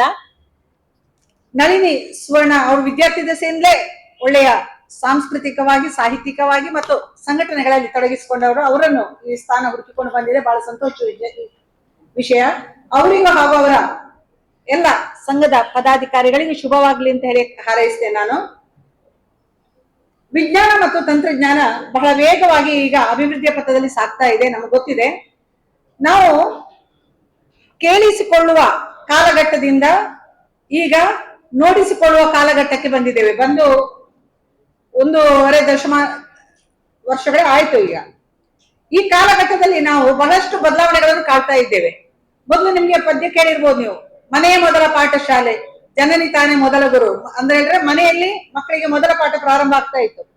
ಈಗ ಆ ಮನೆಯ ಪಡಸಾಲೆಯಿಂದ ಮಕ್ಕಳು ಮುಂದೆ ಶಾಲೆಯ ಪಾಠಶಾಲೆಗೆ ಹೋಗ್ಬೇಕು ಅಂತಾದ್ರೆ ಅಲ್ಲಿಗಿಂತಲೂ ಹೆಚ್ಚಾಗಿ ಅವರು ನೋಡುವಂತದ್ದು ಅಥವಾ ಉಳಿದವರೆಲ್ಲರೂ ಓದುವಂತದ್ದು ನೋಡುವುದೆಲ್ಲ ಯಾವುದು ಅಂತ ಹೇಳಿದ್ರೆ ಸರ್ವಾಂತರ್ಯಾಮಿಯಾದ ಗೂಗಲ್ ಗುರುವನ್ನು ಎಲ್ಲಾ ಮಕ್ಕಳ ಕೈಯಲ್ಲಿ ಕೇಳಿ ನೋಡಿ. ಏನೋ ನನ್ಗೆ ಗೊತ್ತಿರ್ಲಿಲ್ಲ, ಯಾರೋ ನಾನು ಏನೋ ಒಂದು ವಿಷಯದ ಬಗ್ಗೆ ನಾನು ವಿಷಯ ಸಂಗ್ರಹಣೆ ಮಾಡ್ಬೇಕಿತ್ತು. ಆಗ ಒಬ್ಬ ಸಣ್ಣ ವಿದ್ಯಾರ್ಥಿ ಒಬ್ಬ ಹೇಳಿದ, ಮೇಡಮ್ ಅದು ನೀವು ಚಾಟ್ ಜಿಪಿಟಿಯಲ್ಲಿ ನೋಡಿ ಸಿಗ್ತದೆ ಅಂತ. ನನ್ಗೆ ಗೊತ್ತಿರ್ಲಿಲ್ಲ ಅದೇನು ಅಂತ. ಹಾಗಾದ್ರೆ ವಿದ್ಯಾರ್ಥಿಗಳು ಕೂಡ ಈಗ ಏನಾಗಿದ್ದಾರೆ, ಎಲ್ಲ ವೈಜ್ಞಾನಿಕ ಕ್ಷೇತ್ರದ ಎಲ್ಲ ಶೈಕ್ಷಣಿಕ ಅಂಗವಾದ ಎಲ್ಲ ವಿಚಾರಗಳು ಅವರಿಗೆ ಗೊತ್ತಿದೆ. ಹಾಗೆ ಪ್ರಾರಂಭದಲ್ಲಿ ಈ ಬೆಳಕಿಂಡಿಯಾಗಿ ಬಂದಂತಹ ಈ ಒಂದು ವಿಜ್ಞಾನದ ಸವಲತ್ತುಗಳು ಅಥವಾ ಈ ಏನು ಇದಿದೆ ಅದು ಮುಂದುವರಿದು ಈಗ ಏನಾಗಿದೆ, ಹೆಬ್ಬಾಗಿಲು ತೆರೆದುಕೊಂಡಿದೆ. ವಿಜ್ಞಾನದ ಪರಿಣಾಮವಾಗಿ ಈಗ ನಮ್ಮ ಕೈ ಕೆಳಗೆ ಕೈಯಲ್ಲೇ ಈಗ ಏನಾಗಿದೆ, ಮೊಬೈಲ್ ಸಿಕ್ಕಿರೋದ್ರಿಂದ ಎಲ್ಲೋ ನಾವು ನಾವು ವಿಚಾರಗಳನ್ನು ನಾವು ಕೇಳ್ಬೇಕು ಅಂತ ಅನಿಸ್ತದೋ. ಈಗ ಬೆಳಿಗ್ಗೆದ್ದು ನಾವು ಪತ್ರಿಕೆ ನೋಡ್ತಾ ಇದ್ದೀವಿ. ಈಗ ಪತ್ರಿಕೆ ನೋಡುವಂತ ಹವ್ಯಾಸ ಹೆಚ್ಚಿನ ಮನೆಗಳಲ್ಲಿ ಇಲ್ಲ. ಎಲ್ಲರೂ ಕೂಡ ಏನಾಗಿದ್ದಾರೆ, ಬೆಳಿಗ್ಗೆದ್ದ ಕೂಡಲೇ ಮಾಧ್ಯಮಗಳನ್ನು ಮೊಬೈಲ್ ಅಲ್ಲೇ ವಿಷಯಗಳನ್ನು ಸಂಗ್ರಹಿಸಲಿಕ್ಕೆ ಪ್ರಾರಂಭ ಮಾಡ್ತಾರೆ. ನನ್ನ ವಿದ್ಯಾರ್ಥಿನಿ ಒಬ್ಳು ಒಂದ್ಸರಿ ಏನೋ ಒಂದು ವಿಷಯ ಇತ್ತು, ಮೇಡಮ್ ಅದೆಂತದೋ ವಿಷಯ ಬಂದಿದಂತಲ್ಲ ಅಂತ ಕೇಳಿದ್ಲು. ಅವಳು ಇರೋದು ದುಬೈಯಲ್ಲಿ. ಕೇಳಿದಾಗ ನಾನು ಹೇಳಿದೆ, ನಿಮಗೆ ಗೊತ್ತೇ ಇಲ್ವಾ? ಇಲ್ಲ ಮೇಡಮ್ ನನಗೆ ಗೊತ್ತಿಲ್ಲ ಅಂತ. ಯಾಕಂದ್ರೆ ಇಲ್ಲಿನ ಸುದ್ದಿ ಕೂಡ ಈಗ ಮೊಬೈಲ್ ಅಲ್ಲಿ ಏನಾಗಿದೆ, ಆ ನ್ಯೂಸ್ ಚಾನೆಲ್ಗಳ ಮೂಲಕ ಈಗಾಗಲೇ ಎಲ್ಲ ಕಡೆಗೆ ಅದು ಪ್ರಸರಿಸ್ತಾ ಇದೆ. ಅದೇ ಹೇಳಿದೆ ನಾನು, ಮೊದಲಿಗೆ ನಾವು ರೇಡಿಯೋದ ಮೂಲಕ ನ್ಯೂಸ್ ಗಳನ್ನು ಕೇಳ್ತಾ ಇದ್ದೆವು. ಅದಾದ್ಮೇಲೆ ಟಿವಿ ಬಂತು, ಟಿವಿಯ ಮೂಲಕ ನಾವು ಅದನ್ನು ನೋಡುವಂತಹ ಕ್ರಮ ಆಯ್ತು. ಈಗ ಅದೇ ಮುಂದುವರಿದು ಈಗ ನಾವು ನಮ್ಮ ಕೈಯಲ್ಲೇ ಅಂಗೈಯಲ್ಲೇ ಇಡೀ ಜಗತ್ತಿನ ಸುದ್ದಿಗಳನ್ನು ನೋಡುವಂತಹ ಒಂದು ಸ್ಥಿತಿಯಲ್ಲಿ ಈಗ ನಾವು ಕಾಲಘಟ್ಟದಲ್ಲಿ ನಾವು ತಲುಪಿದ್ದೇವೆ. ಹಾಗೆ ಈಗ ಏನಾಗಿದೆ ಅಂತ ಹೇಳಿದ್ರೆ, ಬಹಳಷ್ಟು ವಿಷಯ ಮಾತಾಡ್ಲಿಕ್ಕೆ ಹೋಗುದಿಲ್ಲ, ನಾನು 1-2 ನಿಮಿಷ ಮಾತ್ರ ತಗೊಳ್ತೇನೆ. ಈಗ ಕ್ಷಣ ಕ್ಷಣದ ಸುದ್ದಿಗಳು ನಮ್ಗೆ ಕೂಡಲೇ ಸಿಗ್ತಾ ಇದೆ. ಈಗ ಆಗ್ಲೇ ಹೇಳಿದ್ರು, ಅವರೆಲ್ಲರೂ ಹೇಳಿದ್ರು ಸಾಕಷ್ಟು ಅದನ್ನು. ಮಾರನೇ ಬೆಳಿಗ್ಗೆ ನಾವು ಪತ್ರಿಕೆಯಲ್ಲಿ ನೋಡ್ತಾ ಇದ್ದೇವೆ ಸುದ್ದಿಗಳನ್ನು. ಈಗ ಹಾಗಲ್ಲ. ಆಗ ಏನಾಗ್ತಾ ಇದೆ, ಈ ಕ್ಷಣ ಏನಾಯ್ತು ಎನ್ನುವುದನ್ನು ನಾವು ಆ ವೆಬ್ ಚಾನೆಲ್ಗಳನ್ನು ನೋಡಿದ್ರೆ ನಮ್ಗೆ ಕೂಡಲೇ ಗೊತ್ತಾಗ್ತದೆ. ನ್ಯೂಸ್ ಚಾನೆಲ್ಗಳನ್ನು ನೋಡಿದ ಕೂಡಲೇ ಗೊತ್ತಾಗ್ತದೆ. ಅಷ್ಟು ಮಾತ್ರ ಅಲ್ಲ, ಆ ವರದಿಯ ಏನು ವಿಡಿಯೋಗಳಿದೆ ಅಥವಾ ಲೈವ್ ಚಾನೆಲ್ಸ್ ಗಳಲ್ಲಿ ಆ ಸುದ್ದಿಯ ಪ್ರಸಾರ ಇದೆ, ಇದೆಲ್ಲವೂ ನಮ್ಗೆ ಈಗ ನೋಡ್ಲಿಕ್ಕೆ ಸಿಗ್ತಾ ಇದೆ. ಆದ್ರಿಂದ ಒಂದಷ್ಟು ವಿಷಯಗಳು ನಮ್ಗೆ ಈಗ ಎಲ್ರಿಗೂ ತಲುಪುವುದಕ್ಕೆ ಸಾಧ್ಯ ಆಗಿದೆ ಈ ಮಾಧ್ಯಮಗಳಿಂದ. ಹಾಗೆ ಮಾಧ್ಯಮದ ಪತ್ರಕರ್ತರ ಜವಾಬ್ದಾರಿ ಕೂಡ ಹೆಚ್ಚಿನದು ಎನ್ನುವಂತಹದನ್ನು ಯಾರು ಅಲ್ಲಗಳೆಯುವ ಹಾಗಿಲ್ಲ. ಯಾಕೆಂತ ಹೇಳಿದ್ರೆ ಅದು ಆಧಾರ ಸ್ತಂಭ ಯಾವುದು ಪ್ರಜಾಪ್ರಭುತ್ವಕ್ಕೆ ಅಂತ ಹೇಳಿದ್ರೆ ನಮ್ಗೆಲ್ರಿಗೆ ಗೊತ್ತಿದೆ. ಅದು ಶಾಸಕಾಂಗ, ಕಾರ್ಯಾಂಗ, ನ್ಯಾಯಾಂಗ ಅಂತ ತಿಳ್ಕೊಂಡಿದ್ದೇವೆ ನಾವು. ಆದ್ರೆ ಇದು ಮೂರೇ ಅಲ್ಲ, ಪತ್ರಕರ್ತರ ಜವಾಬ್ದಾರಿ ಕೂಡ ಹೆಚ್ಚಿನದು. ಅದು ಕೂಡ ಈ ಪ್ರಜಾಪ್ರಭುತ್ವದ 4ನೇ ಆಧಾರ ಸ್ತಂಭ ಆಗಿದೆ. ಹಾಗೆ ಡಿ.ವಿ.ಜಿ ಅವರು ಒಂದ್ ಕಡೆ ಒಂದು ಮಾತು ಹೇಳ್ತಾರೆ, ನೀವು ಕೇಳಿದ್ರೆ ದಾರ್ಶನಿಕ ಕವಿ ಡಿ.ವಿ.ಜಿ ಅವರು ಒಂದ್ ಕಡೆ ಹೇಳ್ತಾರೆ, ಒಬ್ಬ ಪತ್ರಕರ್ತ ಒಂದು ಪತ್ರಿಕಾ ಉದ್ಯಮವನ್ನು ನಡೆಸಿಕೊಂಡು ಅದರಲ್ಲಿ ಯಶಸ್ವಿಯಾದಂತಹ ಪತ್ರಕರ್ತ ಯಾವುದೇ ಒಬ್ಬ ರಾಜಕಾರಣಿಗಿಂತ ಕಡಿಮೆ ಅಲ್ಲ. ಆತನಿಗೆ ಸಿಗ್ಬೇಕಾದ ಸನ್ಮಾನ ಅದು ರಾಜಕಾರಣಿಗೆ ಸಿಗುವಂತಹ ಸನ್ಮಾನಕ್ಕಿಂತ ಕಡಿಮೆ ಏನಲ್ಲ ಅಂತ ಹೇಳ್ತಾರೆ ಅವರು. ಹಾಗಾಗಿ ಆ ಪತ್ರಕರ್ತನ ಜವಾಬ್ದಾರಿ ಹೆಚ್ಚಿನದು ಎನ್ನುವುದನ್ನು ನಾವೆಲ್ಲ ಅರಿತುಕೊಂಡಿದ್ವಿ. ಅದರ ಬಗ್ಗೆ ಸಾಕಷ್ಟು ಎಲ್ಲರೂ ಹೇಳಿದ್ರು, ಪುನಃ ನಾನು ಅದನ್ನು ಹೇಳಿಕ್ ಹೋಗುದಿಲ್ಲ. ಆದ್ರೆ ಸಮಾಜದಲ್ಲಿ ಪತ್ರಕರ್ತನ ಜವಾಬ್ದಾರಿ ಬಹಳ ಹೆಚ್ಚಿನದು. ಅವರು ತೆರೆದ ಕಣ್ಣು, ತೆರೆದ ಮನಸ್ಸು, ತೆರೆದರದೇ ಇದ್ದುಕೊಂಡು ಎಲ್ಲವನ್ನು ವಿಮರ್ಶೆ ಮಾಡ್ಬೇಕಾಗ್ತದೆ. ಯಾವುದು ಸಮಾಜಕ್ಕೆ ಒಳ್ಳೆಯದೋ ಅದನ್ನು ಕೊಡ್ಬೇಕು. ಯಾಕಂದ್ರೆ ಕೆಲವೊಮ್ಮೆ ಅದರ ವಿಷಯವನ್ನು ನಾವು ಈಗ ಹೆಚ್ಚು ಆಳವಾಗಿ ಅಧ್ಯಯನ ಮಾಡ್ಲಿಕ್ಕೆ ಹೋಗುದಿಲ್ಲ. ನೇರ ವಿಷಯವನ್ನು ಕೊಟ್ಬಿಟ್ರೆ ಅದರ ಪರಿಣಾಮ ಬಹಳ ಭೀಕರ ಆಗ್ಬಹುದು. ಯಾಕಂತ ಹೇಳಿದ್ರೆ ಈಗಿನ ವ್ಯವಸ್ಥೆಗಳು ಆ ರೀತಿ ಇದೆ. ಆದ್ದರಿಂದ ಪತ್ರಕರ್ತರು ಏನ್ ಮಾಡ್ಬೇಕು ಆಗ್ತದೆ ಅಂತ ಹೇಳಿದ್ರೆ, ಅವರು ಸಮಾಜದ ಕಣ್ಣಿದ್ದ ಹಾಗೆ. ಆದ್ರಿಂದ ಸಮಾಜಕ್ಕೆ ಏನ್ ಕೊಡ್ಬೇಕು ಎನ್ನುವುದನ್ನು ಅರಿತುಕೊಂಡು ಸಮಾಜಕ್ಕೆ ಒಳಿತನ್ನು ಕೊಡುವಂತಹ ಪ್ರಯತ್ನವನ್ನ ಅವ್ರು ಮಾಡ್ಬೇಕು. ಅದು ಆಗ್ಲೇ ಹೇಳಿದ್ರು, ಯಾವುದೇ ಪಕ್ಷದ ಪ್ರತಿನಿಧಿಗಳಾಗಬಾರ್ದು. ಅವರು ಸಮಾಜಕ್ಕೆ ಅವರು ಪಕ್ಷಾತೀತರಾಗಿ ಕೆಲಸ ಮಾಡ್ಬೇಕು. ಹಾಗಾದಾಗ ಮಾತ್ರ ಸಮಾಜಕ್ಕೆ ಒಳಿತನ್ನು ಕೊಡುವಂತಹ ಕೆಲಸ ಆಗ್ಲಿ ಅಂತ ಹೇಳ್ತಾ, ಈ ಸಂದರ್ಭದಲ್ಲಿ ನನ್ನ ಕರೆದು ಒಂದೆರಡು ಮಾತುಗಳನ್ನು ಹಂಚಿಕೊಳ್ಳುವಂತಹ ಒಂದು ಅವಕಾಶ ಕಲ್ಪಿಸಿಕೊಟ್ಟಿದ್ದೀರಿ. ನಿಮ್ಗೆಲ್ರಿಗೂ ಕೂಡ ಧನ್ಯವಾದಗಳು. ಹಾಗೆ ಇನ್ನು ಈ ಸಂಘಟನೆ ಇನ್ನಷ್ಟು ಬೆಳೀಲಿ, ಈ ಮಾಧ್ಯಮ ಪತ್ರಕರ್ತರ ಸಂಘ ಬಲಿಷ್ಠವಾಗಿ ನಿಲ್ಲಿ ಅಂತೇಳಿ ಹಾರೈಸ್ತಾ ನನ್ನೆರಡು ಮಾತುಗಳನ್ನು ಮುಗಿಸ್ತೇನೆ. ಧನ್ಯವಾದ. ಕಾರ್ಯಕ್ರಮವನ್ನ ಉದ್ದೇಶಿಸಿ ಎಲ್ಲರಿಗೂ ಶುಭ ಹಾರೈಸಿದಂತ ಶ್ರೀಮತಿ ಮಿತ್ರಪ್ರಭಾ ಹೆಗ್ಡೆ ಇವರಿಗೆ ಅಭಿನಂದನೆಗಳು. ಮುಂದಿನ ಅಂಗವಾಗಿ ಈ ಒಂದು ಸಂಘವನ್ನು ರಚಿಸಲು ಎಲ್ಲಾ ಮಾಧ್ಯಮಗಳನ್ನ ಒಗ್ಗೂಡಿಸಿ ಬಿಡುವಿಲ್ಲದ ಸಮಯದಲ್ಲೂ ಈ ಒಂದು ಕಾರ್ಯಕ್ರಮ ನಡೆಸಲು ಸಮಯವನ್ನ ಮೀಸಲಿಟ್ಟು ಸೂಕ್ತ ಸಲಹೆ ಸೂಚನೆಗಳನ್ನು ನೀಡಿ ಇಂದು ಕಾರ್ಕಳದಲ್ಲಿ ಸಂಘವನ್ನ ಉದ್ಘಾಟಿಸಲು ಹೆಚ್ಚಿನ ಶ್ರಮವನ್ನ ವಹಿಸಿದಂತ, ಮಾಧ್ಯಮದಲ್ಲಿ ಹೆಚ್ಚಿನ ಹೆಸರನ್ನ ಪಡೆದಿರುವಂತ, ಹಲವು ಪ್ರಶಸ್ತಿಗಳನ್ನು ಪಡೆದಿರುವಂತ ಕರ್ನಾಟಕ ಮಾಧ್ಯಮ ಪತ್ರಕರ್ತರ ಸಂಘ ರಿಜಿಸ್ಟರ್ ಬೆಂಗಳೂರು ಇದರ ಕಾರ್ಯದರ್ಶಿಯಾದಂತಹ ಶ್ರೀ ವಸಂತ್ ಸರ್ ಇವರಿಗೆ ಅಭಿನಂದನಾ ಕಾರ್ಯಕ್ರಮ. ಈ ಒಂದು ಕಾರ್ಯಕ್ರಮದಲ್ಲಿ ಎಲ್ಲ ಗಣ್ಯರು ಜೊತೆಗೂಡಿಸಬೇಕಾಗಿ ವಿನಂತಿಯನ್ನ ಮಾಡ್ತಿದ್ದಾರೆ ಸರ್. ಹಾಗೆಯೇ ಈ ಒಂದು ಅವರ ಶ್ರಮವನ್ನ ಗುರುತಿಸಿ ಎಂಪಿ ನ್ಯೂಸ್ ಹಾಗೂ ಎಂಪಿ ನ್ಯೂಸ್ ನ ಸಂಸ್ಥಾಪಕರಾದಂತ ವಾಸುದೇವ್ ಭಟ್ ನೆಕ್ಕರ್ ಬಗ್ಗೆ ಇವರು ಅವರನ್ನ ಅಭಿನಂದಿಸಬೇಕಾಗಿ ಹೇಳಿದ್ರು. ಹಾಗಾಗಿ ಅವರ ಪರವಾಗಿ ಅದರ ಜೊತೆಗೆ ಎಲ್ಲ ಮಾಧ್ಯಮದ ಪರವಾಗಿ ಈ ಒಂದು ಅಭಿನಂದನೆಯನ್ನ ಅವರಿಗೆ ತಿಳಿಸಿದ್ದೇವೆ. ಇವರ ಸಹಕಾರ ಹೆಚ್ಚು ಈ ಒಂದು ಸಂಘಕ್ಕೆ ಬೇಕು, ಹೆಚ್ಚಿನ ಮಾಹಿತಿ ಮಾರ್ಗದರ್ಶನ ಬೇಕು ಅಂತ ಹೇಳ್ತಾ ಈ ಒಂದು ಸಂದರ್ಭದಲ್ಲಿ ಅವರಿಗೆ ಶುಭವಾಗಲಿ, ಇನ್ನಷ್ಟು ಹೆಸರನ್ನ ಮಾಡುವಂತಾಗಲಿ ಎಂದು ತಿಳಿಸುತ್ತಾ ಅವರಿಗೆ ಅನಂತ ಅಭಿನಂದನೆಗಳು. ಹಾಗೆಯೇ ಈ ಒಂದು ಕಾರ್ಯಕ್ರಮದಲ್ಲಿ ಸತೀಶ್ ಶೆಟ್ಟಿ ಹೋಟೆಲ್ ಬಾಡಿ, ಪದ್ಮಪ್ರಸಾದ್ ಜೈನ್, ಶಶಿಕಲಾ ಹೆಗ್ಡೆ, ಅಮ್ಮನ ನೆರವು ಸಂಸ್ಥೆಯ ಅವಿನಾಶ್ ಶೆಟ್ಟಿ, ರಾಮಚಂದ್ರ ನ್ಯೂಸ್ ಕಾರ್ಕಳ, ಅರ್ಚನಾ ನಮ್ಮ ಕಾಲ ಈ ಸಂಸ್ಥೆಯವರು ಉಪಸ್ಥಿತರಿದ್ದಾರೆ. ಈ ಸಂದರ್ಭದಲ್ಲಿ ಗೌರವಿಸಿದ್ದಾರೆ. ಈ ಕಾರ್ಯಕ್ರಮಕ್ಕೆ ಸಕಲೇಶ್ವರ ತಾಲೂಕು ಪತ್ರಕರ್ತರ ಸಂಘ ಜೊತೆಗೆ ತೀರ್ಥಹಳ್ಳಿಯಿಂದ ಕೂಡ ಪತ್ರಕರ್ತರು ಬಂದಿದ್ದಾರೆ, ಅವರೆಲ್ಲರೂ ಕೂಡ ಸ್ವಾಗತಿಸ್ತೇನೆ. ಅದ್ರ ಜೊತೆಗೆ ಬಹಳಷ್ಟು ಮಂದಿ ಕಾರ್ಯಕ್ರಮಕ್ಕೆ ಬಂದಿದ್ದಾರೆ, ಅವರೆಲ್ಲರೂ ಕೂಡ ಸ್ವಾಗತಿಸ್ತೇನೆ. ಕನ್ನಡ ಸಾಹಿತ್ಯ ಪರಿಷತ್ ಅಧ್ಯಕ್ಷರಾದ ಕೊಂಡಳ್ಳಿ ಪ್ರಭಾಕರ್ ಶೆಟ್ಟಿ ಅವರು ಕೂಡ ಕಾರ್ಯಕ್ರಮದಲ್ಲಿದ್ದಾರೆ, ಅವರನ್ನು ಕೂಡ ಕಾರ್ಯಕ್ರಮದ ಪರವಾಗಿ ಸ್ವಾಗತಿಸ್ತೇನೆ. ಹಾಗೆಯೇ ಮುಂದಿನ ಅಂಗವಾಗಿ ಡಾಕ್ಟರ್ ರವೀಂದ್ರ ಶೆಟ್ಟಿ ಬಜಗೋಡಿ ರಾಜ್ಯಾಧ್ಯಕ್ಷರು ಫೆಡರೇಷನ್ ಆಫ್ ಬಾಯ್ ಮತ್ತು stone crusher owners association register Bengaluru ಇವರು ಯೋಗ ಕಾರ್ಯಕ್ರಮವನ್ನು ಉದ್ದೇಶಿಸಿ ಮಾತಾಡಬೇಕಾಗಿ ಕೇಳಿಕೊಳ್ತೇನೆ. ಪರಮಶಕ್ತಿಯಾಗಿರುವಂತಹ ಸೂರ್ಯದೇವನನ್ನು ಹೇಳ್ತಾ, ಕರ್ನಾಟಕ ಮಾಧ್ಯಮ ಪತ್ರಕರ್ತರ ಸಂಘ ರಿಜಿಸ್ಟರ್ಡ್ ಬೆಂಗಳೂರು ಇದರ ಕಾರ್ಕಳ ಮತ್ತು ಹೆಬ್ರಿ ತಾಲೂಕಿನ ಸಂಘದ ಉದ್ಘಾಟನೆಯ ವೇದಿಕೆಯಲ್ಲಿರುವಂತಹ ಎಲ್ಲ ಹಿರಿಯರೇ, ಸೇರಿರುವಂತಹ ಎಲ್ಲ ಬಂಧುಗಳೇ, ಎಲ್ಲರ ಹೆಸರನ್ನು ಹೇಳಿದ್ರು ನಿರೂಪಕರು. ಆದರೆ ಮತ್ತಷ್ಟು ಸಂಘ ಸಂಸ್ಥೆಗಳ ಹೆಸರುಗಳು ಉಳಿದೋಗಿದೆ. ನಮ್ಮ ಧರ್ಮಸ್ಥಳ ಗ್ರಾಮಾಭಿವೃದ್ಧಿ ಯೋಜನೆಯ ತಾಲೂಕು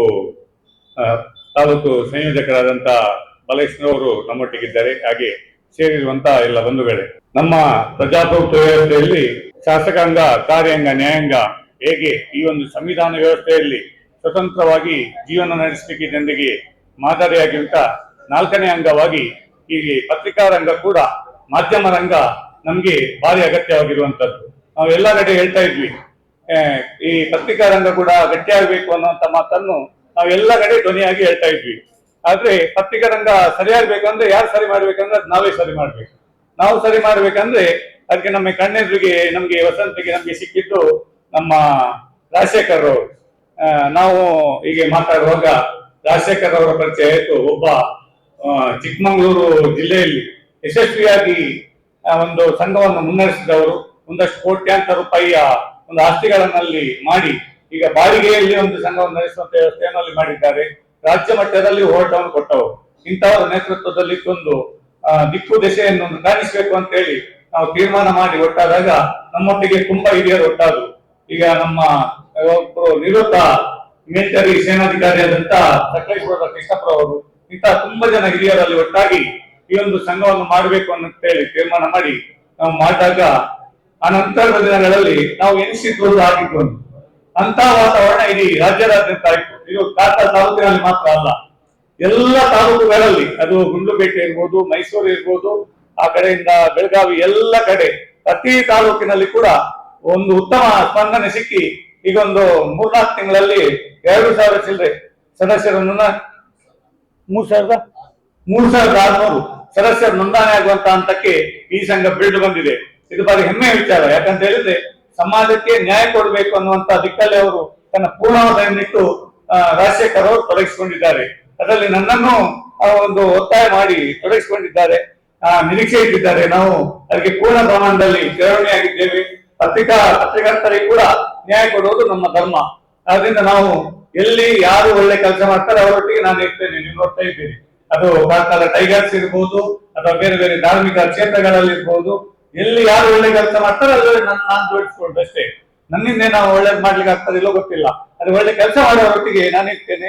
ಹಾಗೆಯೇ ಕನ್ನಡ ಮಾಧ್ಯಮ ಪತ್ರಕರ್ತರ ಸಂಘದಲ್ಲಿ ಕೂಡ ಈಗ ವಸಂತರು ಕೂಡ ಇಲ್ಲಿ ಪೂರ್ಣಾವಧಿಯಲ್ಲಿ ರಾಜಶೇಖರ್ ಒಟ್ಟಿಗೆ ತೊಡಗಿಸಿಕೊಂಡು ಇಲ್ಲಿ ರಾಜ್ಯದಾದ್ಯಂತ ಪ್ರವಾಸ ಮಾಡಿ ಅವರಿಗೆ ಒಂದು ಧೈರ್ಯ ತುಂಬಿದ್ದಾರೆ. ಹಾಗೆ ಈ ಸಂಘಕ್ಕೆ ಒಳ್ಳೆಯದಾಗಲಿ ಅಂತ ಹೇಳಿ ಆಶಿಸುತ್ತಾ ಮುಂದಿನ ಏಪ್ರಿಲ್ ತಿಂಗಳಲ್ಲಿ ಕಾರ್ಕಳದಲ್ಲಿ ಈ ಕನ್ನಡ ಮಾಧ್ಯಮ ಪತ್ರಕರ್ತರ ಸಂಘದ ಒಂದು ರಾಜ್ಯ ಸಮ್ಮೇಳನ, ಪ್ರಥಮ ರಾಜ್ಯ ಸಮ್ಮೇಳನ ಕಾರ್ಕಳದಲ್ಲಿ ಮಾಡಬೇಕು ಅಂತ ಹೇಳಿ ಈಗಾಗಲೇ ತೀರ್ಮಾನ ಮಾಡಿದ್ದೇವೆ. ಅದಕ್ಕೆ ಎಲ್ಲರ ಸಹಕಾರ ಬೇಕು. ಈಗಾಗಲೇ ನಮ್ಮ ಕಾರ್ಕಳ ಟೈಗರ್ಸ್ ನ ಪ್ರಶಾಂತ್ ಕಾಮತ್ ಅವರು ಹಾಗೆ ಈಗಾಗಲೇ ಬೆಂಬಲ ಸೂಚಿಸಿ ತನ್ನಿಂದ ಏನಾಗಬೇಕು ಅದನ್ನು ಕಾರ್ಕಳದಲ್ಲಿ ಮಾಡುವುದಕ್ಕೆ ತನ್ನ ಪೂರ್ಣ ಪ್ರಮಾಣದ ಸಹಕಾರ ಉಂಟು ಅಂತ ಹೇಳಿ ಈಗಾಗಲೇ ಘೋಷಿಸಿದ್ದಾರೆ. ತಾಲೂಕಿನ ಎಲ್ಲ ಸಂಘ ಸಂಸ್ಥೆಗಳ ಸಹಕಾರವನ್ನು ನಾವು ಕೊಡ್ತೇವೆ. ಎಲ್ಲ ರಾಜಕೀಯ ಪಕ್ಷಗಳ ಸಹಕಾರವನ್ನು ಕೊಡ್ತೇವೆ. ಇಲ್ಲಿ ರಾಜಕೀಯ ರಹಿತವಾಗಿ ಒಂದು ಮಾಧ್ಯಮದಲ್ಲಿ ಮಾಧ್ಯಮ ಕ್ಷೇತ್ರವನ್ನು ಯಾವ ರೀತಿಯಲ್ಲಿ ನಾವು ತಯಾರು ಮಾಡಬೇಕು ಅನ್ನುವಂಥದ್ದನ್ನು ಕಾರ್ಕಳವನ್ನು ಮಾದರಿಯಾಗಿಟ್ಕೊಂಡು ನಾವು ಮಾಡುವಂತ ಹೇಳಿ ಹೇಳ್ತೇನೆ. ನಿಮ್ಗೆ ಉದಾಹರಣೆಯಾಗಿ ಅದಕ್ಕೆ ಈಗಾಗಲೇ ನಮ್ಮ ತಾಲೂಕಿನ ಅಧ್ಯಕ್ಷರ ಆಯ್ಕೆ, ಅದು ನಳಿನಿ ಅವರ ಆಯ್ಕೆ ಮಾಡ್ತೇವೆ ಅಂತ ನಾನು ಹೇಳಿಕೊಂಡು ಹೇಳಿದೆ. ಉತ್ತಮ ಆಯ್ಕೆಯನ್ನು ಮಾಡಿದ್ದೀರಿ. ಒಂದು ನಾನ್ ಕಾಂಟ್ರವರ್ಸ್, ಎಲ್ಲರನ್ನು ಒಟ್ಟಿಗೆ ಕೊಂಡೋಗುವಂತ ಒಂದು ಧೀರ ಮಹಿಳೆ ಅವಳು. ನಾನು ಅವಳನ್ನು ಅವಳ ಪ್ರತಿಭೆಯನ್ನು ನಾನು ನೋಡ್ತಾ ಇದ್ದೇನೆ. ಅವರ ಊರಿನಲ್ಲಿ ಅವರ ಚಟುವಟಿಕೆ, ಮಾಧ್ಯಮ ಕ್ಷೇತ್ರದಲ್ಲಿ ಅವರ ಚಟುವಟಿಕೆ ಎಲ್ಲವನ್ನು ಗಮನಿಸಿದ್ದೇನೆ. ಅದರಿಂದ ಇಂತಹ ಒಬ್ಬ ಉತ್ತಮ ನಾಯಕಿಯನ್ನು ರಾಜ್ಯದಲ್ಲಿ ಪ್ರಥಮವಾಗಿ ತಾಲೂಕಿನ ಅಧ್ಯಕ್ಷರಾಗಿ ಒಬ್ಬರು ಮಾತೆಯಾಗಿ ಆಯ್ಕೆಯಾಗಿದ್ದು ಅದು ಕಾರ್ಕಳ ತಾಲೂಕಿನಿಂದ ನಳಿನಿ ಎಸ್ ಅಣ್ಣರವರು. ಅದರಿಂದ ನಮ್ಗೆ ಹೆಮ್ಮೆ ಆಗ್ತದೆ. ನಾಳ್ದು ನಡೆಯುವಂತ ಈ ರಾಜ್ಯ ಮಟ್ಟದ ಸಮ್ಮೇಳನ ಕೂಡ ಕಾರ್ಕಳದಲ್ಲಿ ಯಶಸ್ವಿಯಾಗಿ ಆಗ್ತದೆ ಅನ್ನೋದಕ್ಕೆ ಇದು ಮುನ್ಸೂಚನೆ ಅಂತ ನಾನು ಭಾವಿಸ್ತೇನೆ. ಎಲ್ಲರೂ ನಾವು ಒಟ್ಟಾಗಿ ನಮ್ಮ ಉತ್ತಮ ಜೀವನವನ್ನು, ಉತ್ತಮ ಸಮಾಜವನ್ನು ಮುಂದಿನ ಸಮಾಜಕ್ಕೆ ಉಳಿಸಿಕೊಂಡು ಹೋಗುವುದು ನಮ್ಮೆಲ್ಲರ ಆದ್ಯ ಕರ್ತವ್ಯವಾಗುಂಟು. ಹೀಗೆ ಉಳಿಸಿಕೊಂಡು ಹೋಗಬೇಕಾದ್ರೆ ನಾವು ಎಲ್ಲ ಸ್ತರಗಳಲ್ಲಿ ಈ ವ್ಯವಸ್ಥೆಯನ್ನು ಗಟ್ಟಿಗೊಳಿಸಬೇಕು. ನಮ್ಮ ಹಿರಿಯರು ಹೇಗೆ ಸ್ವಾತಂತ್ರ್ಯ ಹೋರಾಟ ಮಾಡಿ ಸ್ವಾತಂತ್ರ್ಯವನ್ನು ಕೊಟ್ಟು ನಾವೀಗ ಸ್ವತಂತ್ರವಾಗಿ ಬರ್ತಾ ಇದ್ದೇವಾ, ಮುಂದಿನ ಸಮಾಜಕ್ಕೆ ಉತ್ತಮ ಸಮಾಜವನ್ನು ರೂಪಿಸುವುದು ಕೂಡ ನಮ್ಮ ಕರ್ತವ್ಯ ಉಂಟು. ಆದ್ರಿಂದ ಈ ಮಾಧ್ಯಮ ರಂಗಕ್ಕೆ ನಾವೆಲ್ಲರೂ ಸೇರಿ ಉತ್ತಮ ಸಹಕಾರವನ್ನು ಕೊಡುವ.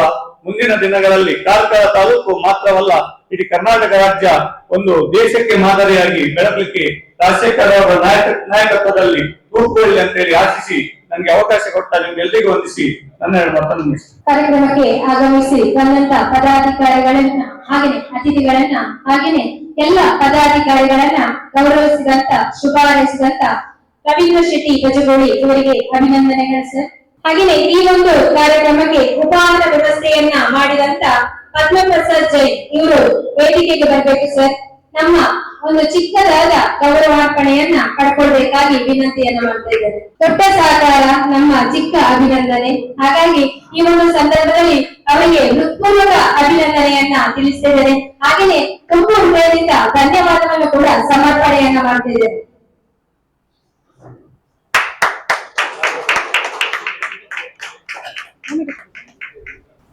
ನಿಮ್ಮ ಸಹಕಾರ ಹೀಗೇನೆ ಇರ್ಲಿ ಅಂತ ಹೇಳಿ ಆಶಿಸ್ತಾ ನೀವು ನಿಮ್ಮ ಸಂಸ್ಥೆಯಲ್ಲಿ ಉನ್ನತ ಸಾಧನೆ ಮಾಡುವಂತಾಗಲಿ ಅಂತ ಹೇಳಿ ಆಶಿಸ್ತಾ ನಿಮಗೆ ಈ ಒಂದು ಗೌರವಾರ್ಪಣೆ ಸರ್. ಹಾಗೇನೆ ಪ್ರಶಾಂತ್ ಕಾಮತ್ ಕೂಡ ಇವರು ಅಲ್ಲಿ ಕುತ್ಕೊಂಡಲ್ಲಿ ಎಲ್ರಿಗೂ ಶುಭವನ್ನ ಹಾರೈಸಿದ್ದಾರೆ. ಮುಂದಿನ ಅಂಗವಾಗಿ ಅಧ್ಯಕ್ಷೀಯ ಭಾಷಣವನ್ನ ನಮ್ಮ ಕುಮಾರಿ ನಳಿನಿ ಎಸ್ ಸುವರ್ಣ ಅವರು ನಡೆಸಿಕೊಡ್ಬೇಕಾಗಿ ವಿನಂತಿಯನ್ನು ಮಾಡ್ತಿದ್ದೇನೆ. ವೇದಿಕೆಯಲ್ಲಿ ಉಪಸ್ಥಿತರಿರುವಂತಹ ಎಲ್ಲ ಅತಿಥಿ ಅಭ್ಯಾಗತರಿಗೆ ಹಾಗೂ ನೆರೆದಿರುವಂತಹ ಸರ್ವರಿಗೂ ವಂದಿಸುತ್ತಾ, ಬಹುಶಃ ಇಲ್ಲಿ ಉಳಿದಿರುವವರು ನಾವೆಲ್ಲ ಸಂಘದಲ್ಲಿರುವಂತಹ ಎಲ್ಲ ಸುದ್ದಿ ಸಂಸ್ಥೆಗಳ ಜಾಹೀರಾತುದಾರರು, ಓದುಗಾರರು, ಹಿತೈಷಿಗಳು ಅವರೆಲ್ಲರಿಗೂ ಎಲ್ಲ ಸುದ್ದಿ ಸಂಸ್ಥೆಗಳ ಪರವಾಗಿ ಸಂಘದ ವತಿಯಿಂದ ಅಭಿನಂದನೆಯನ್ನು ಸಲ್ಲಿಸ್ತೇವೆ. ಯಾಕಂದ್ರೆ ನಿಮ್ಮಿಂದ ನಾವೆಲ್ಲ ಸೇರಿ ಸಂಘ ರೂಪುಗೊಂಡಿದೆ ಅಂತ ನಮ್ಗೆ ಖುಷಿ ಇದೆ. ಬಹುಶಃ ಕರ್ನಾಟಕ ಮಾಧ್ಯಮ ಪತ್ರಕರ್ತರ ಸಂಘ ಕಾರ್ಕಳದಲ್ಲಿ ಪ್ರಾರಂಭ ಆಗುವಾಗ ನನಗೆ ತಿಳಿಯದೆಯೇ ನನ್ನನ್ನು ಆಯ್ಕೆ ಮಾಡಿದ್ದಾರೆ. ಆಮೇಲೆ ನೀವು ಆಗ್ಬೇಕಂತ ಹೇಳ್ತೀರಿ.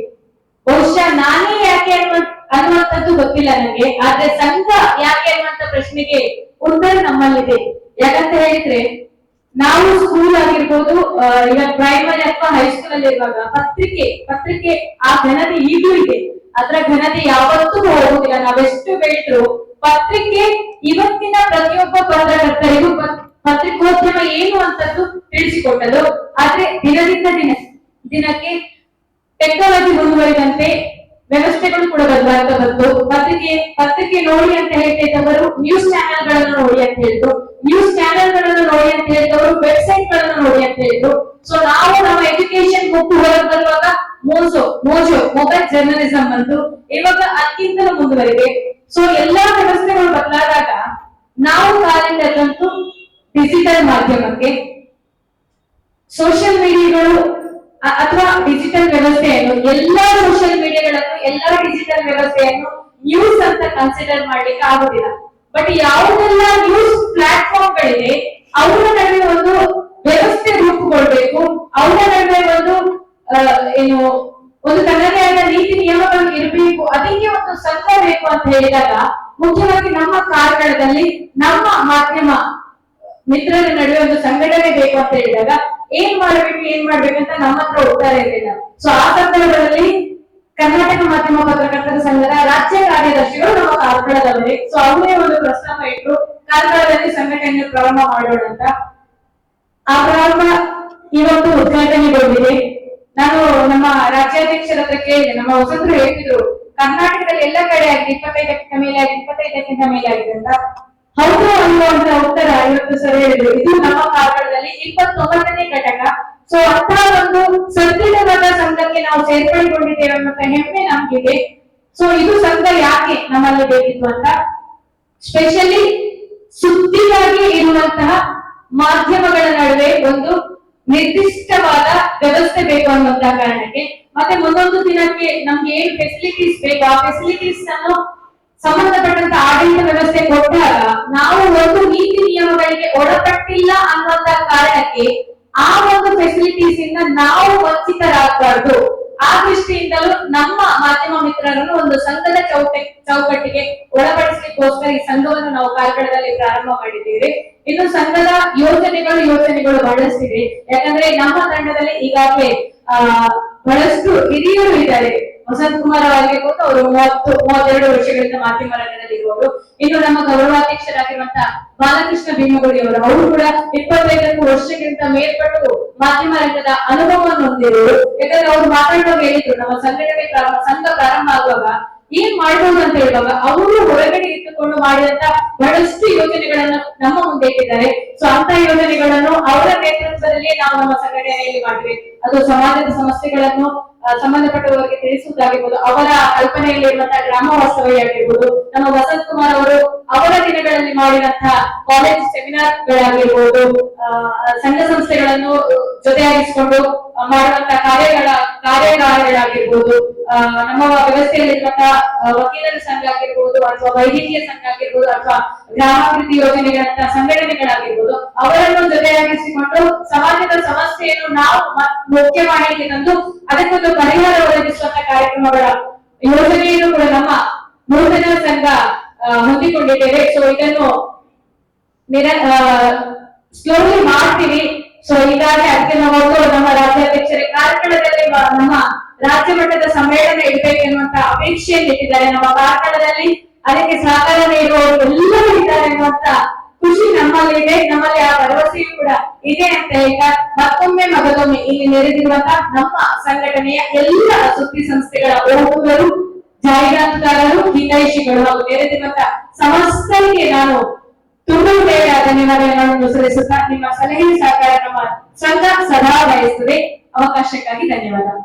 ನಮ್ಮ ಕರ್ನಾಟಕ ಮಾಧ್ಯಮ ಪತ್ರಕರ್ತರ ಸಂಘದ ಕಾರ್ಕಳ ತಾಲೂಕಿನ ಮೊದಲ ಮಹಿಳಾ ಅಧ್ಯಕ್ಷೆಯಾಗಿ ಆಯ್ಕೆಯಾದ ದಿನದಿಂದ ಇವತ್ತಿನವರೆಗೆ ಬಹಳ ಲವಲವಿಕೆಯಲ್ಲಿ ಪಾಲ್ಗೊಂಡು ಎಲ್ಲಾ ವ್ಯವಸ್ಥೆಯನ್ನು ಮಾಡುವಲ್ಲಿ ಪ್ರಮುಖ ಪಾತ್ರವನ್ನು ವಹಿಸಿ ಈ ಒಂದು ಸಂಘವನ್ನು ಇವರ ಅವಧಿಯಲ್ಲಿ ಬಹಳ ಉತ್ತಮವಾಗಿ ಸಂಘಟನೆಯನ್ನು ಬಲಪಡಿಸಬಹುದೆಂಬ ಭರವಸೆಯನ್ನ ಎಲ್ಲರಲ್ಲೂ ಮೂಡಿಸಿದಂತ ನಮ್ಮ ನಳಿನಿಯವರು ಅಧ್ಯಕ್ಷೀಯ ಭಾಷಣವನ್ನ ಮಾಡಿದ್ದಾರೆ.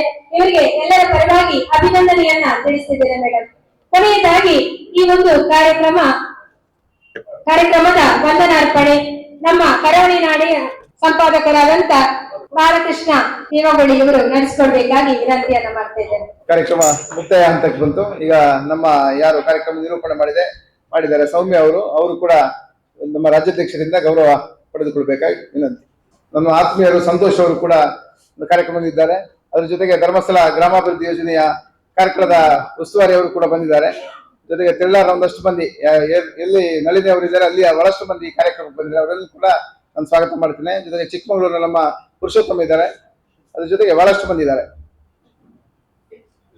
ಟೀಮ್ ಸಿಂಧೂರ್ ಹಾಗೂ ಕಾರ್ಕಲ್ ಟೈಗರ್ಸ್ ನ ಬಹಳಷ್ಟು ಮಂದಿ ಕಾರ್ಯಕ್ರಮಕ್ಕೆ ಬಂದಿದ್ದಾರೆ. ಅವರನ್ನು ಸ್ವಾಗತಿಸ್ತೇನೆ. ಕರ್ನಾಟಕ ಮಾಧ್ಯಮ ಪತ್ರಕರ್ತರ ಸಂಘ ಬೆಂಗಳೂರು ಕಾರ್ಕಳ ಹಾಗೂ ಹೆಬ್ರಿ ಘಟಕದ ಸಂಘ ಉದ್ಘಾಟನೆ ಮತ್ತು ಪದಗ್ರಹಣ ಸಮಾರಂಭ. ಕರ್ನಾಟಕ ರಾಜ್ಯದಲ್ಲಿ ಒಂದು ಐತಿಹಾಸಿಕ ಕ್ಷಣ ಅಂತ ಇವತ್ತಿನ ಈ ದಿವಸವನ್ನು ನಾನು ವಂದನೆ ಮಾಡ್ತೇನೆ. ರಾಜ್ಯದಲ್ಲಿ ಚೊಚ್ಚಲವಾಗಿ ಇವತ್ತು ಮಹಿಳಾ ಅಧ್ಯಕ್ಷೆ ಇವತ್ತು ನಮ್ಮ ಕಾರ್ಕಳದಲ್ಲಿ ಈ ಒಂದು ಕರ್ನಾಟಕ ಮಾಧ್ಯಮ ಪತ್ರಕರ್ತರ ಸಂಘ ಅಧ್ಯಕ್ಷ ಸ್ಥಾನವನ್ನು ವಹಿಸಿಕೊಂಡಿದ್ದಾರೆ. ವಿಶೇಷವಾಗಿ ನಾವೆಲ್ಲರೂ ಅವರಿಗೆ ಇವತ್ತು ಅಭಿನಂದನೆ ಸಲ್ಲಿಸಬೇಕು. ನಾನು ವೈಯಕ್ತಿಕವಾಗಿ ಅವರಿಗೆ ಈ ಒಂದು ಸಂದರ್ಭದಲ್ಲಿ ಧನ್ಯವಾದಗಳನ್ನು ಮತ್ತು ಶುಭಾಶಯಗಳನ್ನು ಕೋರುತ್ತೇನೆ. ಈ ಒಂದು ಸಮಾರಂಭ ಬಹುಶಃ ಅಚ್ಚುಕಟ್ಟಾಗಿ ನಡೆದಿದೆ ಅನ್ನುವಂತ ಆ ಸಂತೋಷದ ನಡುವೆ ಇವತ್ತು ಈ ಒಂದು ಕಾರ್ಯಕ್ರಮವನ್ನ ಅತ್ಯಂತ ಸುಂದರವಾಗಿ ಈ ಕಾರ್ಯಕ್ರಮ ಮೂಡಿ ಬರಲಿಕ್ಕೆ ಕಾರಣಕರ್ತರಾಗಿರ್ತಕ್ಕಂಥ ಕರ್ನಾಟಕ ರಾಜ್ಯ ಮಾಧ್ಯಮ ಪತ್ರಕರ್ತರ ಸಂಘದ ಅಧ್ಯಕ್ಷರಾಗಿರ್ತಕ್ಕಂಥ GM ರಾಜಶೇಖರ್ ಅವರು ತಮ್ಮ ಅಮೃತ ಹಸ್ತದಿಂದ ಈ ಒಂದು ಕಾರ್ಯಕ್ರಮವನ್ನು ಉದ್ಘಾಟಿಸಿದ್ದಾರೆ. ಬಹುಶಃ ಈ ಕಾರ್ಯಕ್ರಮ ಯಶಸ್ವಿಯಾಗಿ ನಡೆಯುವುದರಲ್ಲಿ ತಮ್ಮ ಪಾತ್ರ ದೊಡ್ಡದನ್ನುವಂತ ಮಾತನ್ನು ಹೇಳ್ತಾ ನಿಮಗೆ ಈ ಒಂದು ಕಾರ್ಯಕ್ರಮಕ್ಕೆ ಆಗಮಿಸಿದ್ದಕ್ಕಾಗಿ ಧನ್ಯವಾದಗಳು ಸರ್. ತಮಗೆ ವಿಶೇಷವಾದಂತಹ ಗೌರವ. ಅದೇ ರೀತಿ ಇವತ್ತಿನ ಈ ಒಂದು ಸಮಾರಂಭವನ್ನ ಅಚ್ಚುಕಟ್ಟಾಗಿ ನಿರ್ವಹಿಸಿರ್ತಕ್ಕಂಥ ಕರ್ನಾಟಕ ಮಾಧ್ಯಮ ಪತ್ರಕರ್ತರ ಸಂಘದ ಕಾರ್ಕಳ ಘಟಕದ ಅಧ್ಯಕ್ಷೆ ಕುಮಾರಿ ನಳಿನಿ ಸುವರ್ಣ ಇವರಿಗೆ ತಮ್ಮೆಲ್ಲರ ಪರವಾಗಿ ಪ್ರೀತಿಪೂರ್ವಕ ಧನ್ಯವಾದಗಳು. ಹಾಗೇನೆ ಈ ಒಂದು ಸಮಾರಂಭದಲ್ಲಿ ಪತ್ರಕರ್ತರು ಮತ್ತು ಪತ್ರಿಕೆ ಮತ್ತು ಮಾಧ್ಯಮಗಳು ಯಾವ ರೀತಿ ಇರಬೇಕು ಎನ್ನುವಂತ ಕಲ್ಪನೆಯನ್ನು ಕೊಟ್ಟು ಈ ಒಂದು ಕಾರ್ಯಕ್ರಮದ ಮುಖ್ಯ ಅತಿಥಿಯಾಗಿ ಭಾಗವಹಿಸಿ ಇವತ್ತು ನಮಗೆ ಶುಭವನ್ನು ಕೋರಿ ಹೇಳಿರ್ತಕ್ಕಂಥ ಕಾರ್ಕಳ ವಿಧಾನಸಭಾ ಕ್ಷೇತ್ರದ ಶಾಸಕರಾದ ವಿ ಸುನೀಲ್ ಕುಮಾರ್ ಅವರಿಗೆ ಕೂಡ ಪ್ರೀತಿಪೂರ್ವಕ ಧನ್ಯವಾದಗಳು. ಹಾಗೇನೆ ಈ ಒಂದು ಸಮಾರಂಭದಲ್ಲಿ ನಮ್ಮ ಜೊತೆ ಇದ್ದು ಪತ್ರಕರ್ತರ ಹಿತನುಡಿಯನ್ನ ನುಡಿದಿರ್ತಕ್ಕಂಥ ಉದಯ ಶೆಟ್ಟಿ ಮುನಿಯಾಲು, ಅಧ್ಯಕ್ಷರು ಉದಯ ಕೃಷ್ಣಯ್ಯ ಶೆಟ್ಟಿ ಚಾರಿಟೇಬಲ್ ಟ್ರಸ್ಟ್ ಮುನಿಯಾಲು ಇವರಿಗೂ ಕೂಡ ಪ್ರೀತಿಪೂರ್ವಕ ಧನ್ಯವಾದಗಳು. ಹಾಗೇನೆ ಈ ಒಂದು ಸಮಾರಂಭದಲ್ಲಿ ನಮ್ಮ ಜೊತೆ ಇದ್ದು ಕೂಡ ಮತ್ತು ಮುಂದಿನ ದಿನಗಳಲ್ಲಿ ರಾಜ್ಯ ಮಟ್ಟದ ಕಾರ್ಯಕ್ರಮ ಆಗುವಾಗ ನಮ್ಮ ಜೊತೆ ಇರ್ತೇವೆ ಎನ್ನುವಂತ ಭರವಸೆಯನ್ನ ನೀಡಿರ್ತಕ್ಕಂಥ ಉದ್ಯಮಿಗಳು ಹಾಗೂ ಸಮಾಜ ಸೇವಕರು ಪ್ರಶಾಂತ್ ಕಾಮತ್ ಬೋರಾ ಇವರಿಗೂ ಕೂಡ ಪ್ರೀತಿಪೂರ್ವಕ ಧನ್ಯವಾದಗಳು. ಹಾಗೇನೆ ಪತ್ರಕರ್ತರು ಅಂದಾಗ ನಮ್ಗೆಲ್ಲ ತಕ್ಷಣ ನೆನಪು ನಮ್ಮ ಜೊತೆ ಇರುವರು ಡಾಕ್ಟರ್ ರವೀಂದ್ರ ಶೆಟ್ಟಿ ಬಜಗೋಲಿ. ಇವರು ನಮ್ಮ ಜೊತೆ ಎಲ್ಲಾ ಪತ್ರಕರ್ತರ ಜೊತೆ ಸದಾ ಬೆನ್ನೆಲುಬಾಗಿ ನಿಲ್ಲುವವರು. ಅವರನ್ನು ಕೂಡ ಈ ಒಂದು ಕಾರ್ಯಕ್ರಮದಲ್ಲಿ ಅವರಿಗೂ ಕೂಡ ಪ್ರೀತಿಪೂರ್ವಕ ಧನ್ಯವಾದವನ್ನ ಅರ್ಪಿಸ್ತೇನೆ. ಹಾಗೇನೆ ಈ ಒಂದು ಮಹಿಳಾ ಅಧ್ಯಕ್ಷತೆಗೆ ಒಂದು ಸಪೋರ್ಟ್ ಆಗಿ ನಿಂತವರು ಮಿತ್ರ ಪ್ರಭಾ ಹೆಗ್ಡೆ ಅವರು, ಅಖಿಲ ಭಾರತೀಯ ಸಾಹಿತ್ಯ ಪರಿಷತ್ ಇದರ ಅಧ್ಯಕ್ಷರು. ನಮಗೆ ಕೂಡ ಪ್ರೀತಿಪೂರ್ವಕ ಧನ್ಯವಾದಗಳು. ಹಾಗೇನೆ ಈ ಒಂದು ಸಮಾರಂಭದಲ್ಲಿ ವಿಶೇಷವಾಗಿ ನಮ್ಮ ಜೊತೆ ವೇದಿಕೆಯಲ್ಲಿ ಉಪಸ್ಥಿತರಿರ್ತಕ್ಕಂಥವರು ಕರ್ನಾಟಕ ಮಾಧ್ಯಮ ಪತ್ರಕರ್ತರ ಸಂಘದ ಉಪಾಧ್ಯಕ್ಷರಾಗಿರ್ತಕ್ಕಂಥ ಕೃಷ್ಣಪ್ಪ ಅವರು. ತಮ್ಮನ್ನು ಕೂಡ ಪ್ರೀತಿಪೂರ್ವಕವಾಗಿ ತಮಗೆ ಧನ್ಯವಾದವನ್ನು ಅರ್ಪಿಸ್ತೇನೆ. ಹಾಗೇನೆ ಈ ಒಂದು ಕಾರ್ಯಕ್ರಮ ಇವತ್ತು ಕಾರ್ಕಳದಂತ ಪುಟ್ಟ ತಾಲೂಕಿನಲ್ಲಿ ಅತ್ಯಂತ ವೈಭವದಿಂದ ನಡೀಬೇಕಂದ್ರೆ ಅದಕ್ಕೆ ಕಾರಣಕರ್ತರು ಕರ್ನಾಟಕ ಮಾಧ್ಯಮ ಪತ್ರಕರ್ತರ ಸಂಘದ ರಾಜ್ಯ ಕಾರ್ಯದರ್ಶಿಯಾಗಿರ್ತಕ್ಕಂಥ ಹಾಗೂ ಸ್ಥಳೀಯರಾಗಿರ್ತಕ್ಕಂಥ ವಸಂತ್ ಕುಮಾರ್ ಅವರು. ನಮಗೆ ಕೂಡ ವಿಶೇಷವಾಗಿ ಪ್ರೀತಿಪೂರ್ವಕ ಧನ್ಯವಾದಗಳು. ಹಾಗೇನೆ ಈ ಒಂದು ಕಾರ್ಯಕ್ರಮದಲ್ಲಿ ನಮ್ಮ ಜೊತೆ ಇರ್ತಕ್ಕಂಥವರು ಕರ್ನಾಟಕ ಮಾಧ್ಯಮ ಪತ್ರಕರ್ತರ ಸಂಘದ ಉಡುಪಿ ಜಿಲ್ಲಾ ಅಧ್ಯಕ್ಷರಾಗಿರ್ತಕ್ಕಂಥ MN ಕೊಟ್ಟಾರಿ ಅವರು. ನಮಗೆ ಕೂಡ ಪ್ರೀತಿಪೂರ್ವಕ ಧನ್ಯವಾದಗಳು.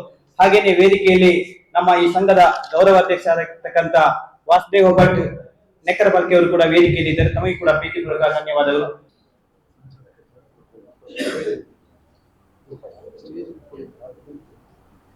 ಹಾಗೇನೆ ಈ ಒಂದು ಕಾರ್ಯಕ್ರಮದಲ್ಲಿ ನಮ್ಮ ಜೊತೆ ಸಂಚಾಲಕರಾಗಿ ಶರತ್ ಭಟ್ ಕಾನಂಗಿ ಅವರು ಇದ್ದಾರೆ. ತಮಗೂ ಕೂಡ ಪ್ರೀತಿಪೂರ್ವಕ ಧನ್ಯವಾದಗಳು. ಹಾಗೇನೆ ಈ ಒಂದು ಕಾರ್ಯಕ್ರಮಕ್ಕೆ ವಿಶೇಷವಾಗಿ ಬಹಳಷ್ಟು ಹೊತ್ತು ನಮ್ಮ ಜೊತೆ ಇದ್ದು ಈ ಒಂದು ಕಾರ್ಯಕ್ರಮವನ್ನು ಚಂದಗಾಣಿಸಿಕೊಡುವಲ್ಲಿ ಎಲ್ಲ ಓದುಗರು ಮತ್ತು ನೋಡುಗರು ಎಲ್ಲರೂ ಕೂಡ ನಮ್ಮ ಜೊತೆ ಸೇರಿಕೊಂಡಿದ್ದಾರೆ. ತಮಗೆ ವಿಶೇಷವಾದಂತಹ ಧನ್ಯವಾದಗಳು. ಹಾಗೆ ಈ ಒಂದು ಕಾರ್ಯಕ್ರಮಕ್ಕೆ ನಮಗೆ ಬೇರೆ ಬೇರೆ ರೀತಿಯ ನೆರವನ್ನು ಕೊಟ್ಟಿದ್ದಾರೆ. ಟಿಫಿನ್ ವ್ಯವಸ್ಥೆ ಇರ್ಬೋದು, ಆರ್ಥಿಕವಾಗಿ ಕೂಡ ನೆರವನ್ನು ಕೊಟ್ಟಿರ್ತಕ್ಕಂಥ ಎಲ್ಲ ನಮ್ಮ ಹಿತೈಷಿ ಬಂಧುಗಳಿಗೆ ಕೂಡ ಪ್ರೀತಿಪೂರ್ವಕ ಧನ್ಯವಾದಗಳು. ಹಾಗೆ ಈ ಒಂದು ಕಾರ್ಯಕ್ರಮಕ್ಕೆ ನಮ್ಗೆ ಇಲ್ಲಿ ಈ ಕಾರ್ಯಕ್ರಮ ನಡೆಸಲಿಕ್ಕೆ ಅವಕಾಶವನ್ನು ಮಾಡಿಕೊಟ್ಟಂತ ಈ ಹೋಟೆಲ್ನ ಮಾಲೀಕರಿಗೂ ಮತ್ತು ಎಲ್ಲ ಸಿಬ್ಬಂದಿ ವರ್ಗದವರಿಗೂ ಕೂಡ ವಿಶೇಷವಾದಂತಹ ಧನ್ಯವಾದಗಳು. ಹಾಗೇನೆ ಈ ಸಮಾರಂಭದಲ್ಲಿ ಇವತ್ತು ನಾವೇನು 4 ಗೋಡೆಗಳ ಮಧ್ಯೆ ಮಾತಾಡಿದ್ದೇವೆ, ನಾಳೆ ಅದನ್ನು ಹೊರಗಿನ ಜಗತ್ತಿಗೆ ತೋರಿಸ್ತಕ್ಕಂತ ಕ್ಯಾಮರಾಮ್ಯಾನ್ಗಳು ಮತ್ತು ನಮ್ಮದೇ ಆದಂತಹ ಪತ್ರಕರ್ತ ಬಳಗದವರಿದ್ದಾರೆ. ನಮಗೆ ಕೂಡ ಪ್ರೀತಿಪೂರ್ವಕ ಧನ್ಯವಾದಗಳು. ಈ ಒಂದು ಕಾರ್ಯಕ್ರಮದ ಯಶಸ್ವಿನಿಂದ ಯಾರೆಲ್ಲ ನಮ್ಮ ಜೊತೆ ಪ್ರತ್ಯಕ್ಷ ಹಾಗೂ ಪರೋಕ್ಷವಾಗಿ ನೆರವನ್ನು ಕೊಟ್ಟಿದ್ದಾರೆ ನಮ್ಗೆಲ್ಲರಿಗೂ ಕೂಡ ಪ್ರೀತಿಪೂರ್ವಕವಾದಂತಹ ಧನ್ಯವಾದವನ್ನು ಅರ್ಪಿಸುತ್ತಾ ಜೈ ಹಿಂದ್, ಜೈ ಕರ್ನಾಟಕ. ಹಾಗೇನೆ ಈ ಒಂದು ಕಾರ್ಯಕ್ರಮದ ವಂದನಾರ್ಪಣೆಯನ್ನ ಮಾಡಿದಂತ ಶ್ರೀ ಬಾಲಕೃಷ್ಣ ಬೇಗವಳಿ ಇವರಿಗೂ ಕೂಡ ಧನ್ಯವಾದಗಳು. ಇವರಿಗೂ ಕೂಡ ಗೌರವ ಸ್ಮರಣಿಕೆಯನ್ನ ನೀಡಿ ಅಭಿನಂದಿಸಬೇಕಾಗಿ ಕೇಳ್ಕೊಳ್ತೀನಿ.